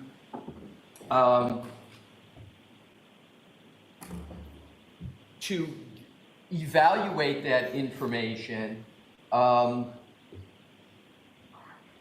in terms of our entire defense. And it's just not limited to ARCA, it's our entire defense. The other data point I want to get to, so the effect it's had, we still haven't even been able to evaluate entirely that. And I believe, Your Honor, based upon the information that I have, that this may have been a calculated matter by the Commonwealth, but even assuming it's not calculated, the effect is pronounced. So what I want to do, Your Honor, is to look at what the reason Mr. Burgess has given, which leads me to be very concerned about a calculation and a strategy calculation here. Mr. Burgess states in his own words that the reason why he is changed, that time is being changed, is to, quote, align the trigger with Mr. Whiffen's analysis. And Mr. Whiffen's analysis is based upon the extraction data from Mr. O'Keefe's phone. And I believe it's undisputed that the extraction from Mr. O'Keefe's phone occurred years ago. And the data from that has been extant, it's been available years ago. So to me, Your Honor, that basis can't be a proper basis at particularly this stage where we are approaching the end of the trial, just literally days before the testimony of Aperture. And we are in a very, very almost impossible, challenging situation. So, Your Honor, there are obviously, Your Honor knows the situation here. Our first request is that the May 8th report that we received on May 11th be not allowed, that it be not considered at all. As Your Honor knows, I don't like to use hyperbolic words, but the word has been used for us, against us, ambush, ambush, ambush. If there's ever an example of an ambush, this is it. And so, Your Honor, our request is that Your Honor find a Rule 14 violation, that Your Honor have the remedy be that the violation remedy be that this is not allowed, and that the Commonwealth proceed with its the information of aperture that has been extant before the May 8th date of the report. Thank you. All right, do you have another option if that's not something that we do, right? Because the Commonwealth moved to exclude ARCA or have them go by their old report, right? Right, and Your Honor, I'm going to answer your question, but with just the quick point that this is really much different than ARCA because two reasons. We are the defense, and ARCA is a rebuttal to the prosecution's case. That is much different than a prosecution changing its theory of the case at this time. I understand that. I'm just asking if you Right, have so- another so- option. It's not what I am saying that I am proffering. I think the only remedy here is exclusion and a Rule 14 violation. And you're not waiving that? I'm not waiving that. No, I'm not asking you to. Your Honor. Okay, a continuance for how long? I could have a better answer perhaps to that question tomorrow. I haven't, given what's been going on, I haven't even had a Right. chance to talk to ARCA at All all. right, so tomorrow morning, let me know that. All right,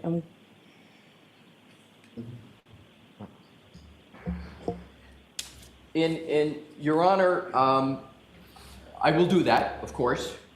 And I will also say, without getting into an elaboration of it, we have to look at all the witnesses that we called. I'll give you an example. Mr. Whiffen. I had my whole cross-examination, not whole, but a significant part of my cross-examination of Mr. Whiffen based upon going through human volitional conduct off that phone that was after that 1162 trigger.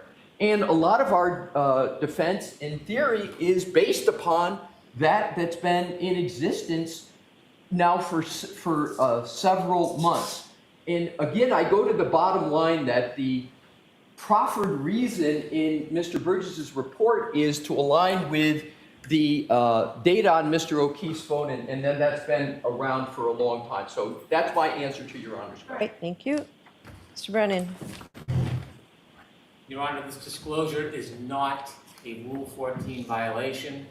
The Commonwealth, just like the defense is entitled, continues to work on their case and study their case as time goes on. This issue, the relevance of this issue, has been clear throughout the case, including my opening statement. And the issue is that clocks are different. There is a clock in a Lexus that runs on a different time than that of an iPhone. And if you recall in my opening statement, I talked about the fact that there are variances between those clocks. So instead of a moment that coincides happening at the precise second, sometimes there's a variance of time between the two. So the Lexus clock could be at a variance with an iPhone, but the event still could happen at the same time given the clocks have different times. The defense provided a report by a person by the name of Mr. DeSorga, a noted expert witness who they've listed as a witness they potentially called. Mr. DeSorga wrote a report, and in the report he suggested, based on his analysis, that Mr. O'Keefe's phone always ran late.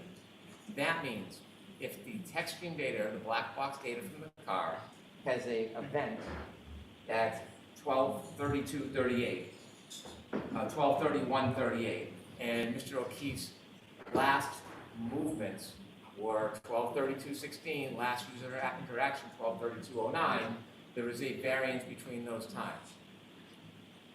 We asked our expert to review their expert's report to see if he was accurate that the variance means that these times would never align. And that's what he did. He studied the data, he studied the ways, he studied the Lexus black box relative to the time. Doesn't change anything, doesn't change the data whatsoever, just adds to the time. What he learned, from his opinion, is that Mr. DeSorbo was wrong.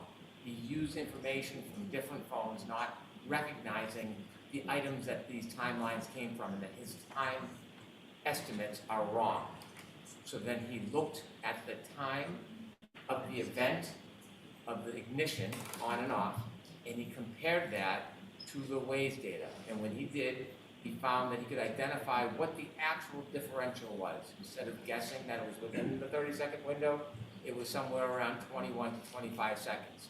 And that 7 minutes before the collision, Mr. O'Keefe's phone was 21 to 29 seconds ahead, which means you subtract that time, which puts it in the same variance that we've been arguing from the beginning, that the collision occurred at the same moments when Mr. O'Keefe last had user interaction, and that reconciles with the data. It does not change the text stream data or the black box information on the car whatsoever. It does not change ARCA's analysis whatsoever. We received this report on May 8th. I was surprised to receive it. I welcomed it. We turned it over on May 8th. There was no delay. It's been a week now the defense has had this information. And so this is not an attempt to align anything. While it may reconcile or identify that variance more closely, it doesn't change any data whatsoever. And so this is not a Rule 14 violation. The effort was in response to disclosures that we believe were wrong by the defense expert, and it is clarified and it is favorable for us. And so we should be able to use it.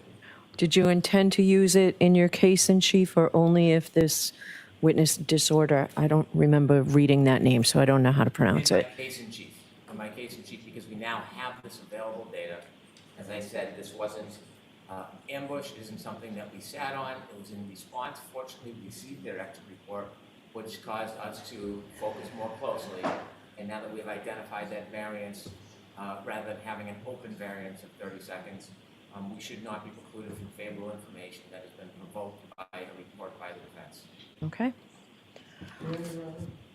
Yes. I'll do it quickly. Okay. Attorney Brennan has provided a lot of information, and he has accurately provided information, but he's got the time completely wrong and the significance respectfully completely wrong. I'm going to hit his 4 categories quickly. He said, he referenced Mr. DeSorbo, who is a defense witness. Two points about Mr. DeSorbo. First, Mr. DeSorbo provided his expert report within the reciprocal discovery deadline. Okay. And he provided that report months ago. Okay. So if, as I heard Attorney Brennan, he's saying the reason why we're getting something on May 8th is because Mr. Burgess supposedly is responding to that. That was months ago. Okay. The more apt point is, or an even more apt point is, Mr. DeSorbo was responding to the information of Aperture. It wasn't like Mr. DeSorbo was coming up. He was rebutting as defendants do. So, and it's Mr. DeSogra, D-I-S-O-G-R-A. Again, D-I-S-O-G-R-A.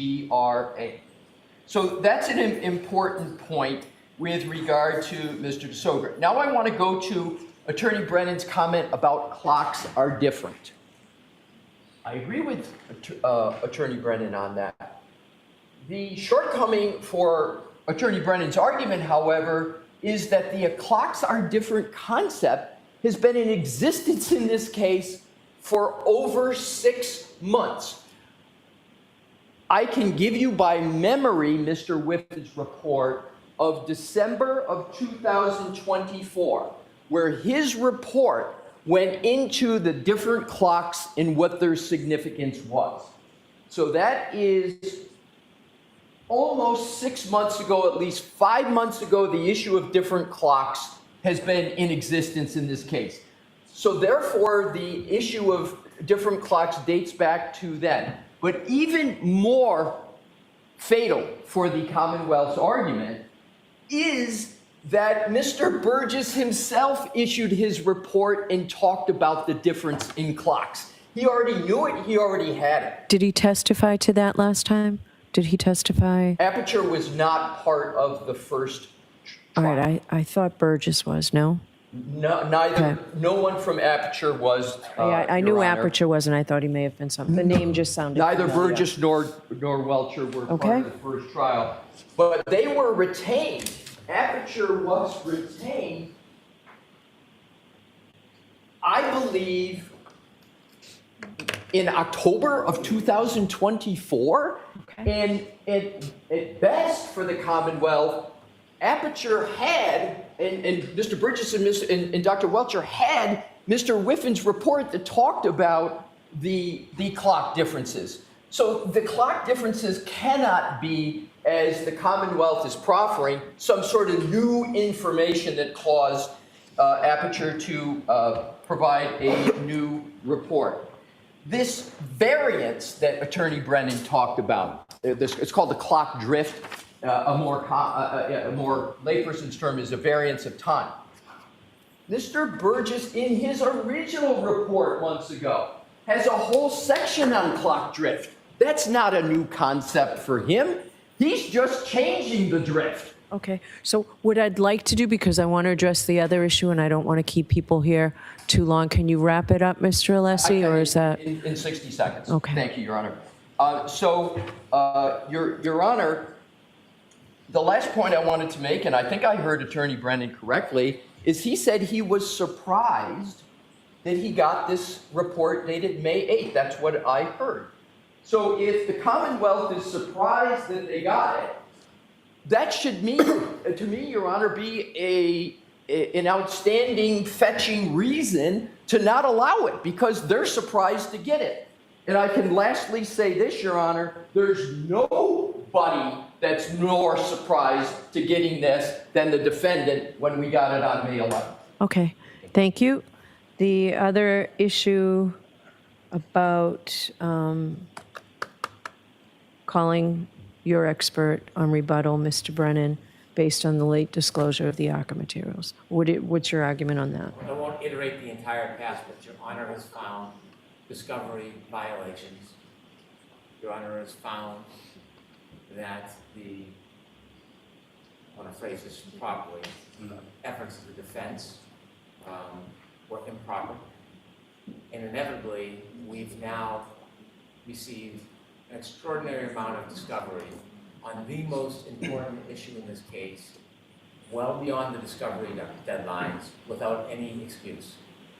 And the court, understandably, has overruled the government's objection and has stated that it is going to allow the defense to proffer two expert witnesses in a very complicated field, in an issue that is the heart of this case. If you're going to allow them to testify, despite the fact that we have not had adequate time to review and to prepare and to address it. The Commonwealth has the burden of proof. The Commonwealth has an obligation to prove its case beyond a reasonable doubt. And this isn't simply late disclosure of some evidence. This is a massive amount of evidence of the most critical issue. And so we provided this information to Dr. Welcher. As you know, he was away. He did not get a report until maybe May 7th. He did not have a chance to look at it until May 9th. An extraordinary amount of work, effort, and expense has gone into preparing our case for the jury. He is still in the process of reviewing the materials.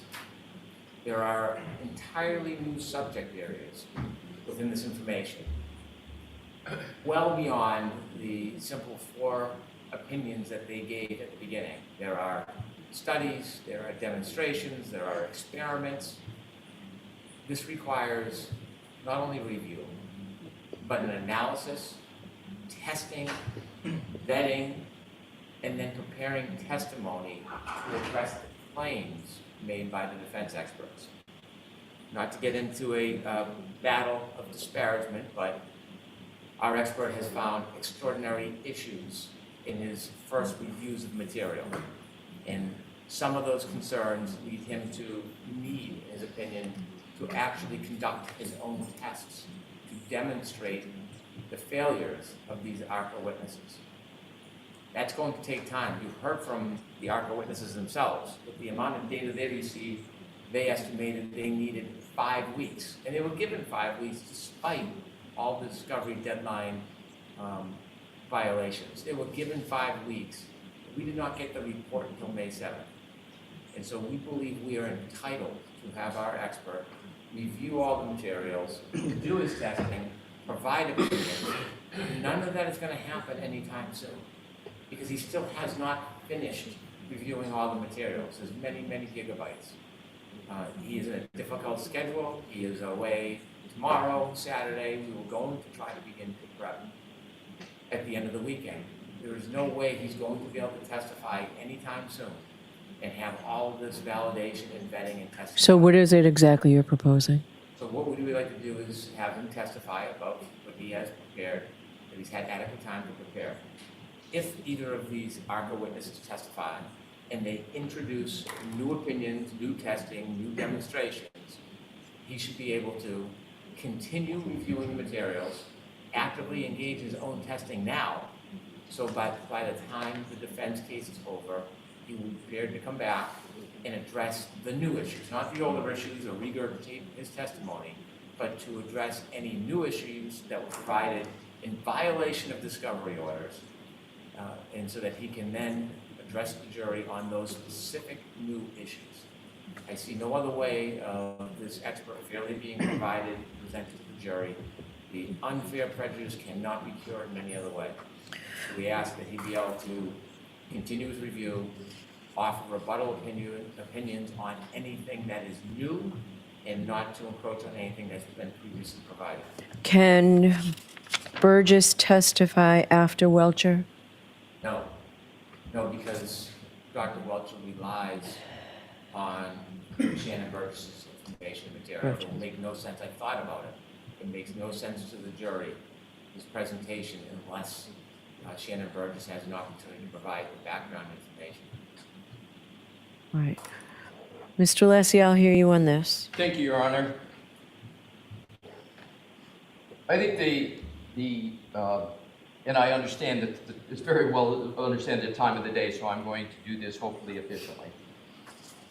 When we're talking about ARPA and the information of ARPA, it's very important analytically to put them in their two proper buckets. The first bucket is the information and opinions of ARPA that have been in existence since February of 2024. Yeah, let's focus on the beyond. Let's focus on Okay, good, because my pithy conclusion is there should be no prejudice on that. And I don't think the Commonwealth's even suggesting that. So if we're focusing just on the quote new information bucket, Your Honor, it's very important to understand that what ARCA is doing is in response to the testing of Aperture. ARCA did not come up with new approaches. We, again, to state the obvious, are the defense. We get to rebut what the prosecution has put forward. And so what ARCA has done with the new information, new testing, is simply to rebut what Aperture has done. So I do not understand the length of time or the lift, if you will, that's being proffered for Aperture. Now with regard to the time period, Your Honor has already determined what the appropriate approach is for the new information from ARCA. When Dr. Rentschler was on the stand, and with Dr. What you said, when can you get me the information? And they said, I think it was May 6th or May 7th, whatever, and they met the deadline. They did it. We proceeded along with the trial with that information. We complied with that request to continually try to claim that there should be ongoing remedies of something that's already been decided. I do not understand. So I did leave open. I did leave it open to address. You did leave open the time, but Your Honor didn't leave open that you were going to continue to address this matter as if the defense is making perpetual violations. There was a determination made, and then the question was the remedy. So I'm just addressing the Commonwealth, positing that somehow there's continuing violations. My final 2 points. What Mr. Brennan is seeking is improper. What it's seeking is the most extraordinary situation, which is have Aperture come before the jury, testify to certain things, have ARCA have to come on, and then have Aperture come back and essentially have almost a rebuttal to a rebuttal as of right. I do not understand.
You know, nice it is going, damn it. You know.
government. Enter your meeting ID.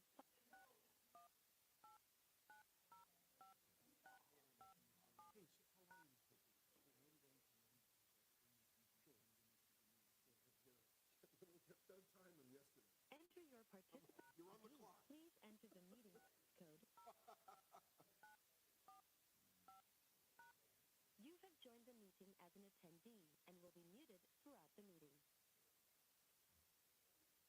The host would like you to unmute your microphone. You are unmuted. You are muted.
Okay.